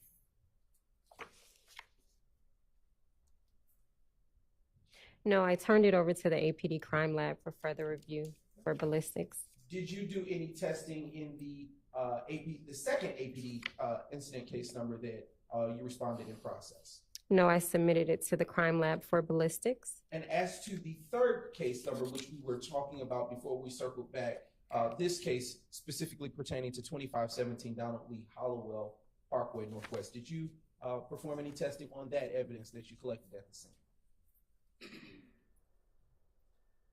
No, I turned this over to the APD property unit. I am now going to have published for you the crime scene photos that were already admitted that have been identified as State's Exhibit 2 Juliet through 92 Juliet, and Your Honor, there will only be a select few. Thank you. Yes. Right. Showing you now on the screen, Dr. Pitt's State's Exhibit 2 Juliet. Does this picture that you see here help you recall the scenes which you responded to on April the 28th, 2015? Yes. And where exactly, what type of business or structure is located at that address? This is Club Crucial. And how familiar are you with Club Crucial in terms of knowing its operations and being in that area? Familiar with it, but not familiar to the extent that I know someone that has been to that club. Okay, and are you familiar, based on your experience in employment, with the hours of operation? They may be more frequent? No. Okay. All right, now turning to the next State's exhibits. Now being published is States 3 Juliet. Dr. Pitts, what is exactly being shown here in this exhibit that's just been submitted? This appears to be the front entry side of the club. Now publishing States Exhibit 8 Juliet. Dr. Pitts, is it fair to say that this is an overview shot of the placards that were placed in that crime scene location? Majority of the placards, yes. And those placards that were placed down, do you recall to what number they went to? I don't. Okay. Is it by chance that your notes may refresh your recollection?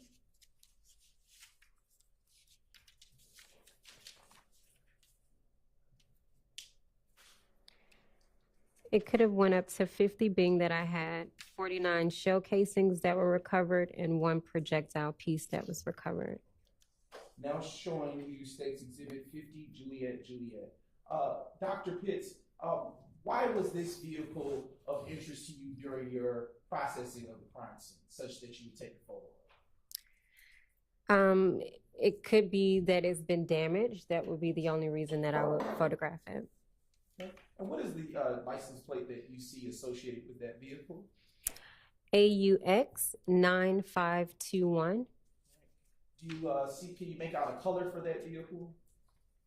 It appears to be plum, Okay. maroon. All right, now turning to the next State's Exhibit. Now published on the screen is 52 Juliet. Dr. Pitts, do you see on this exhibit any damage from what could have been gunfire in this exhibit? Yes. Okay, all right. Now zooming in for a closer view. Can you see, Dr. Pitts, or describe where you may see such defects to this vehicle? Over the back tire, maybe that's called the fender. I'm not really sure. All right. Now turning to State's Exhibit 53, Juliet. And Dr. Pitts, utilizing the exhibit that is now posted on the screen, do you see any other additional damage from bullet defects to this vehicle on this exhibit? Are we able to zoom in some? Bless No, it doesn't appear to be. you. Right. Turning to this next State's Exhibit 54, Juliet. What about from this vantage point of the vehicle? No, it doesn't appear to be. Okay, now turning to State's Exhibit 56, Juliet. Dr. Pitts, utilizing this photo that is now on the screen, can you describe any such damage or defects that you see to the vehicle? It appears to be the sunroof of this vehicle that's damaged. Now publishing State's Exhibit 57, Juliet. And Dr. Pitts, utilizing this exhibit for this, what type of vehicle are we looking at here to your best of your knowledge? A Ford pickup truck. Okay. And with this vehicle, do you see any defects such that you would have taken a picture of the front? Yes. Where do you see those defects?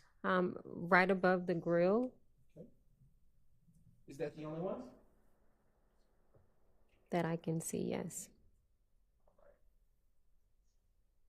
Okay.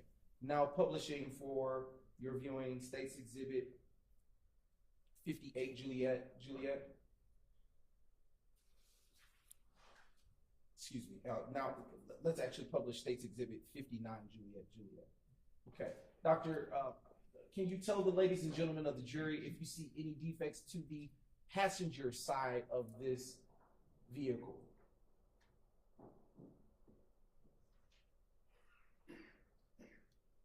It doesn't appear to be. Okay. Where the cursor is located, can you see any such type of damage or defect? Yes. Okay. Now turning to State's Exhibit 60, Juliet. And was there anything of value in terms of your experience as a crime scene tech that you would take the rear of this photo, this rear photo of the truck? Well, as I mentioned earlier on, when you're photographing a vehicle, you should be capturing all 4 sides of that car. So it doesn't appear that I see a defect, and so it just appears to be that this photograph was captured for documentation purposes. And what is what is the license plate or tag number associated with this pickup truck? I do wear contacts. I think it's BZE 0994. Okay. All right. And we are now publishing State's Exhibit 62, Juliet, Juliet. Dr. Pitts, was this another such vehicle that was impacted or received defects at the Club Crucial location? Yes. Okay. And do you, from this vantage point of the vehicle, see any defects where the cursor once was, but I believe it did move? Okay. Are we able to zoom in some? Yes, that's what I believe is happening. Yes.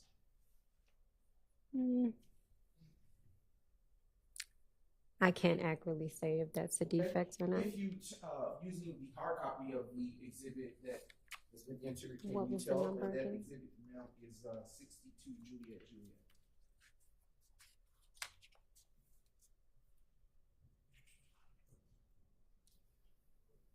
It still appeared to look the same. Okay. So yeah, I can't. Now publishing 63 Juliet, Juliet.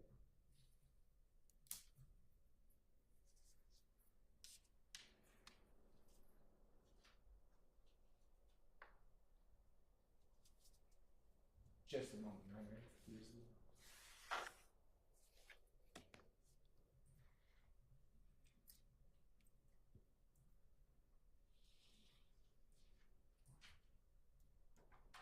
Thank you, Ms. Knight. Dr. Pitts, before we ask any questions about the exhibit that is published at this point, can you tell the ladies and gentlemen of the jury what vehicle you know this to be, if at all? What type of vehicle, I should say? Based on the emblem, it looks like a four-door BMW. And with respect to this vantage point of that BMW that you described, is there a defect to you, to your ability to see from utilizing this picture? Any defects? No. Where the cursor is, can you describe whether you believe that to be to the right of the cursor? That is, can you describe if you know that to be a defect? What was And the this number? is State's Exhibit 63, Juliet, Juliet.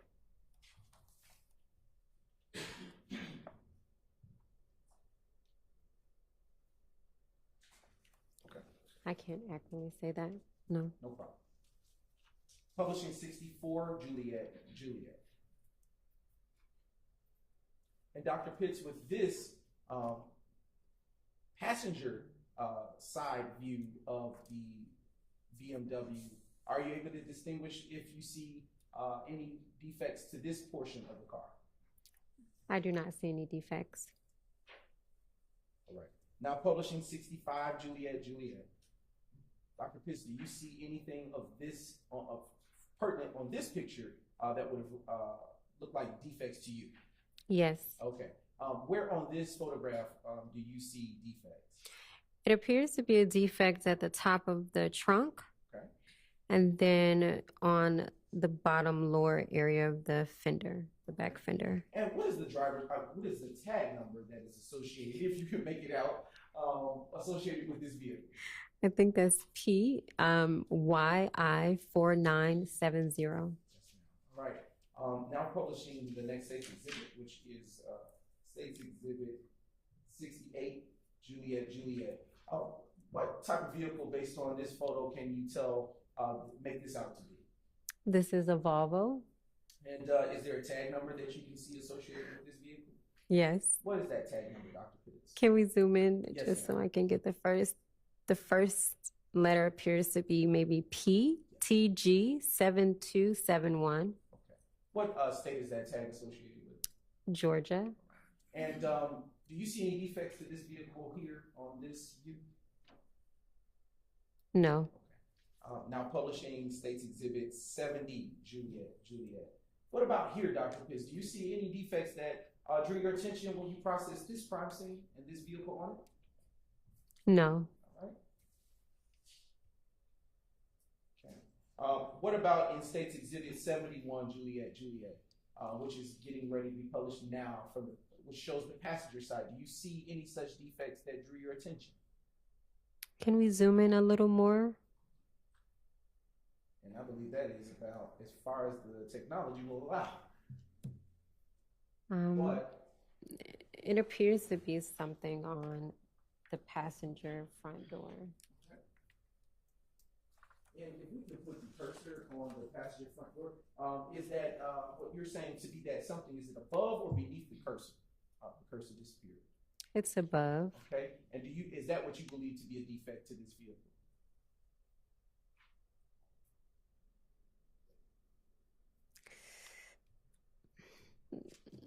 I'm gonna say it's not a defect because I'm not 100%. I'm gonna say it's not a defect. I'm not 100% sure. Okay.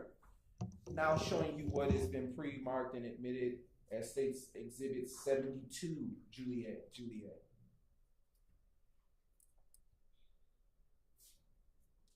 Okay.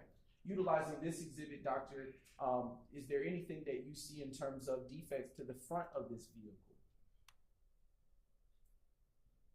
No. All right. Now publishing State's Exhibit 73, Juliet. Dr. Pitts, are you able to say that, do you see anything that may appear or resemble to be a defect on this portion of the car? Yes. And is that what you would believe to be a defect? Yes. Now publishing State's Exhibit 74, Juliet. And Dr. Pitts, using this exhibit, can you tell what type of vehicle this is? A Nissan Sentra. And what's the, if we could zoom in, does there appear to be a permanent or a temporary tag here? It's a drive-out tag. And I know this may be a little smaller, but can you make out those letters or numbers? You can see them? 14310132. And what appears to be the expiration date? May 29th, 2015. Okay, now publishing State's Exhibit 76, Juliet.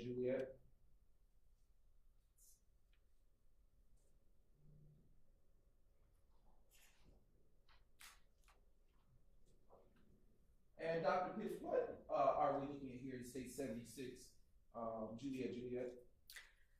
The driver's side of this vehicle with defects.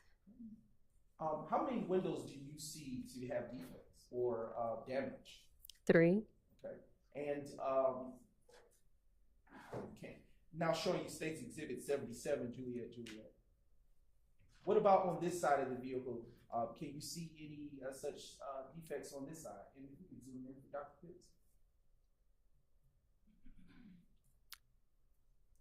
It appears to on the back passenger side door.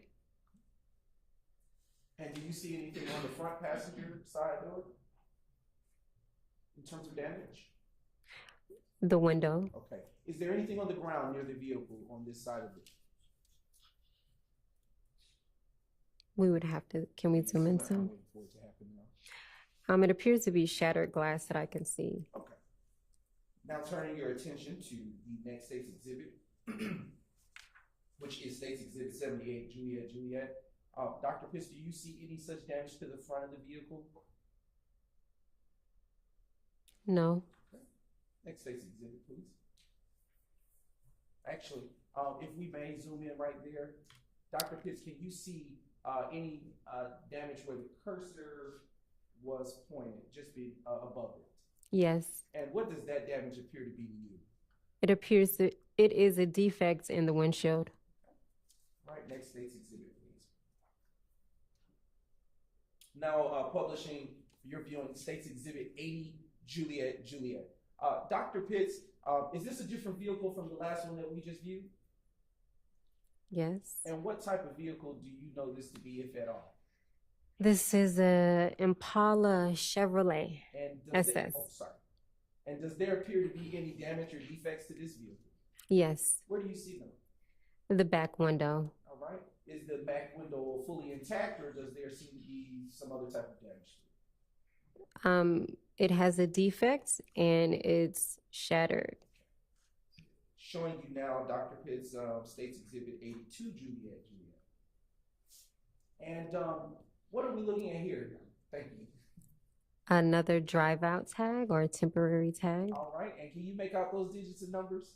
14223 495. And does there appear to be an expiration associated with those temporary tags? Yes. What is that date? June 2nd, 2015. Now, publishing 81, Juliet. Outside of the damage that you described to the back rear windshield, do you see any additional damage to this vehicle, Dr. Pitts?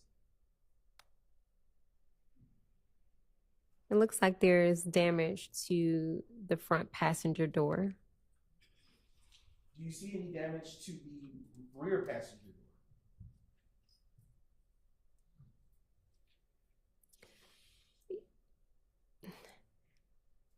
It looks like it could be a scrape or a dent, but I would maybe need to zoom in some.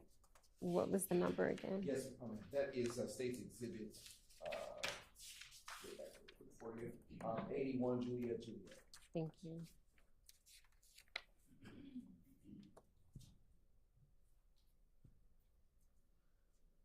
Yeah, it still appears to be maybe as if it's some type of scraping. Okay. Do the windows appear to be shattered as the back windshield, or do they look intact from this vantage point? They appear to be intact. Dr. Pitts, if you could zoom out just a bit, Ms. Knight, can you tell if this vehicle is parked properly within the space that it should be, or is there something different going on with this vehicle? It's in 2 lanes. Showing you now the next State's Exhibit 83, Juliet. And if we could just zoom in partially. Dr. Pitts, do you see any damage to this portion of the vehicle, the driver's side?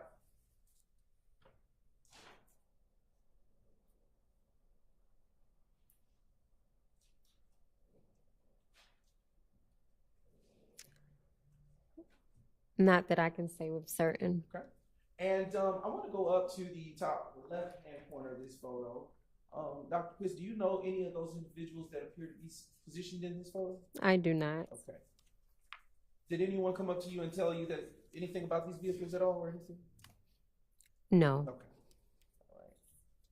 Now showing you the next State's Exhibit 84, Juliet. And if we could just zoom in just a little bit this night. Right. Dr. Pitts, do you see anything of value to you in your experience as a crime scene tech in terms of defects here? No. Okay. Now publishing 86 JJ. Right. Dr. Pitts, do you see it? And if you can zoom, is that enough? Thank you, Ms. Knight. Do you see any defects to this vehicle at all? Yes. Where do you see such defects? Initially, I saw something on the front fender towards under the grill, and then the windshield. Okay. If we could move the cursor, Ms. Knight, is that where the cursor is about located? Is that where you're speaking about a defect? Yes. And can we move into the windshield? Is that where the cursor is located? Whereabout you are describing the second defect you observed? Yes. Okay. Now turning to the next State's Exhibit for publication, and that is 88 Juliet. Dr. Pitts, what type of vehicle is this to your knowledge? A Challenger. Okay, and do you see a license plate or tag identifier associated with this vehicle? Yes. What type of digits are associated with this vehicle? BBN 9843. Right. And now, do you see any defects to this portion of the vehicle, the rear of the Challenger? Are we able to zoom in a little? Yes.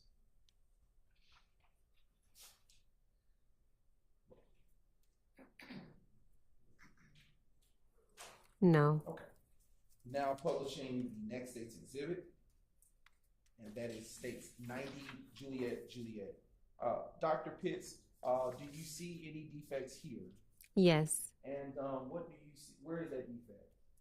The front windshield. And when you when you process these vehicles in terms of photographs, did these vehicles remain on scene, or were they ever transported somewhere else? That I have no idea. All right. And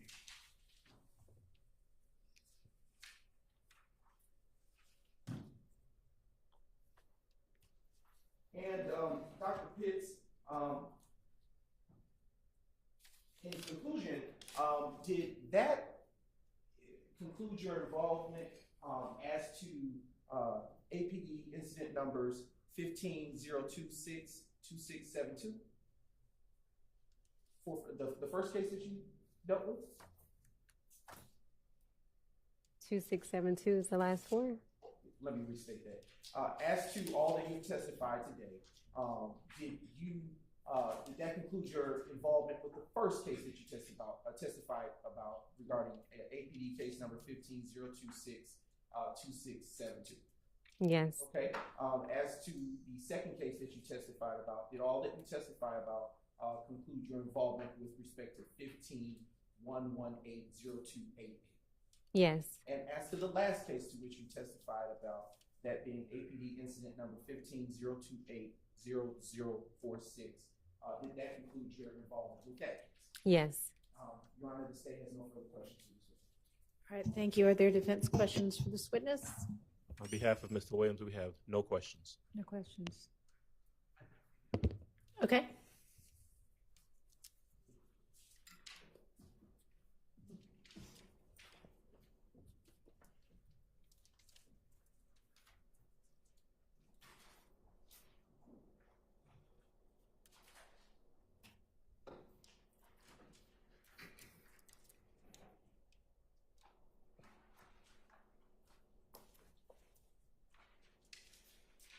Good afternoon, Dr. Pitts. Hello, how are you? I'm fine. How are you? I'm good. My name is Max Shard. I represent Shannon Stillwell. I just want to ask you a couple questions about your work on January 26th at 1007 Hill Street. Okay? Okay. All right. And if you need to refer to your reports, just let me know, and then that's fine. But we just need to, for the record, just make it clear that you're referring to your report, okay? Okay. All right, thank you. As I understand, you were the crime scene technician on that scene, correct? Yes. Okay, and were you the only crime scene technician on that scene? Yes. All right. And I understand your testimony is that you took a large amount of photographs and also collected shell cases. Yes. Okay.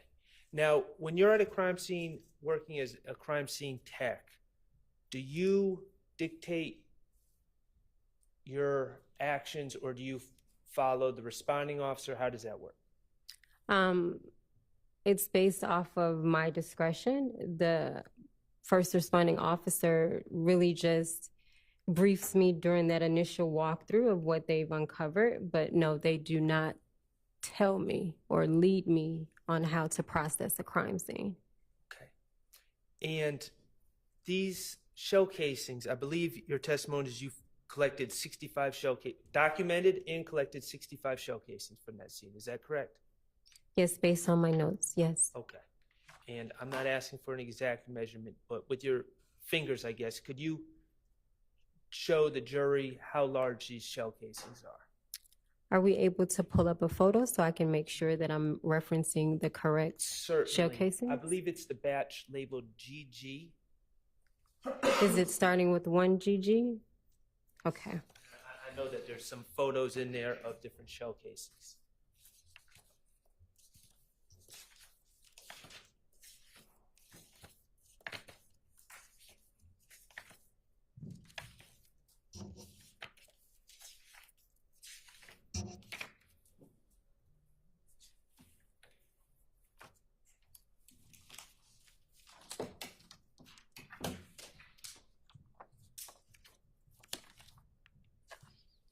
Maybe about this big. Thank you. You're welcome. Now, and they're made of metal, Yes. and the surface of these shell casings are smooth.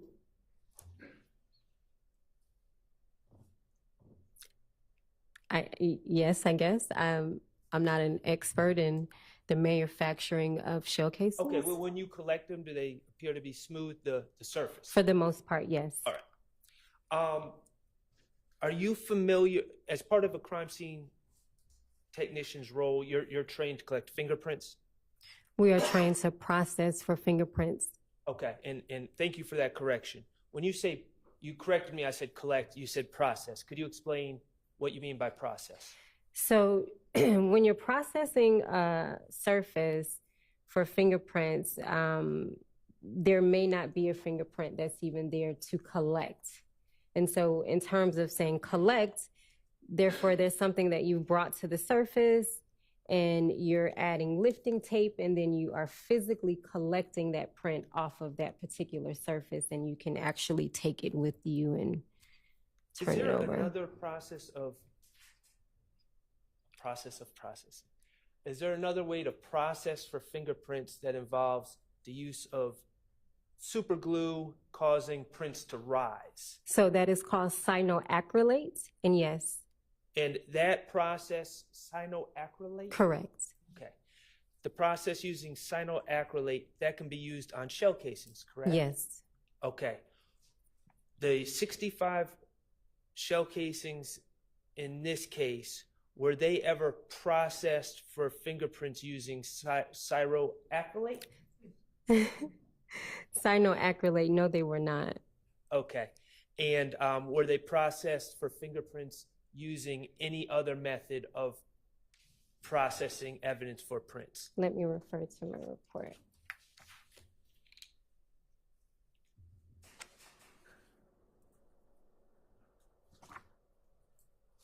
According to my report, no, I turned them over to the APD crime lab for ballistics testing. Okay, thank you. You're welcome. Any other defense counsel with questions for this witness? All right, any redirect? All right, thank you so much for your time. You're excused. Call your next witness.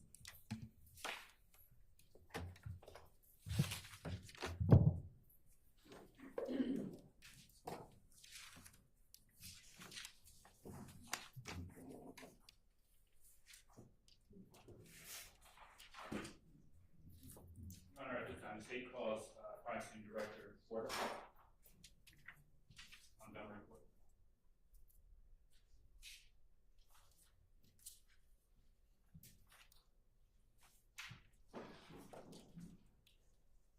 I'm just wondering why this person's not walking in the door right now. Y'all,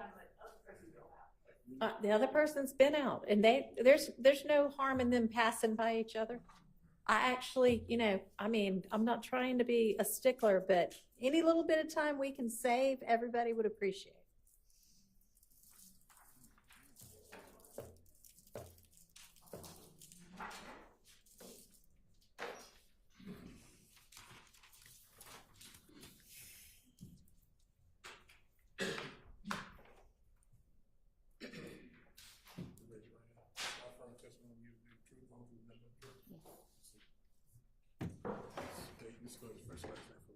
Okay.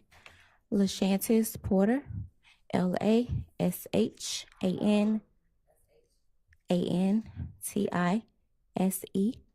Last name Porter, Porter. Ms. Porter, good afternoon. Hey, how are you? Ms. Porter, did you change your name? Did your name change? Yes. And what did you go by formerly? Hill. Where do you currently work, Ms. Porter? Atlanta Police Crime Scene Unit. And how long have you worked for APD? For 19 years. Can you tell the jury what your current role is? I am a crime scene director for the Atlanta Police Department. And what are some of your responsibilities in that role? I ensure that the crime scene technicians are doing their jobs properly, processing evidence properly, collecting evidence properly. I also manage our customer service section where they do background checks.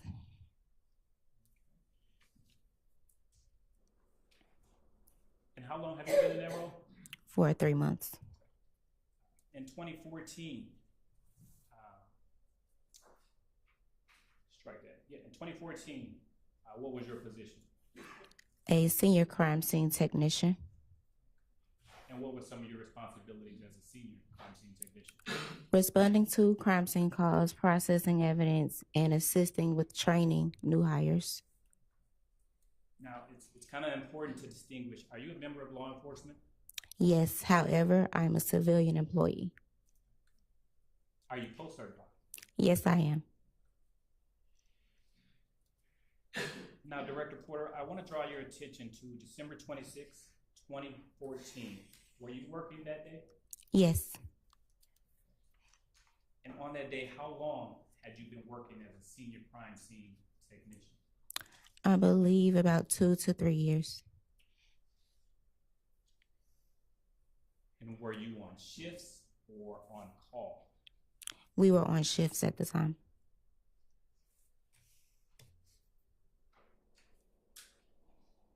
And what was your shift? I was 4 p.m. to 12 a.m. Were you alone or with a partner? I was alone.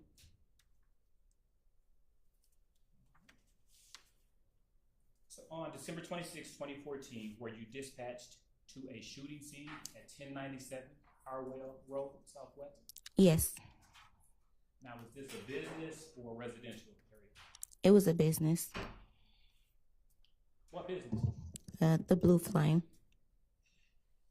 Have you been to this business before?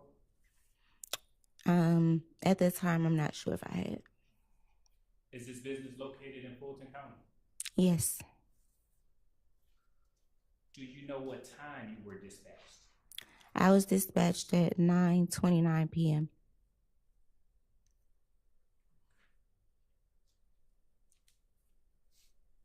Now, what was your job when you arrived on scene? My job was to process the scene by taking photos and collecting the evidence that needed to be collected.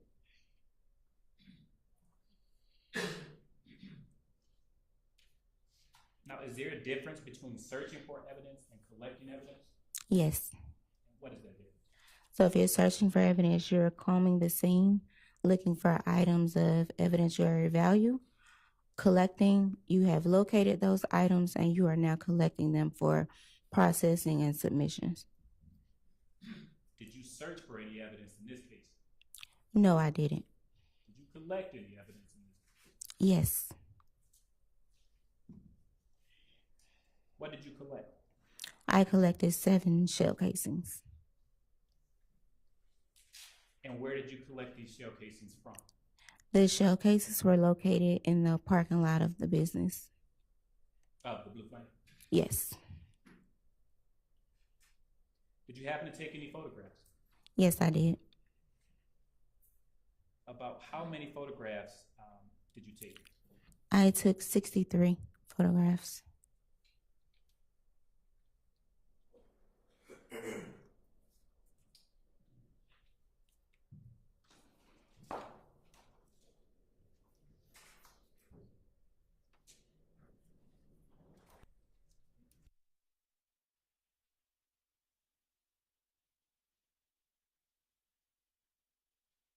You actually photographed, took your photograph? Repeat the question. Do you recall where you actually took photographs that night? They were toward the bottom, maybe toward the street of the parking lot.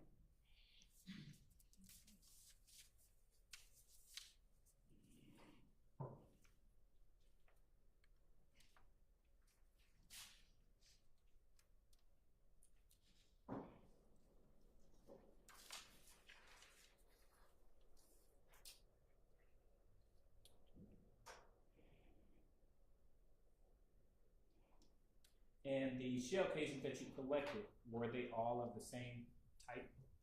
No. you take any prints from the casings? The casings were processed for prints, but there were none of value lifted.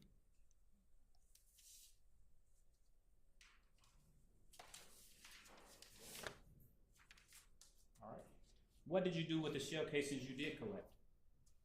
Once they were collected and processed, they were submitted to our APD crime lab for ballistics analysis. Did you perform any ballistics testing? No. Now, what did you do with the photographs? The photographs were placed on a disc and sent to our photo lab.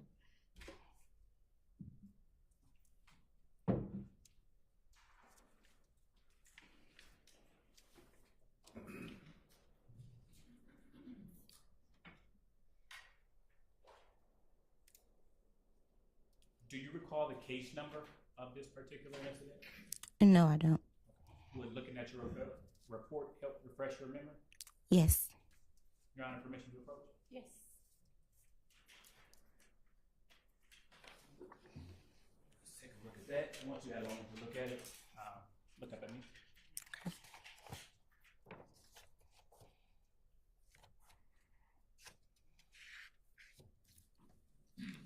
Okay. And what was that case number? It was 143602137. Now, would your crime scene report have the same report number as the APD report number? Yes.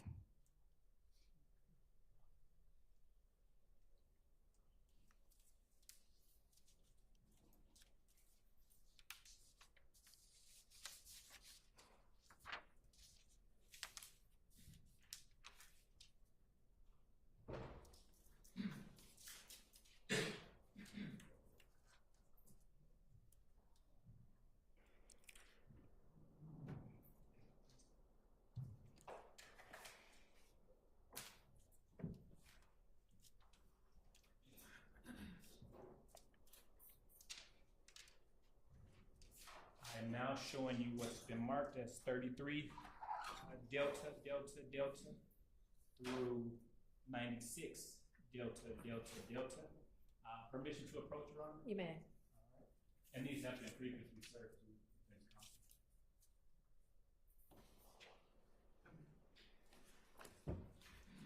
All right.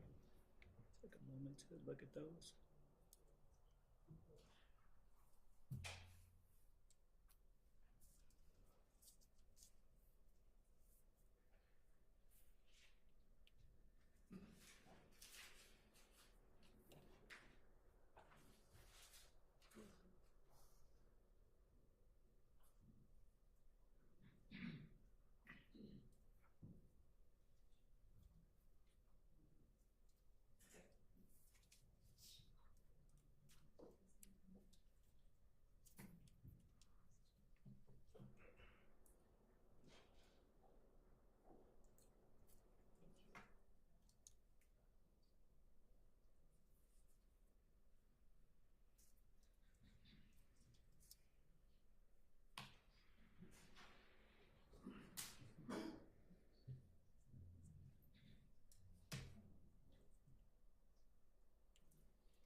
Your Honor, may we approach? Yes. Number of the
So there's a relevance objection to essentially, I guess, all of what the witness might be about to testify to. And Mr. Smith, you were trying to sort of explain the relevance, and if you can just do it here. Yes, Your Honor.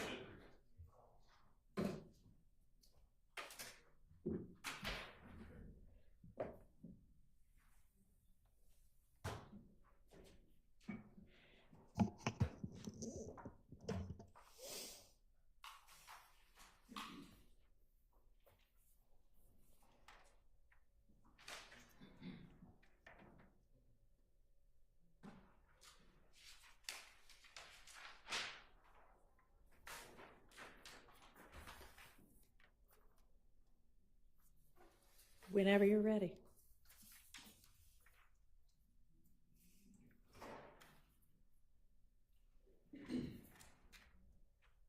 Your Honor, these shell casings that were collected at 1097 Harwell Road, this location is just down the street from Club Crucial. It happened December 26, 2014, and it produced a knifing hit to 2905 Springdale Road, which occurred on January 28, 2015. One of the other cases that the state has presented evidence on. Okay, and so, Your Honor, as we're talking about the shootings and the violence that has occurred throughout this investigation, the shell casings, the fact that there is this knifing hit, it just shows various locations. We're not going to say this person had it in their hands, but the fact that there are knifing hits to locations that are in close proximity to locations where we know where we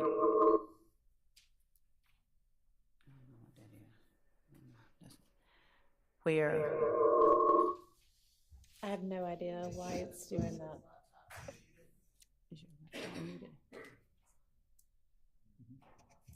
Testing.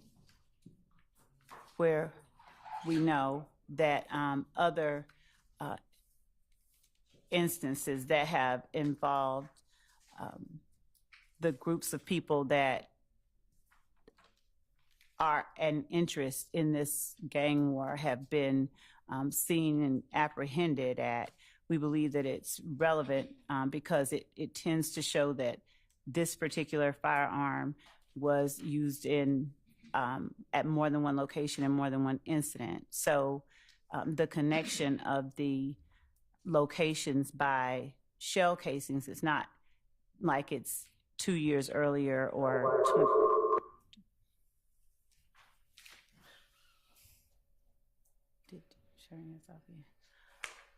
20 miles away.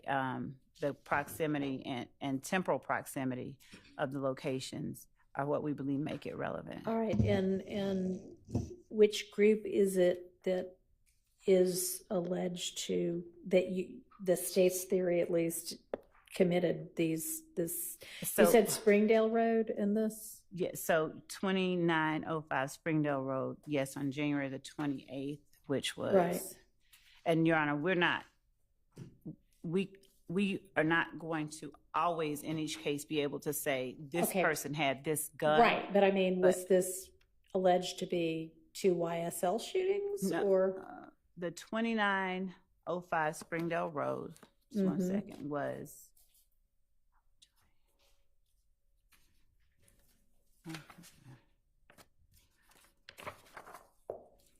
January 28th. Was the location of Miss Antrevia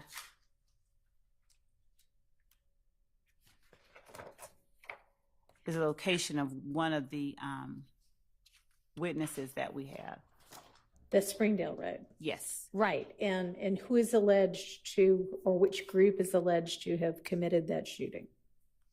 There was, during interviews, there was an allegation. The groups that were alleged to have been involved were the groups that are listed, YSL and F Gang. But I cannot say there. So for the Blue Flame and then for Springdale Road, is YSL the group alleged to have committed those shootings? Not for Blue Flame, we don't know. But the Springdale Road, there was an allegation that YSL committed the Springdale Road shooting. Okay. We don't know who committed the Blue Flame, but we do know that the shell casings that were at Springdale Road were also fired at the. They are producing knife and matches to a location just a mile away from Club Crucial in the latter part of December 2014. All right. And is this Club Crucial, or not, I'm sorry, is this Blue Flame shooting anywhere in the indictment? No, it's not that it's in the indictment. It's just that it's the proliferation of violence and the location of the amount of violence caused by these weapons that have been used in these various shootings, we believe is relevant. Okay. And is the weapon that matches both of these also, was it found in the possession of anybody who's alleged to be a YSL co-conspirator? No. Let me make sure about that. Hang on. Do y'all even have the weapon that these two things match? No, we don't have the weapon. We have shell casings, but not the gun in this particular case. And so we don't, and we're in showing the back and forths. We're showing the amount of shootings. Okay. So I know that for a lot of the different incidents, there is a theory that, there is one shooting by one gang against another, and then the other gang retaliates against the first gang, and it goes back and forth, back and forth. Right. Is the Blue Flame shooting alleged to have been any part of that back and forth, back and forth? We don't have that.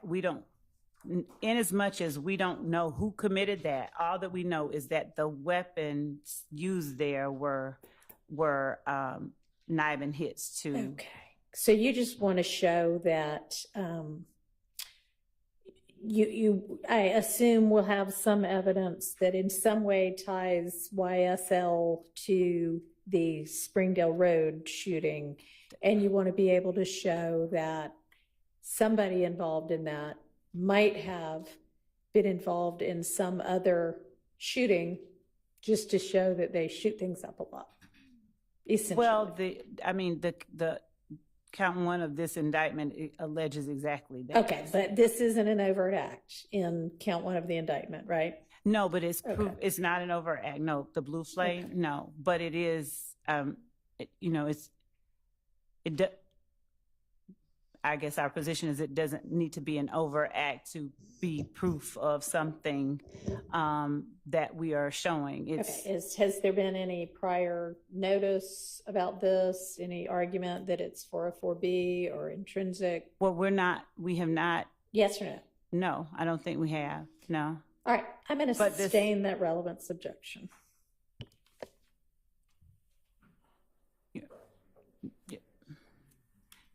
Yeah. Yes. I'm going to exclude it based on relevance, 403, lack of notice. Your yes, Honor, ma'am.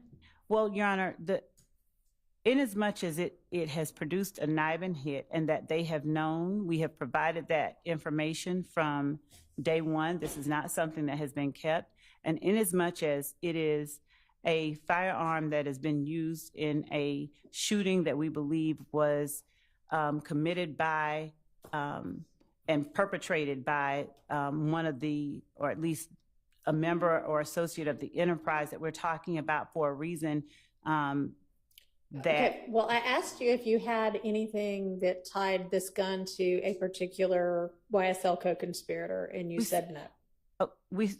I'm sorry, but we said that 2905 Springdale Road is a location that we have heard from interviews that a YSL person shot up. We don't have a particular YSL person. And the fact that that same firearm was used about a month earlier at a location about a mile away from where other YSL shootings occurred, we believe that makes it intrinsic. We've not argued, the court asked us, had we argued that? We have not argued it, no, but we do believe that it's intrinsic, it's definitely relevant. The jury could draw the conclusion that this same firearm was used in a different location. It would then be part of the evidence showing the nature of the enterprise that is described and alleged in count 1. So in as much as the relevance, we believe, is that this firearm that we believe was used by a YSL member is used in another location, showing the level of the type of violence, showing the nature of the acts committed by the enterprise.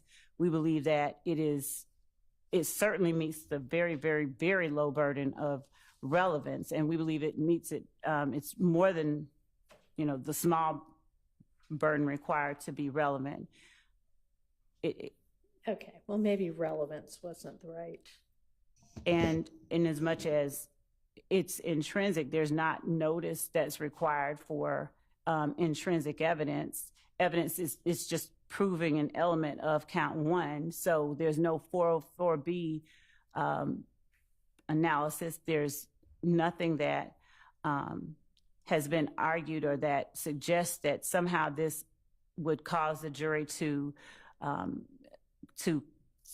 convict either of the defendants on grounds other than those alleged in the indictment. So we believe that it's relevant, pertinent, intrinsic, and admissible, and should not be subject to that extreme sanction of exclusion, given that this is something that has been, this particular NIBA match, this particular information has been made known to the defense since the beginning of this case back in 2022.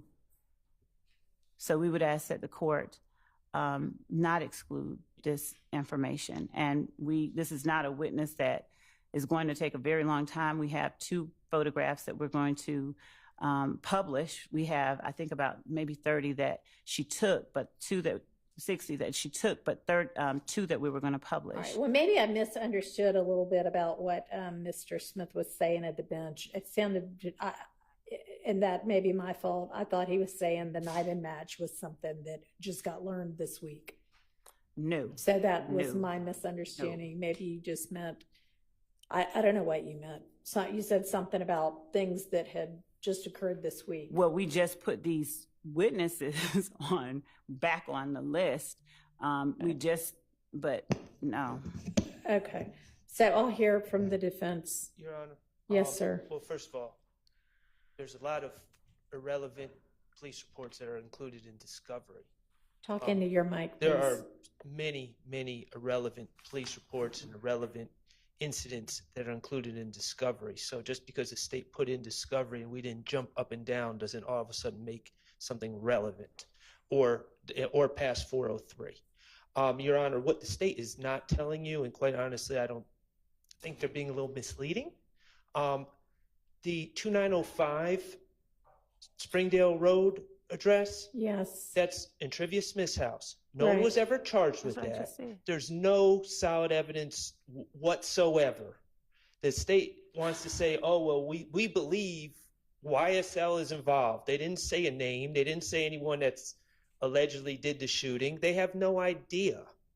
And, they also know from the discovery, if we're being honest about it, in the discovery, there's several references to Shell Kell shooting up 2905 Springdale Road. Nothing's funny about this. And the reality is They have no clue. The police have no clue. No one was charged with it. And now they want to bring in a separate incident that involves a man, it appears from me reading the police report, a man, Mr. Strozier, who's targeted outside Blue Flame, waiting on his wife to cash out. It's probably a robbery. Mr. Strozier has no relation that I know of to either YSL or If Gang or anything else that would suggest this is a back and forth shooting between the two groups. This has nothing to do with anything. Your Honor, if I may respond briefly. Contrary to the belief, I guess, by counsel for defendant Stillwell regarding the information that we provided to the court heard me say, and I maintained what address was at that location. I started to say the name and then I chose not to say all of it. But it is alleged at that time that she had begun seeing Kelvin Watts. And this is the precipitation of the providing of that video where we see Antonio Sledge and Quindaria Zachary saying we ain't going back and forth. She provided this to the police after this shooting, right after this shooting. That's how she interfaced with Detective Dennis. So while a member of YSL, I think Mr. Zachary said something to the effect of, well, somebody said Shell Kell shot it up. But at the time that this shooting happened, she was dating Mr. Watts. And so there was, it was said sort of sheepishly, the court can hear it, it'll come in, I believe, during other testimony. But the idea that I'm certain there would be a desire that everything that we put in here is considered irrelevant, but it's not, simply because an assertion is made by, one of the accused that it's not relevant. It is in fact relevant.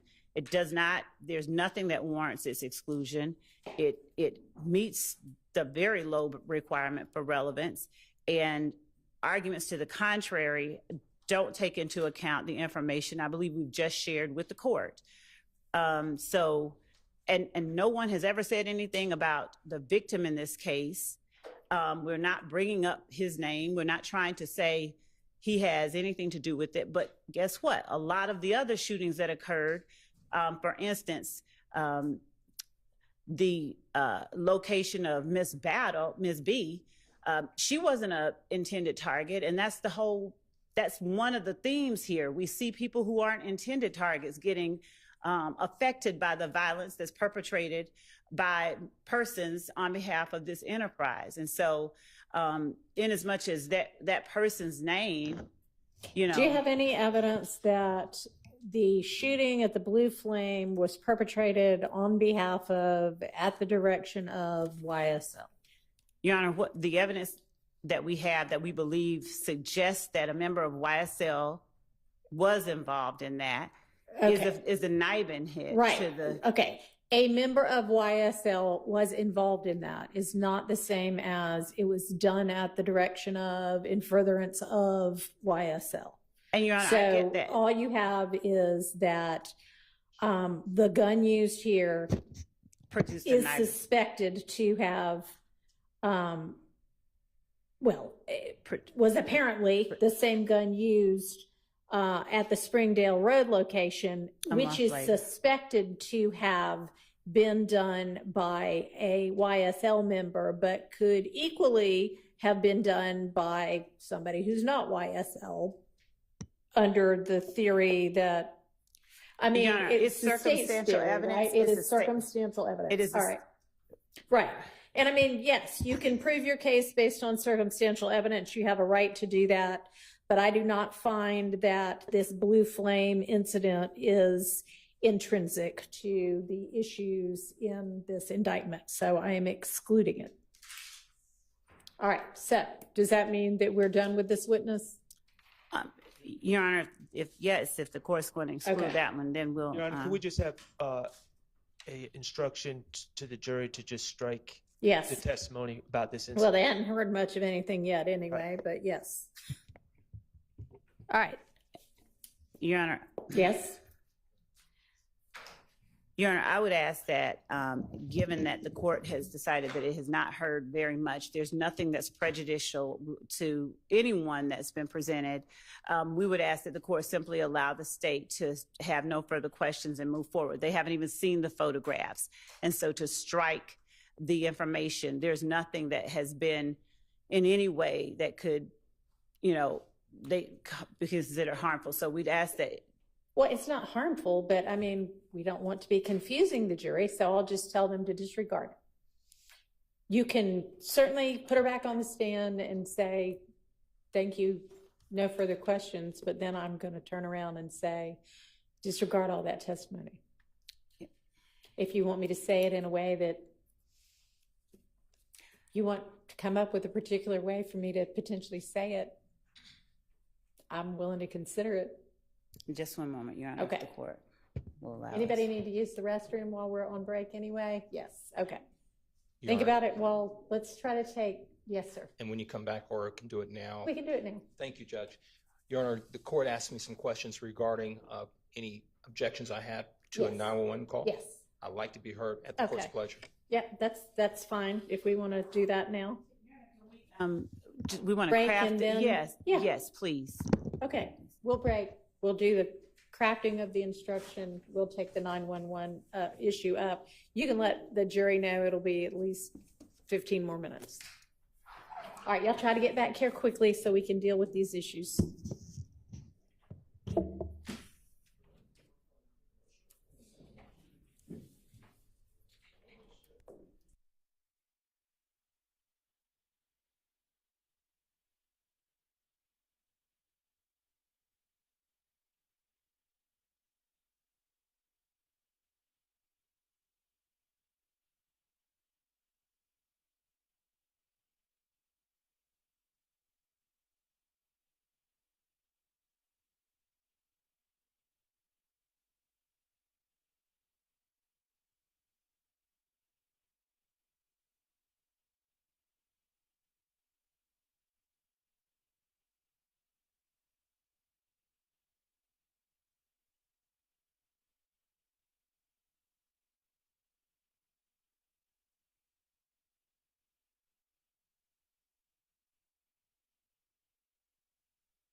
Has defense gotten a chance to look? Does anybody have any suggestions? One thing that I have a concern with about it is just the use of the word "we" are removing. The court is removed. Well, I don't know what we state. So what is the "we"? Is that the one in green? So yeah, that's the one in green, Your Honor. Would the court mind advising when the court says the problem is with the word "we"? I don't have a problem with any pronoun. The state, the court. I don't know.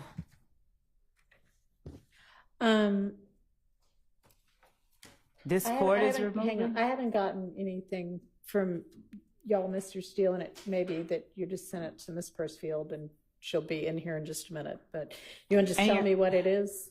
Yeah. Your Honor, it reads, ladies and gentlemen, you are hereby ordered to disregard in its entirety the testimony of the last witness. State may call its next witness. Okay. I mean, I was just going to say you are to disregard the testimony of the last witness, but I understand if you want some sort of a reason why, but it's not. Your Honor, if I may, the other thing is, Your Honor, the court asked us specific questions, and I understand that what the court's ruling is regarding relevance and the admissibility of that evidence. We asked in the second email to the court that it was just a follow-up. It was the same thing. It was just a follow-up with a parenthetical at the bottom that the court allowed, should the state have additional information to present to the court regarding this matter, that we may ask for reconsideration. And that is the only reason that I asked that the court tell the jury that the court, whoever the court wishes, it's being removed. The evidence of incident 1-4. Had she already said the incident number? I believe she had. Didn't you have? She had. That is all that she had said. I think did she say that? Yeah, she had said the incident number and location. She had never said a person's name, and we had not shown or published any photographs or tendered any photographs.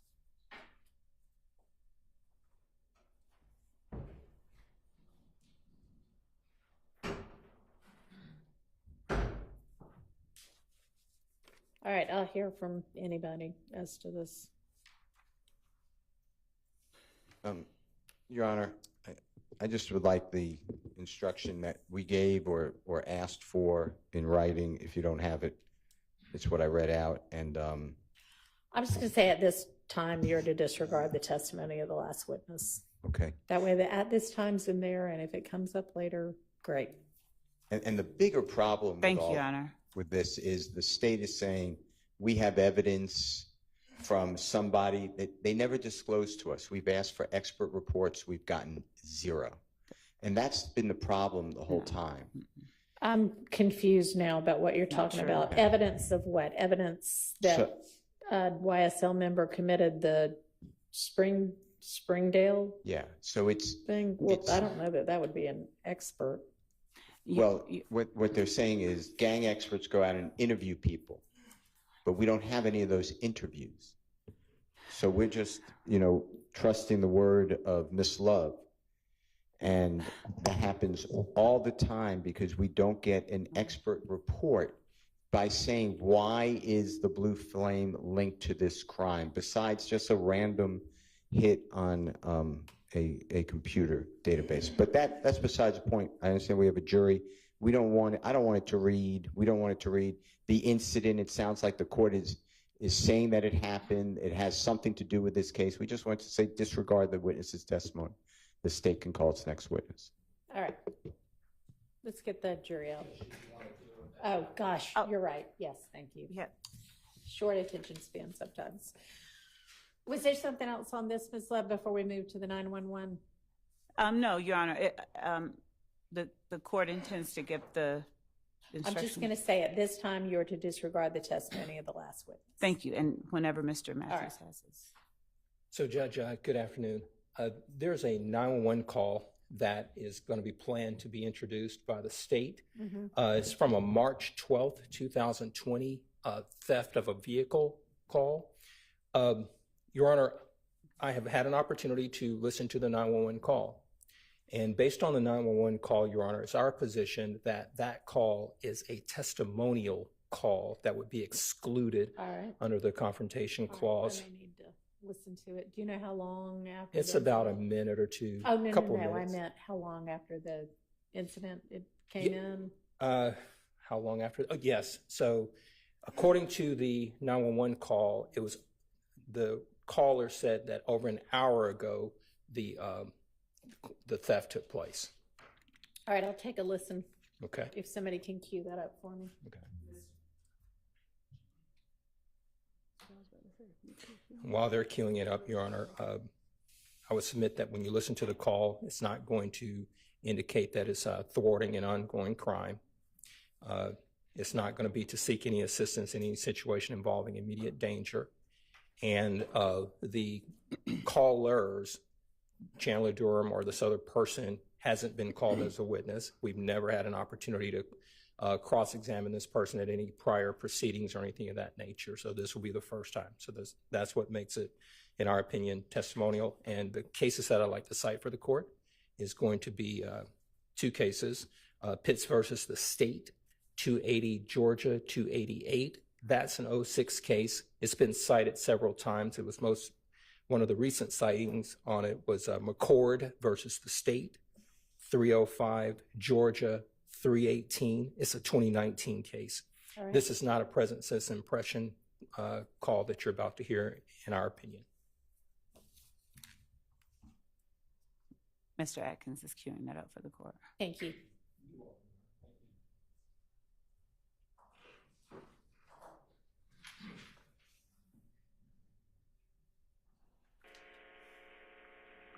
Atlanta 911 operator 7434. What's the location of your emergency? 500 Bishop Street. 500 Bishop Street. You need police, fire, and ambulance. Sweet C. Sweet C. You need police, fire, and ambulance. I can't hear you. Do you need police, fire, or an ambulance? Police. And that's Sweet C, Charlie. Say that again. It's Sweet letter C, Charlie. Yeah, sweet letter C as in Charlie. Yeah. Okay. Is this a business, a house, apartment? It's a business. What's the name of it? Sonico. Sonico. Okay. And what's going on at Sonico? Why you need an officer? Stolen car. Your car was stolen from this location? Yeah. Well, not my car. One of my clients' car was stolen. Okay. What color is the vehicle? It's a black vehicle. Is the owner of the vehicle there? Yes, he is. Okay. Can you ask him what year it is? It's 2019. And what type of car is it? It's a Dodge a Hellcat Red Eye. So is that a Challenger or a Charger? Challenger. You said Hellcat? Yes. Okay. Do we have the tag number available? 1 second. Do we have a description of the person who took the vehicle? No, I don't. When was it taken? Today? Yeah, about 30 minutes ago. What time it is? So about an hour. I guess it's been about an hour. I guess no over an hour. This is your first time calling? Yep. Okay. The vehicle owner, what's that person's name? Hello?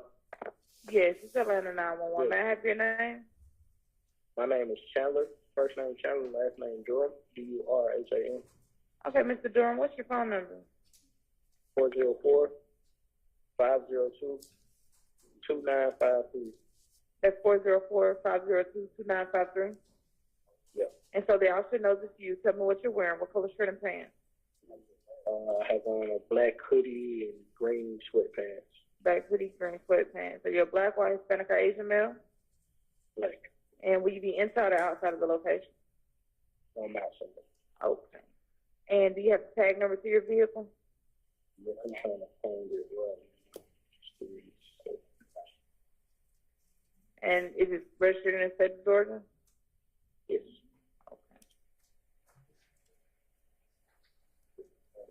I'm not sure.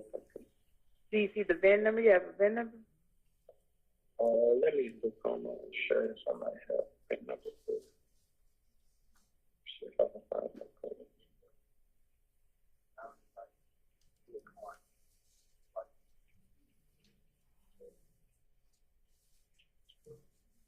No, I don't have a VIN number. Okay. So by the time the officer arrives, you'll need the VIN number or the tag number. I would advise you to go ahead and call your insurance company and ask them for it because they'll be able to give it to you. Okay. All right, thank you.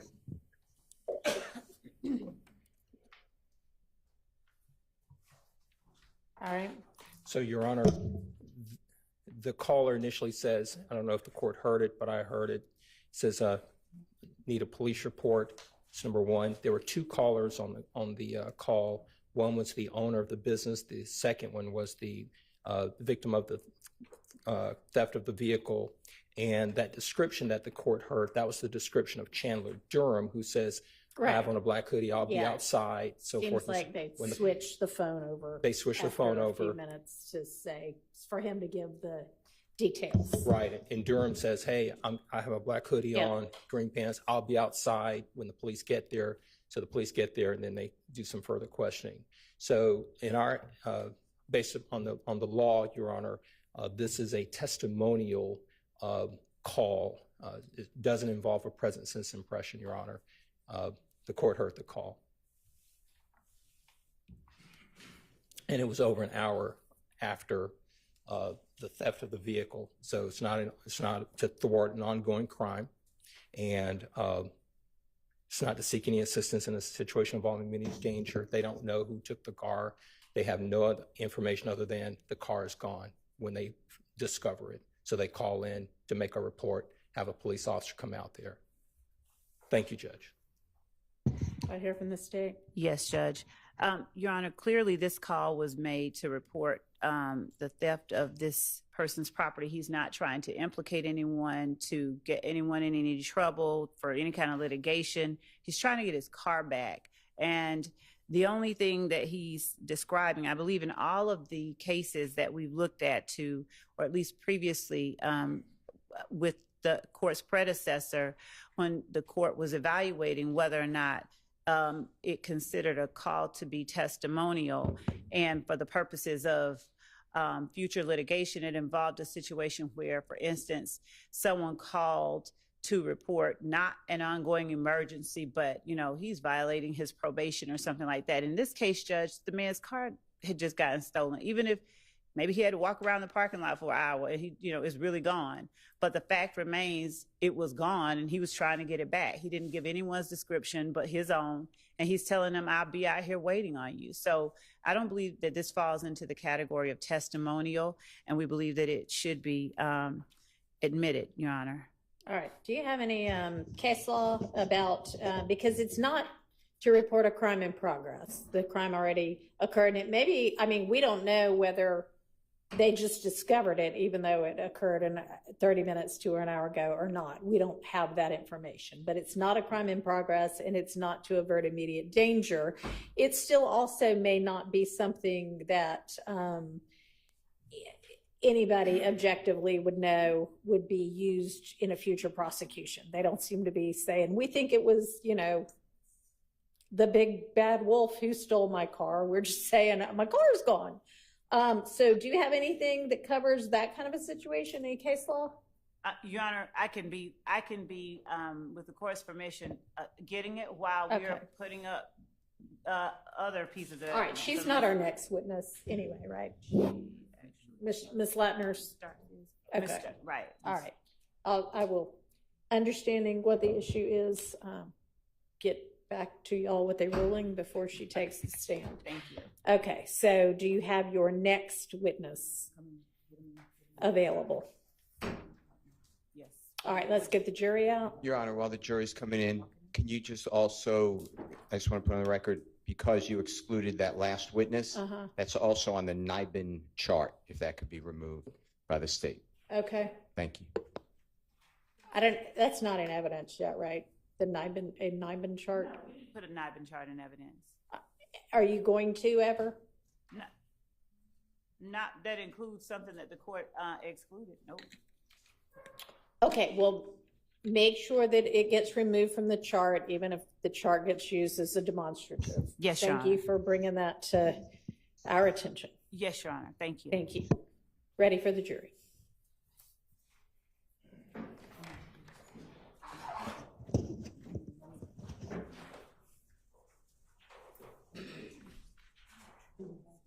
Okay, that's good. Well, hopefully they can get this set up.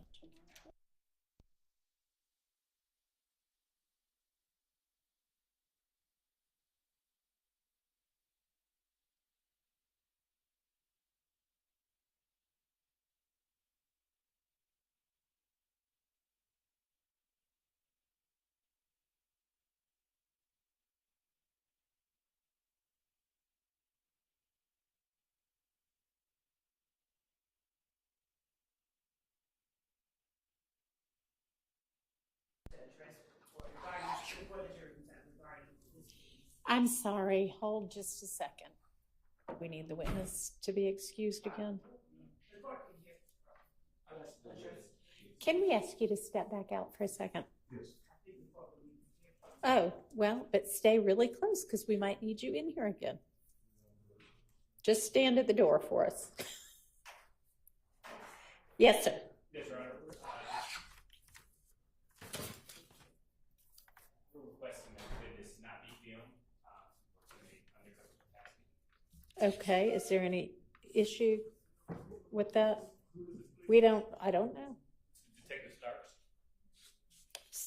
John,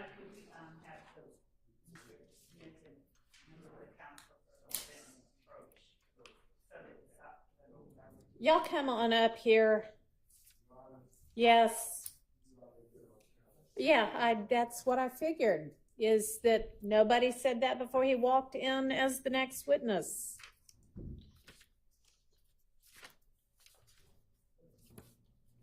So,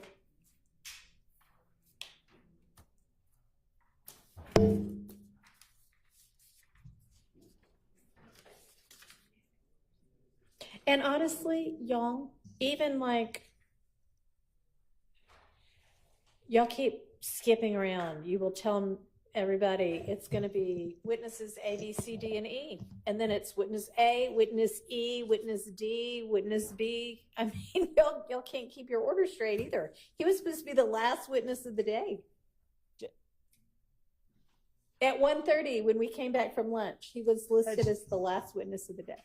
And y'all can change it around if you want to, but and not only that, Your Honor, but circumstances obviously change, and we have to adjust. And it's okay. Well, I mean, I cannot help the fact he also, I don't think, was listed on the media email from last Friday. Your Honor, we're probably because you didn't know that he was going to be a witness this right, week. Right. We didn't know that he was going to be a witness, so we're asking, Your Honor, that he not, that his face not be. Y'all knew he was going to be a witness this morning, and you don't bother to think about, oh, by the way, until he's already here on the stand being filmed. Your Honor, if the court remembers, the reason that we give a list of a number of witnesses is so that we are not in the position, that we will not be in a position like yesterday where the court has admonished that we are not to have no one out there. And so as we arrange and rearrange, I'm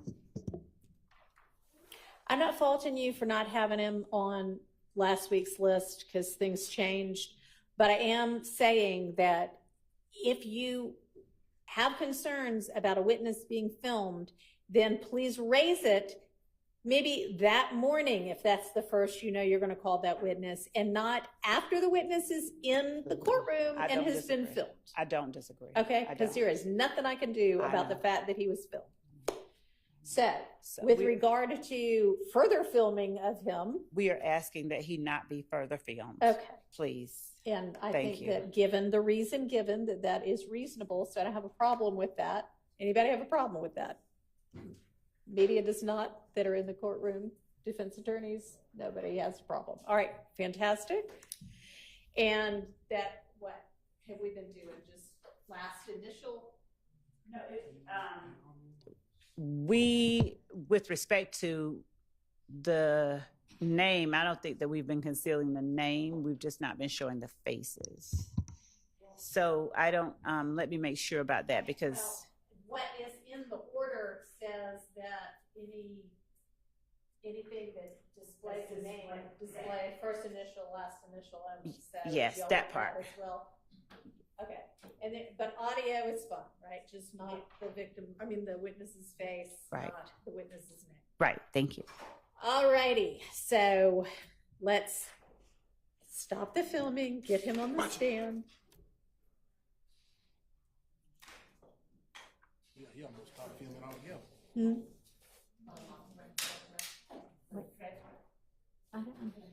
Oh, I think so.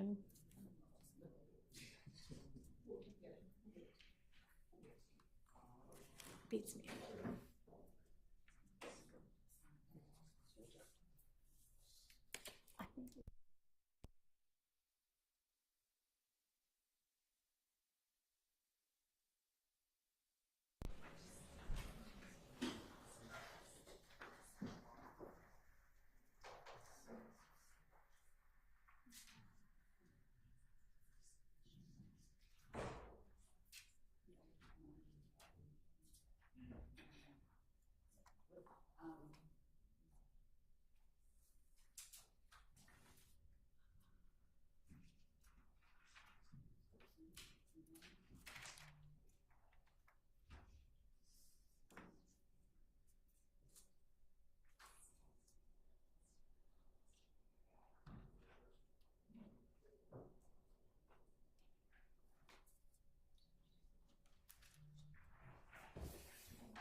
All jurors present, count four.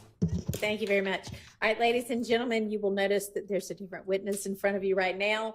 And I'm going to instruct you at this time, you're to disregard the testimony of the last witness. If you'll swear this witness for us. I do. That's it. State this first last name for the court. Yes, I'm Javaria Starks, Jarvarious. Last name is Starks, Starks. Good afternoon, Detective Starks. Good afternoon. Detective Starks, where do you work? I'm currently employed with the City of Atlanta Police Department. And how long have you been there? I've been employed with the City of Atlanta Police Department since 2012.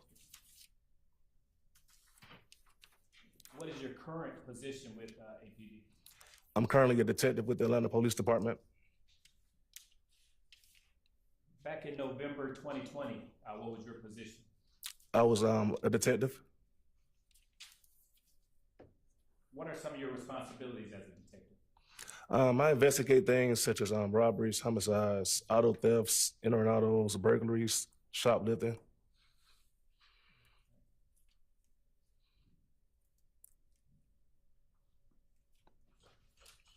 And are you post-certified? I am. And have you maintained that post-certification throughout your career? I have. I want to turn your attention to November 24th, 2020. Now, did you respond to a call at 4275 Walton Crossings, apartment 3216? Yes, sir, I did. And is that location in Fulton County? Yes, sir. And what is this location? Is it apartment, business? What is it? It's an apartment complex.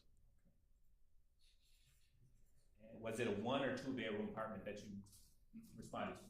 I believe it was a 1 bedroom, 1 bathroom.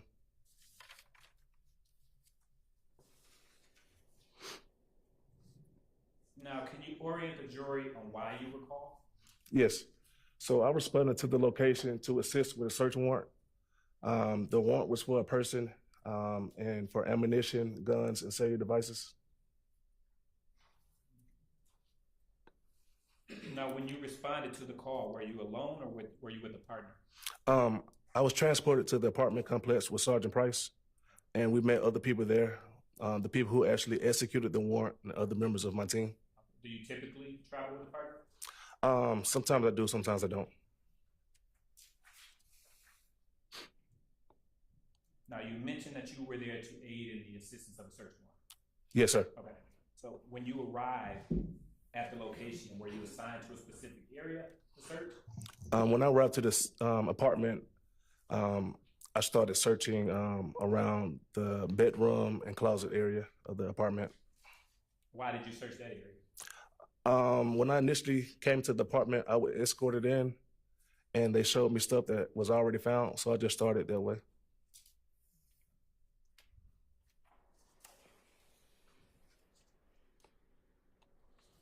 Did you find anything in the bedroom? Yes, sir. And what did you find? In the closet, I found a rifle. Also located in the closet inside of a shoebox, I found a shoebox with a driver license and passport and other cards that belonged to Chandler Durham. Do you know who the residence was of this apartment complex? I believe it was a female. I don't remember her name.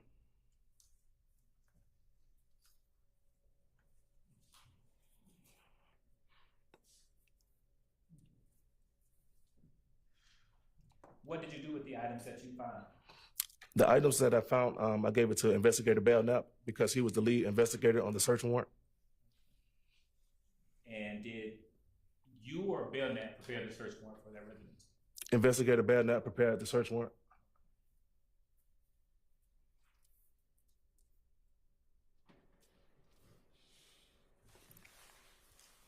Did you prepare a report in this case? No, sir, I did not.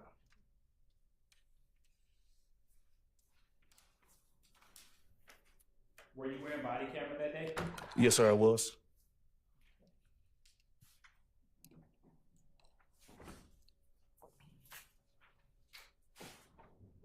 Permission to approach, Your Honor? You may. I'm now showing you what's been pre-marked as 6-3 Paul, and 4 Paul. Take a look at those.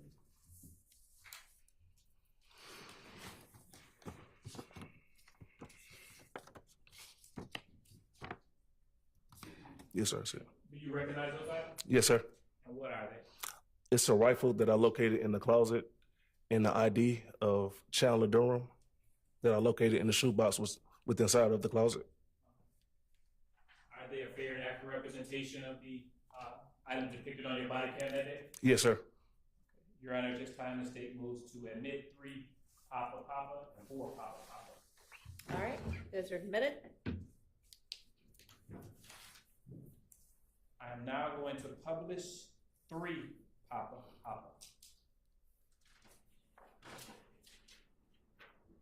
And Detective Starks, what are we, tell the jury what is depicted in 3 Papa. Yes, sir. It's an ID of Chandler Durham that I located within the shoebox inside of a closet. And what else was in that shoebox? A passport, I believe some debit cards, credit cards of Chandler Durham. You may.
What was the name on that ID?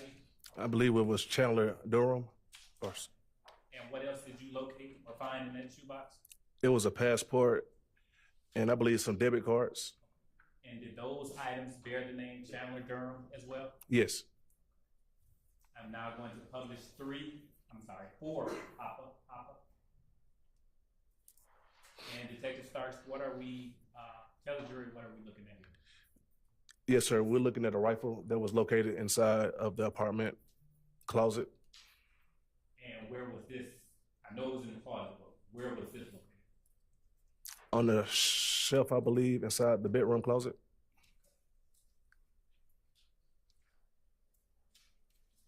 And the items that you found, what did you do with the rifle and the box containing the identification materials? I notified Investigator Badnap and he took collection of the evidence. Did you do anything else? No, sir. Brief moment, Your Honor.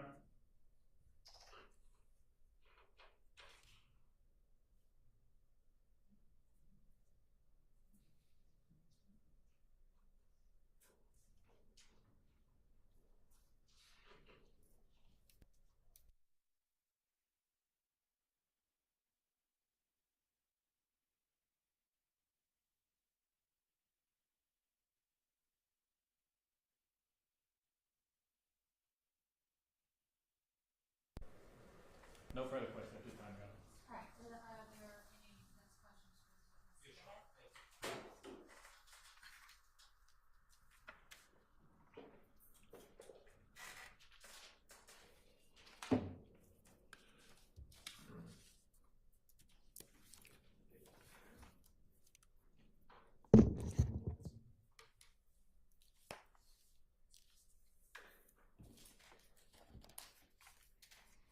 Detective Starks, good afternoon, sir. Good afternoon. How you doing, sir? I'm good. My name is Carrington Matthews, and I represent Mr. Marquavius Huey in these proceedings. Yes, sir. You have been a police officer with Atlanta Police Department since 2012? Yes, sir.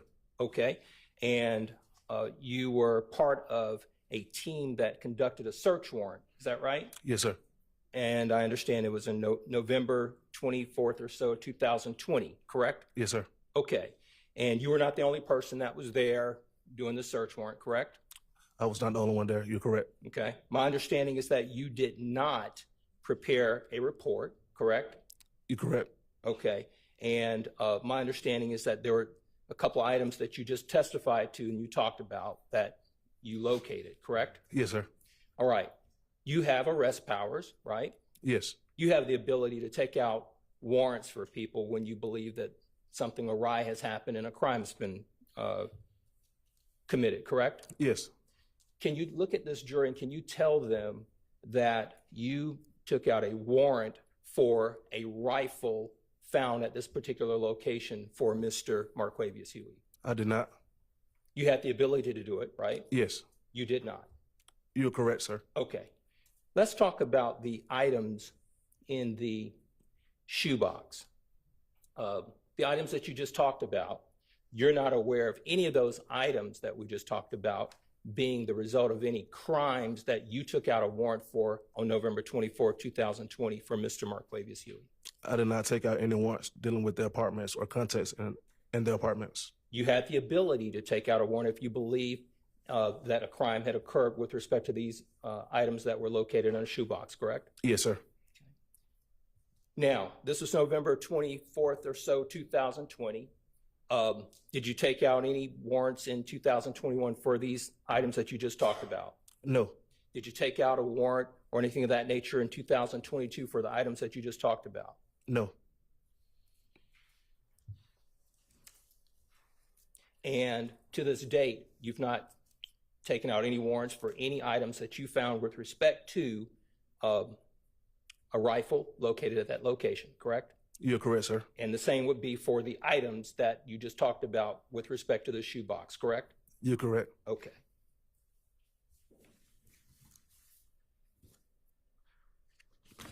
Now,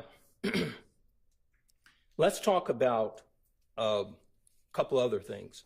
So this would have been a November 24, 2020 search warrant, right? Yes, sir. Okay. Did you locate a 5-star gold ring at this location? No, sir.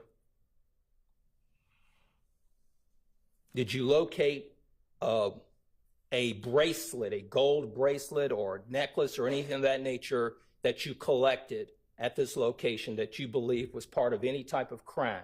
No, sir.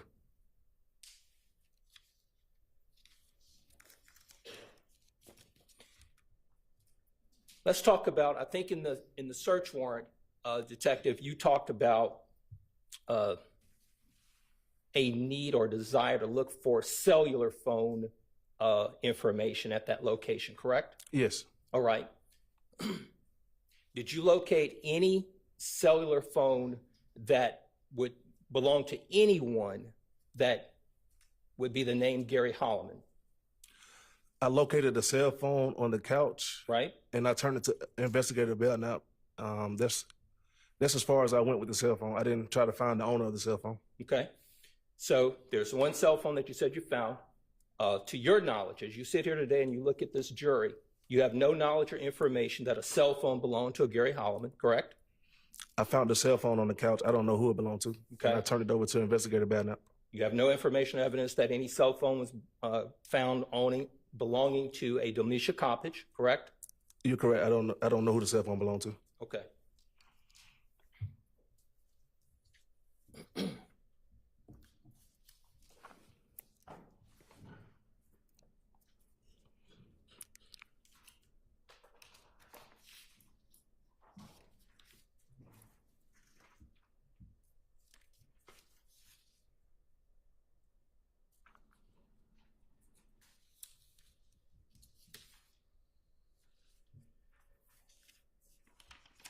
Just 1 second, Your Honor.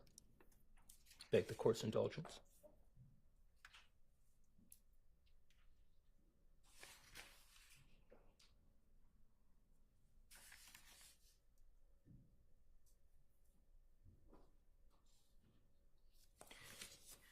You did not locate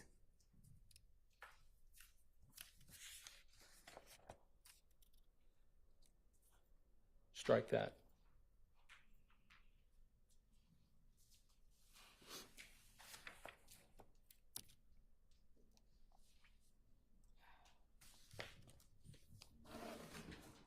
Those are my questions. Thank you, Detective Starks. Yes, sir. Any other defense questions? Nope, nope, nope. Okay, any redirect? Go ahead. Detective Starks, was this your case? It was not my case. Okay, whose case was it? Investigator Belknap. And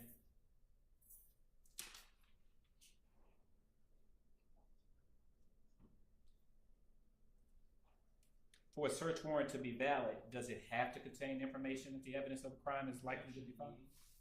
Sustained.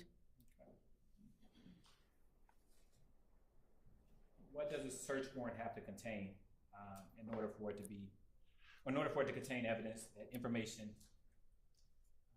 Strike that. Let me ask a better question. What does a search warrant have to contain?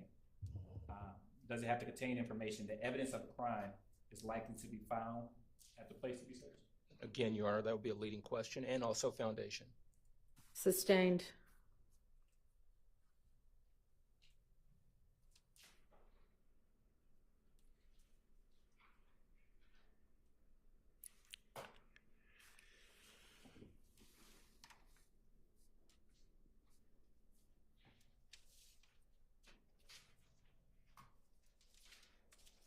Detective Starks, did you prepare the search warrant in this case?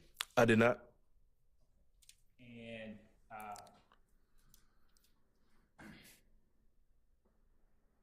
as a detective, did you assist Belknap in the preparation of this case? Objection asked and answered. Did you assist? I'm sorry, who? Objection to vague as well. I'll rephrase, Your Honor. Okay.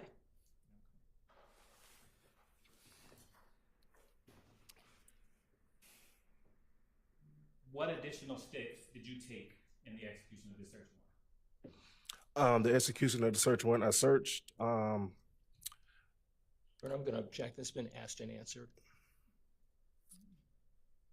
Additional steps. I don't know about additional steps. Overruled. My search, and I advise Investigator Belknap of my findings inside the apartment. Court's indulgence, Your Honor.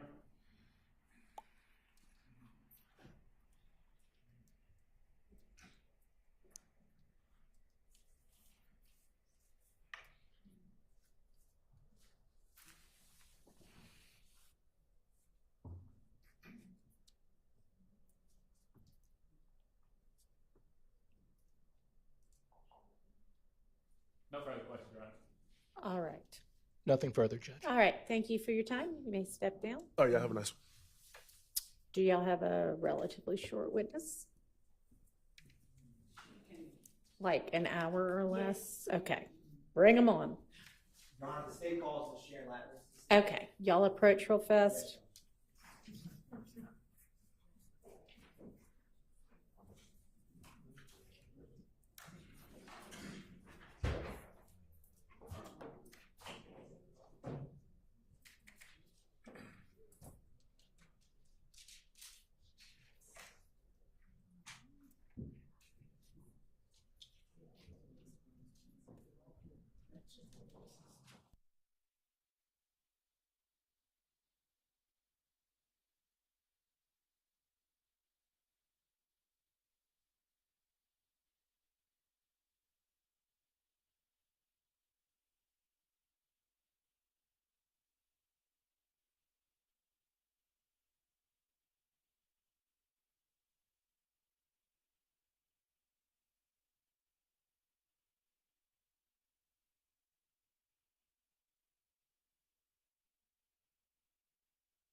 call that witness, not to do this witness.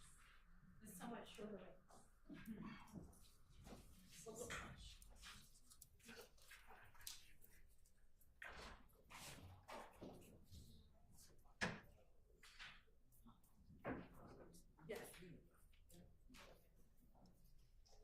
Your Honor, the state's gonna call Officer Christopher Collins to the stand.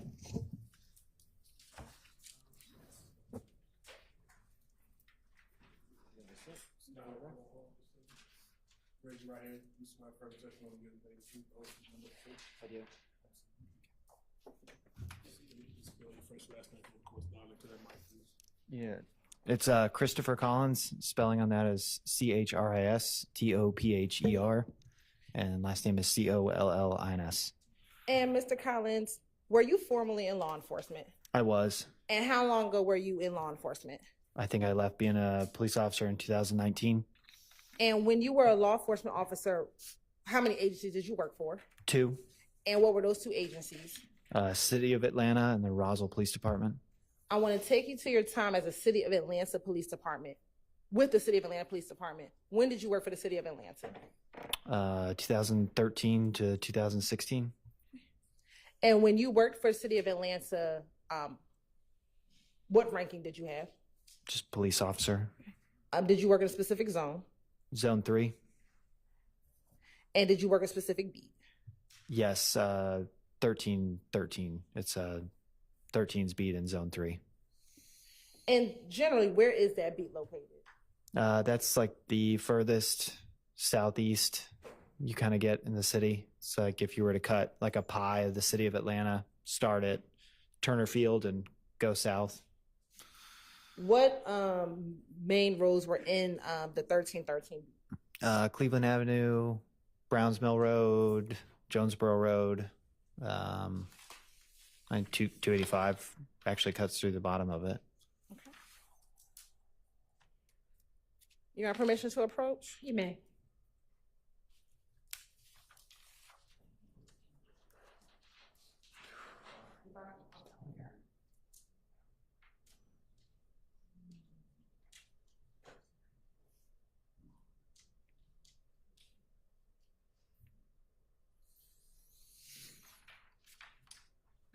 I'm going to show you what's been marked as Stacy's Exhibit 124 triple C and 1 triple E.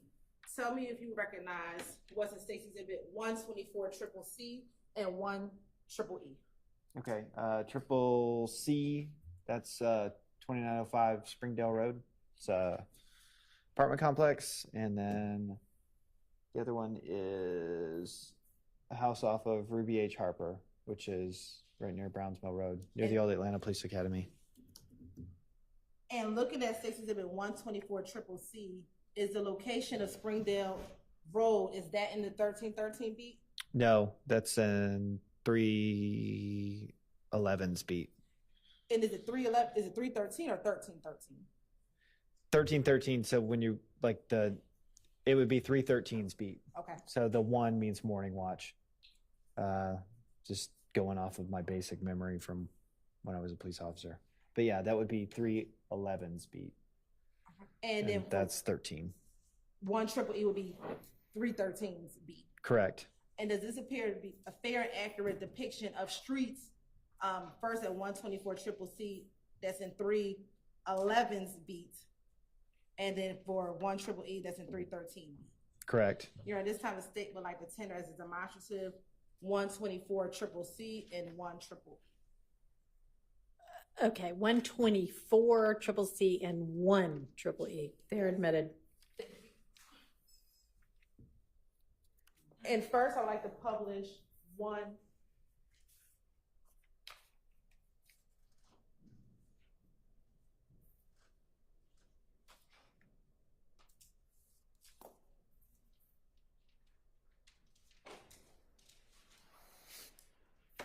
We won't publish anything yet because we're having technical difficulties. I want to direct your attention to January 11th, 2015. Did you have the occasion to respond to a 3424 Ruby H. Harper Drive? Yes, And is that in Atlanta, Georgia? it is. And is that in Fulton County? Yes. Why did you respond to that location? That was a shots fired call. I believe there was property damaged. There had been a And did you weapons respond to that discharge. location with any other officers? Yes. I want to say Officer Lucky responded with me. I'm sorry, say that one more time. Officer Lucky responded with me to that one. Okay. And if you can recall, what occurred when you responded to that location? Without referencing my report, I know that there was a couple vehicles that had been damaged and a little bit of the structure as well. Will looking at a copy of your report help refresh your memory as to what you did when you arrived? It would. Okay.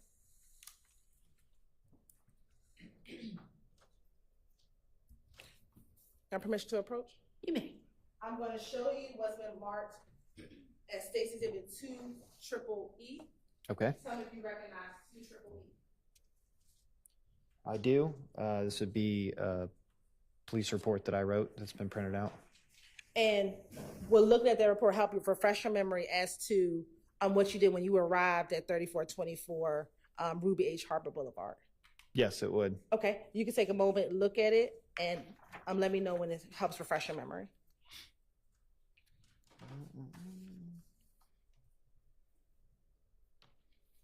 Okay. Yeah, this helps. I'm ready. Okay. Do you recall what time of the day would you have arrived at that location? That would be, this report was submitted in the morning. So let's see. Yeah, this was, looks like the report was submitted at 1:06 a.m. Okay. And I apologize, you said you worked the morning watch? Yes. What was the time of the morning watch? I want to say I got there at 10, left at like 6 or 7 in the morning. So morning watch starts at 10 o'clock p.m. 10 p.m., yeah. and goes until about 6 or 7 a.m. Yes. When you responded at about 1 o'clock a.m., what did you see when you first arrived? That there was like basically a couple vehicles that had been damaged, and I want to say the front door of the house had been shot as well. Okay. And you said a couple cars have been damaged. Does your report indicate what cars were damaged? Yes, it does. An Econoline van that's a Ford van, and then a Chevrolet Caprice. And where were those 2 vehicles located? In the front yard? And did you also say that there was a door that had been shot? Yes, front door. The cars, what if any damage were on those vehicles? It was the windows were broken, and another one had been shot in the front door. So it was a window and a front door of a car. Now, while out there, were you able to see any shell casings or projectiles? And are you looking at your report to help refresh your memory? Yes, I am. Okay. Yeah.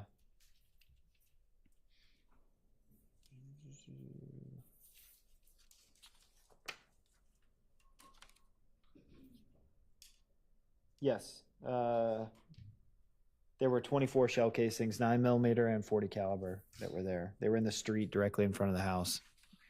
And was there anyone home when you first responded to the location? No, there was not. When you responded to the location, you talked about being in the front of the home. Did you go anywhere else to check to see if anyone was there?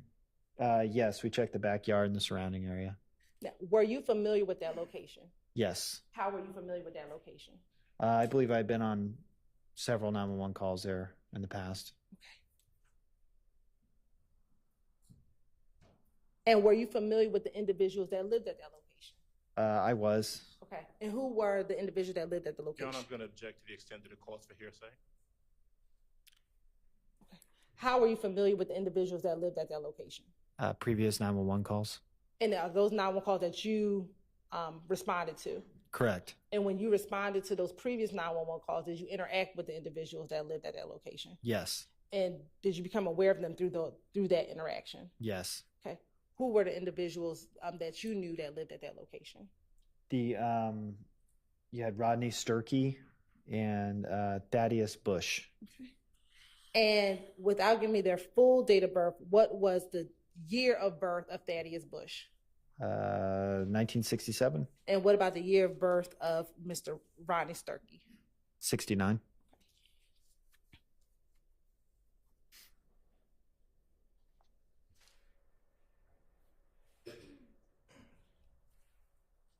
The cars that were in the driveway, did you do anything with those cars?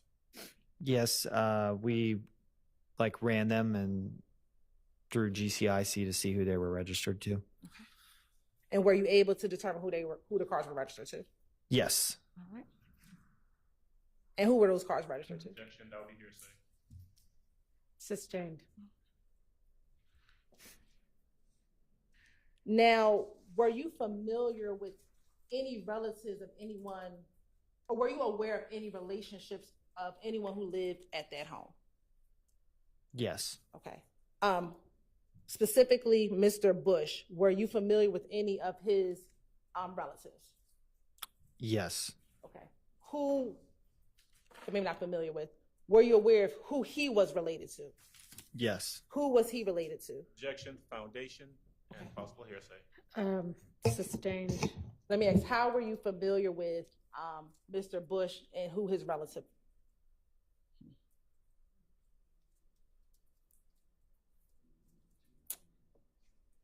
I'll withdraw that question.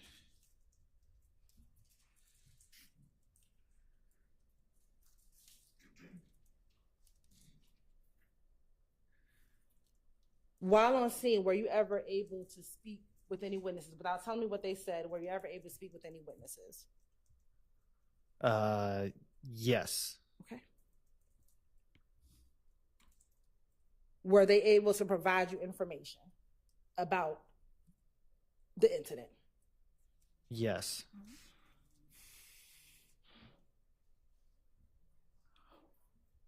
Were there any other cars that were in that area that were not damaged? There were a few cars in the yard that were not damaged. Did you have anyone else come out the scene to assist you with that investigation? Yes. Who came out? My supervisor and a crime scene technician came out. Who was the crime scene technician that came out? I'm gonna have to spell the last name. Okay. FLEMISTER. And let me ask you, what was there a case number associated with this report? Yes, there's always a case number. What was the case number that was associated with this report? Looks like it was 15013 012300. Okay. Now, when you were on the scene and you know that it was shots fired, did you do anything to ascertain if there were any victims of any shootings?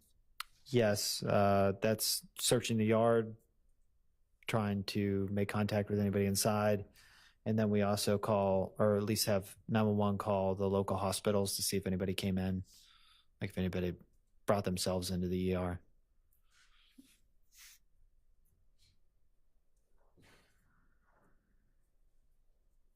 At any point while you were on scene, did either Mr. Bush or Mr. Sturkey arrive on scene? I believe they did. Okay. Do you recall if both of them arrived or one of them arrived? If I can look at my report, I can let you know. Sure.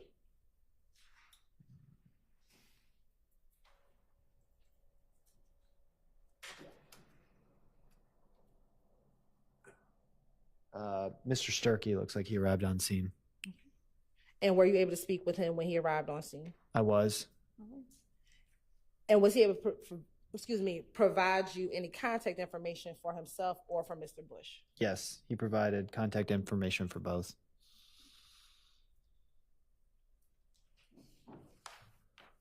Were you present when the crime scene tech was processing and collecting the evidence? Yes. Okay. After the crime scene processed the evidence and you wrote your report, did you have any other involvement with responding to that location? No.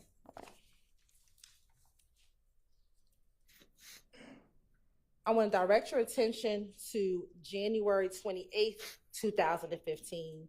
Did you have the occasion to respond to 2905 Springdale Road in Atlanta, Georgia? I did. And why did you respond to that location? I believe there was a shots fired call at that location. And what time did you arrive to that location? I wouldn't know that off the top of my head without referencing my report.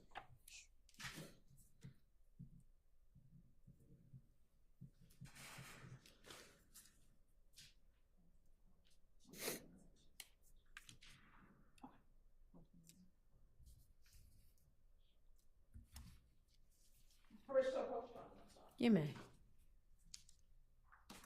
I'm going to show you what's been marked as Exhibit 129 Triple C. Tell me if you recognize 129 Triple C.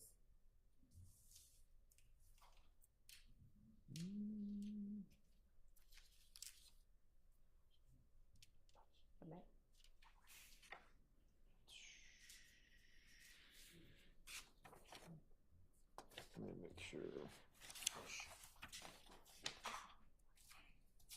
No, I don't. This is not. I mean, I know the person that wrote it, but that's not mine.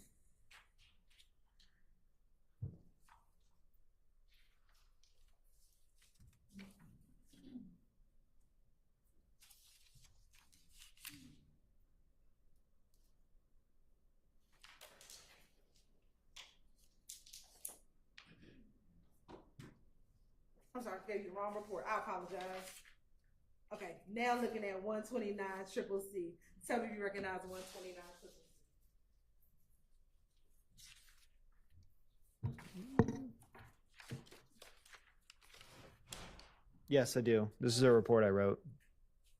All right, well, that helped refresh your memory as to what time you responded to 2905 Springdale Road, 2905 Springdale Road on January 28, 2015. Yes, it does. What time did you respond? Looks like 12:16 in the morning, so just after midnight. And why did you respond to that location? Shots fired. Apartments were damaged by gunfire. Now I'm going to publish for you State's Exhibit 124 Triple C.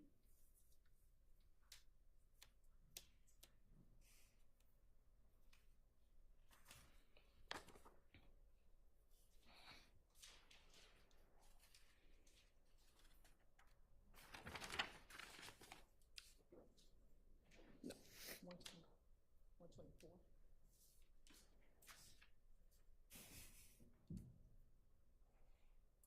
Okay.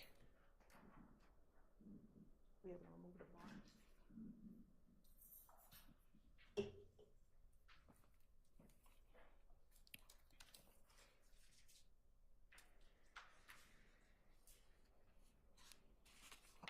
And looking at 124 Triple C, if you could just orient the jury to what we're looking at as Exhibit 124 Triple C.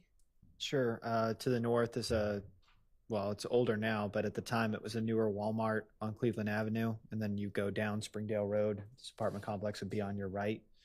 And if you kept driving south on Springdale Road, you'd hit like the airport parking lots, those types of like park and ride places. 85 is to your east, and then Sylvan Road to your left. Okay. And is this the location that you responded to back on January 28, 2015?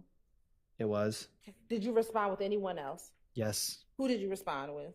Officer Robinson.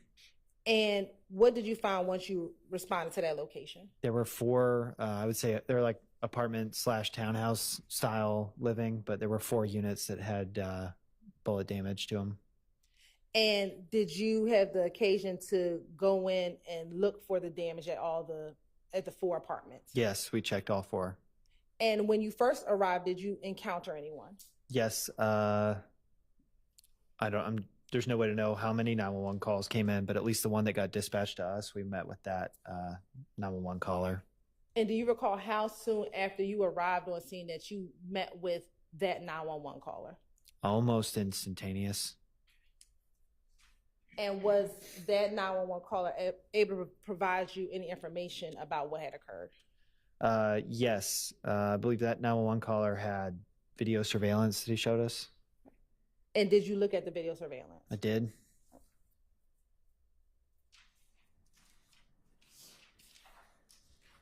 And based on looking at the video surveillance, what if anything did you do after looking at the video surveillance? After we looked at it, we basically like analyzed that there was a silver, like mid 2000s Chevy. I'm going to object to the hearsay and the best evidence. I believe that he could testify to what he saw on the video surveillance camera. Are we going to have, you watched it, you looked at it? Yes, Your Honor. Okay, overruled. So tell us, what did you see on the video surveillance camera? We saw a silver, like, I guess you would look at it closely as like a mid 2000s sedan, like a Chevrolet Impala sedan. It's like a cop car. It's a very common car. And what did you see? Tell them what you saw on the video surveillance. We saw a 2000s silver Chevy Impala. And did you see this? You see the it. Chevy Impala do anything? It drives by and shoots at the apartments. Okay. Are you able to see anyone inside of the Chevy Impala? It's impossible to make that out in the video. All right. And in looking at the video, were you able to see where the Carter shots were being fired from? I don't think it has that much detail.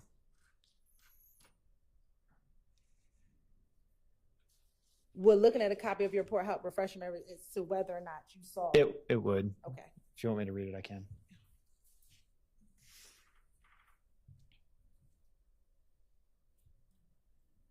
Okay. Yeah, in the report, it says that there is shots being fired from the front and the rear of the passenger side of the vehicle. And after watching that surveillance video, were you able to see yourself if there were any shell casings out in front of 2905 Springdale Road? Yes. We recovered quite a few shell casings. If you want a specific number, I need to read for it. Okay. There were 17 9mm casings recovered in the parking lot. Can you speak into your mic? 'Cause I don't think Sorry, there were 17 9mm casings recovered from the parking lot. Once you were able to see the video surveillance, what, if anything, did you do regarding the Impala? We would have put a lookout over the radio for the Impala, see if it was involved in anything else. To see if there was what? See if it was involved in anything else. Alert other police officers if they happen to see it driving by. Did you do anything to determine whether or not there were any gunshot victims from this scene? Yes, checking the apartments, calling the local hospitals, doing all of that kind of. Now, you said that you went into each apartment. I want to start with the first apartment. Do you remember what the apartment number was for the first apartment? That one was P1. Okay. And was there anyone at home at the time of the shooting? Yes, that was the. Yes, that one was occupied. Okay. And who was in the apartment? Last name was Anderson, and two people with the same last name, Anderson. And what year were they born? 1951 and 1947. And was there any damage to their apartment? Yes, no one was injured. In P1, there was just property damage to the structure, so the home had been shot itself, like walls, doors, etc.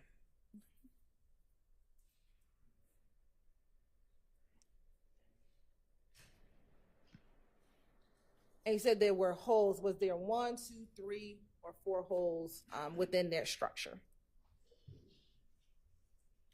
There was, it looks like, one bullet hole through the front bedroom and damage to an interior wall, so it may have been from the same projectile. After leaving that apartment, did you go to another apartment? Yes. Which apartment did you go to? Apartment P2. And who resided in apartment P2? Or did anyone reside in apartment P2? Yes. Who resided in apartment P2? Last name is Mack, M-A-C-K. And was that the same individual who was the 911 caller? It was. All right. And did anyone else live in that apartment with him? Yes, his girlfriend, last name Curry, C-U-R-R-Y. All right. And what was Miss Curry's year of birth? 1997. Okay. What, if any, damage was there to that apartment? In the report, it says there were several bullet holes into apartment P2. No property damage except the structure. At this point, that the witness not read from his report, if it needs to be used to refresh his recollection, that's fine. All right. Sure. So just, if it helps refresh your memory, read it, and then if it refreshes your memory, you can testify from your Got memory. it. All right.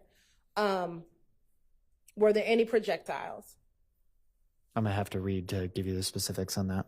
Read it, and if it refreshes your memory, then you can let us know. Got it.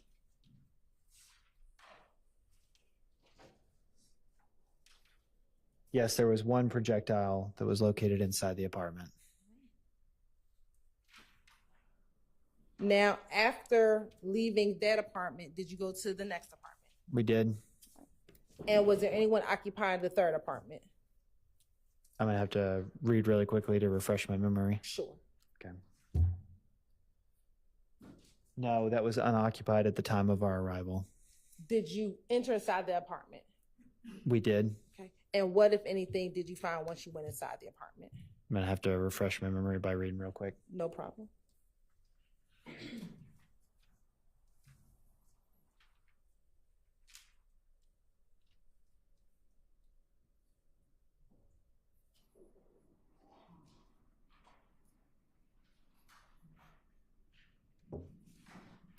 Okay.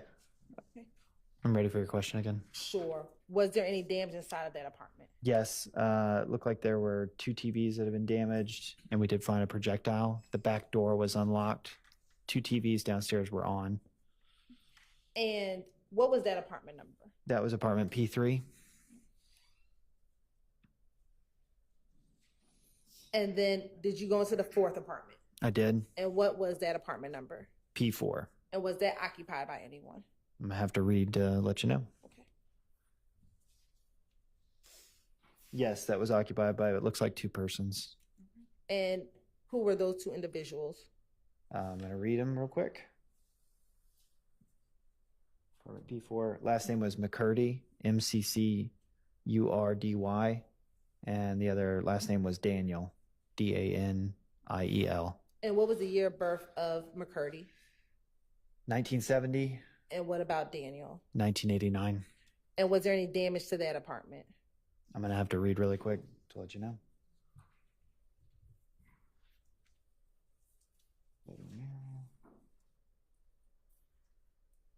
Looks like a bedroom mirror and some of the walls were damaged. We located 2 projectiles there. At any point while you were on scene, did the occupant of apartment P3 arrive on scene? They did. Okay. And who was the individual that arrived on scene? I believe the last name was Smith. And were you able to speak with that individual? Yes. And was she able, without saying what she said, was she able to provide you any information that assisted you with your investigation? She was.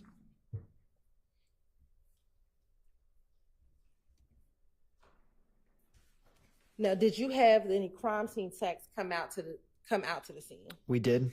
Okay. Which crime scene tech came out to the scene? Sanders was the last name. Okay. And were you the officer that directed her to all of the damage and projectiles that were found at the apartment complex? I was.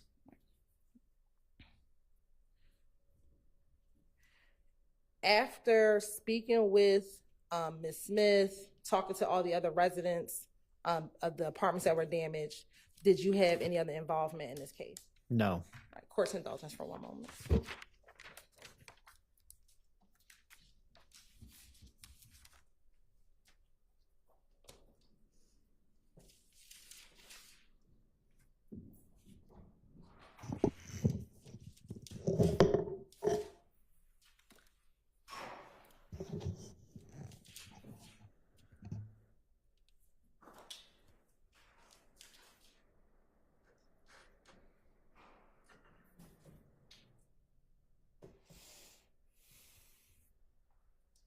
I have no further questions, Your Honor. All right. Are there any defense questions for this witness? Your Honor, thank you. On behalf of Mr. Williams, we have no questions for this gentleman. All right.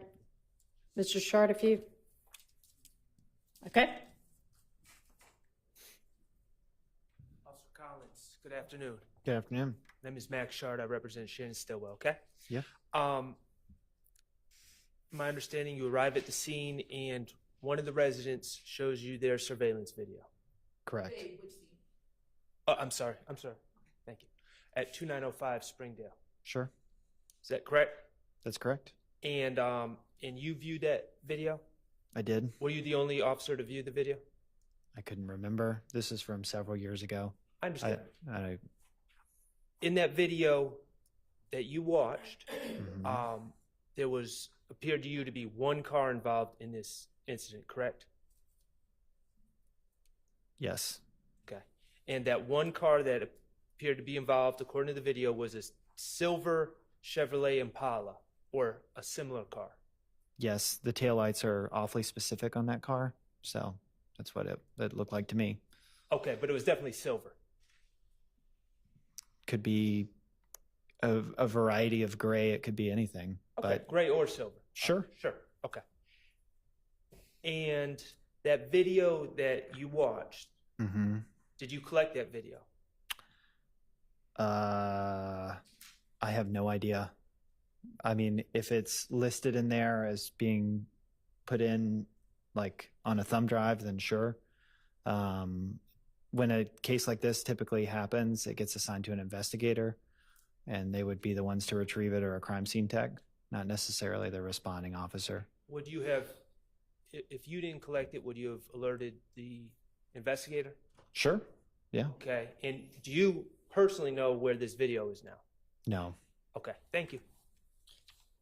Any other defense counsel questions? Nope. Any redirect?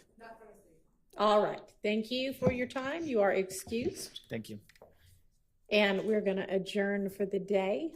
So I think y'all may know we have a somewhat, just slightly late start in the morning. Y'all may not know. 9:30, one of your number needs to deal with something early in the morning and believes that they can be here by 9:15 or 9:30. We're just going to make it 9:30. So all of y'all make your arrangements for us to start at 9:30 in the morning. Don't discuss the case with anybody. Don't allow anybody to discuss it with you. Don't look at any kind of accounts of any sort. And we'll see you in the morning. Thank you.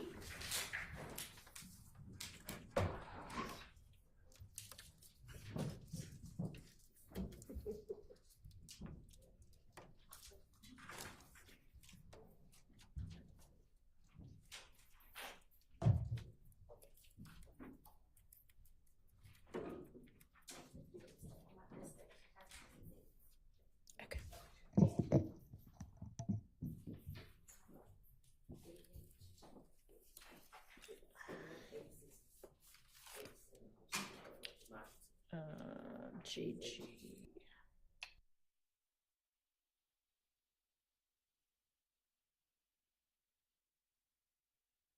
All right, I think that for us, we might still come at, y'all can sit down, at 8:45 because I feel like we maybe have things to go over. I know Mr. Steele just sent several new motions in limine. Y'all should have your witnesses ready to go at 9:30.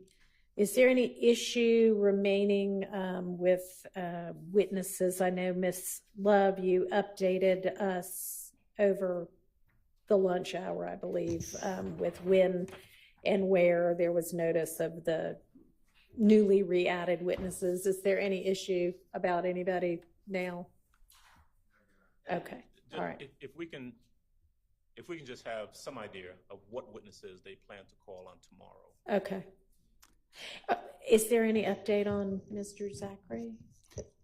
If he's out tomorrow, we're going to put him up tomorrow. Yeah, so that one is just kind of an unknown. If he gets released, he's going to come straight here, it sounds like. That's the intention. And beyond that, who do you think?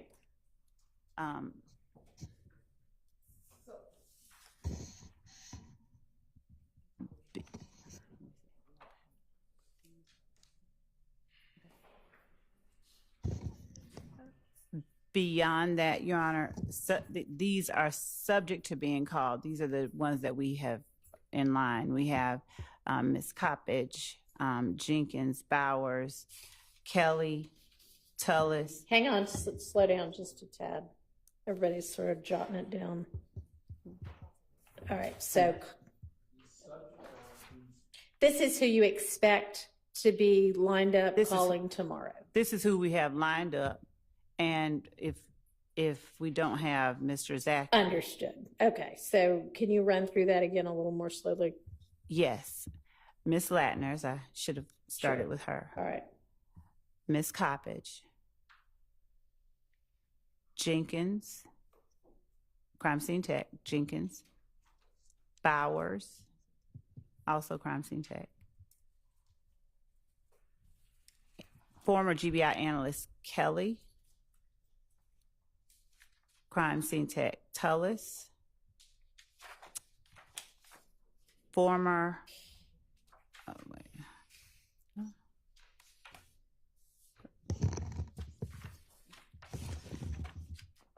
and we are confirming some other people. We don't want to speak out of turn, but I believe we have a couple others that we are confirming.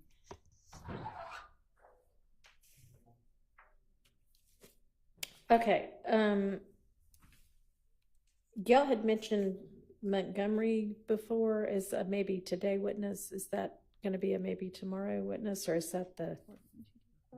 That was Montgomery Porter. Oh, Montgomery Porter. Okay. Yeah. All right. Never mind. Okay. All right. Does that work? That helps. Okay. Thank you. All right. So I just feel like if I tell y'all 9, we'll have 45 minutes worth of things to deal with instead of 30. So let's plan on 8:45. Yes. Can we, I believe that Mr. Atkins had introduced or intended to introduce a specific exhibit 38. Yes, please go ahead. He'll address it. Your Honor, I just wanted for the record, for identification purposes, Supervisor Trigot, who testified this morning, he referenced his report, and so I wanted to introduce for identification, it's his crime scene record, so that it's in the record as 32 Delta Delta Delta. I didn't have the exhibit sticker on that when I showed him this crime scene report, so I just wanted that to be in the record.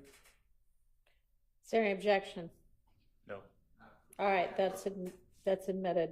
And Your Honor, the last thing I wanted to ask, just because we just discussed it, is would the court permit, if the state finds specifically on the CAD report and 911 call that the state, Mr. Matthews, and the court were just discussing, for a 5-minute argument in the morning if the case finds an appropriate case to share? Absolutely. Thank you, Sure. Your Honor. And would the state mind, I'm going through the in-camera on the communications between the state and the various attorneys for people who have pled.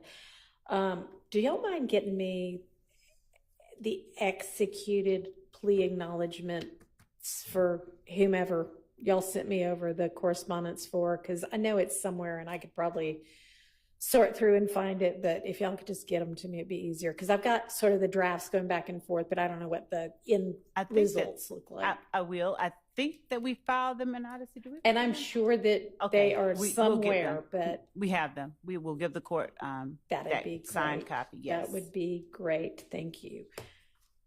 Anything else before we close for the day? Okay. All right, so take a look at, and I don't know how soon we're going to get to the various things that are addressed in Mr. Steele's motions in limine, but take a look at those in the event that any of that is anything we're going to be getting to soon. All right, I'll see everybody at 8:45. Thank you. Thank you.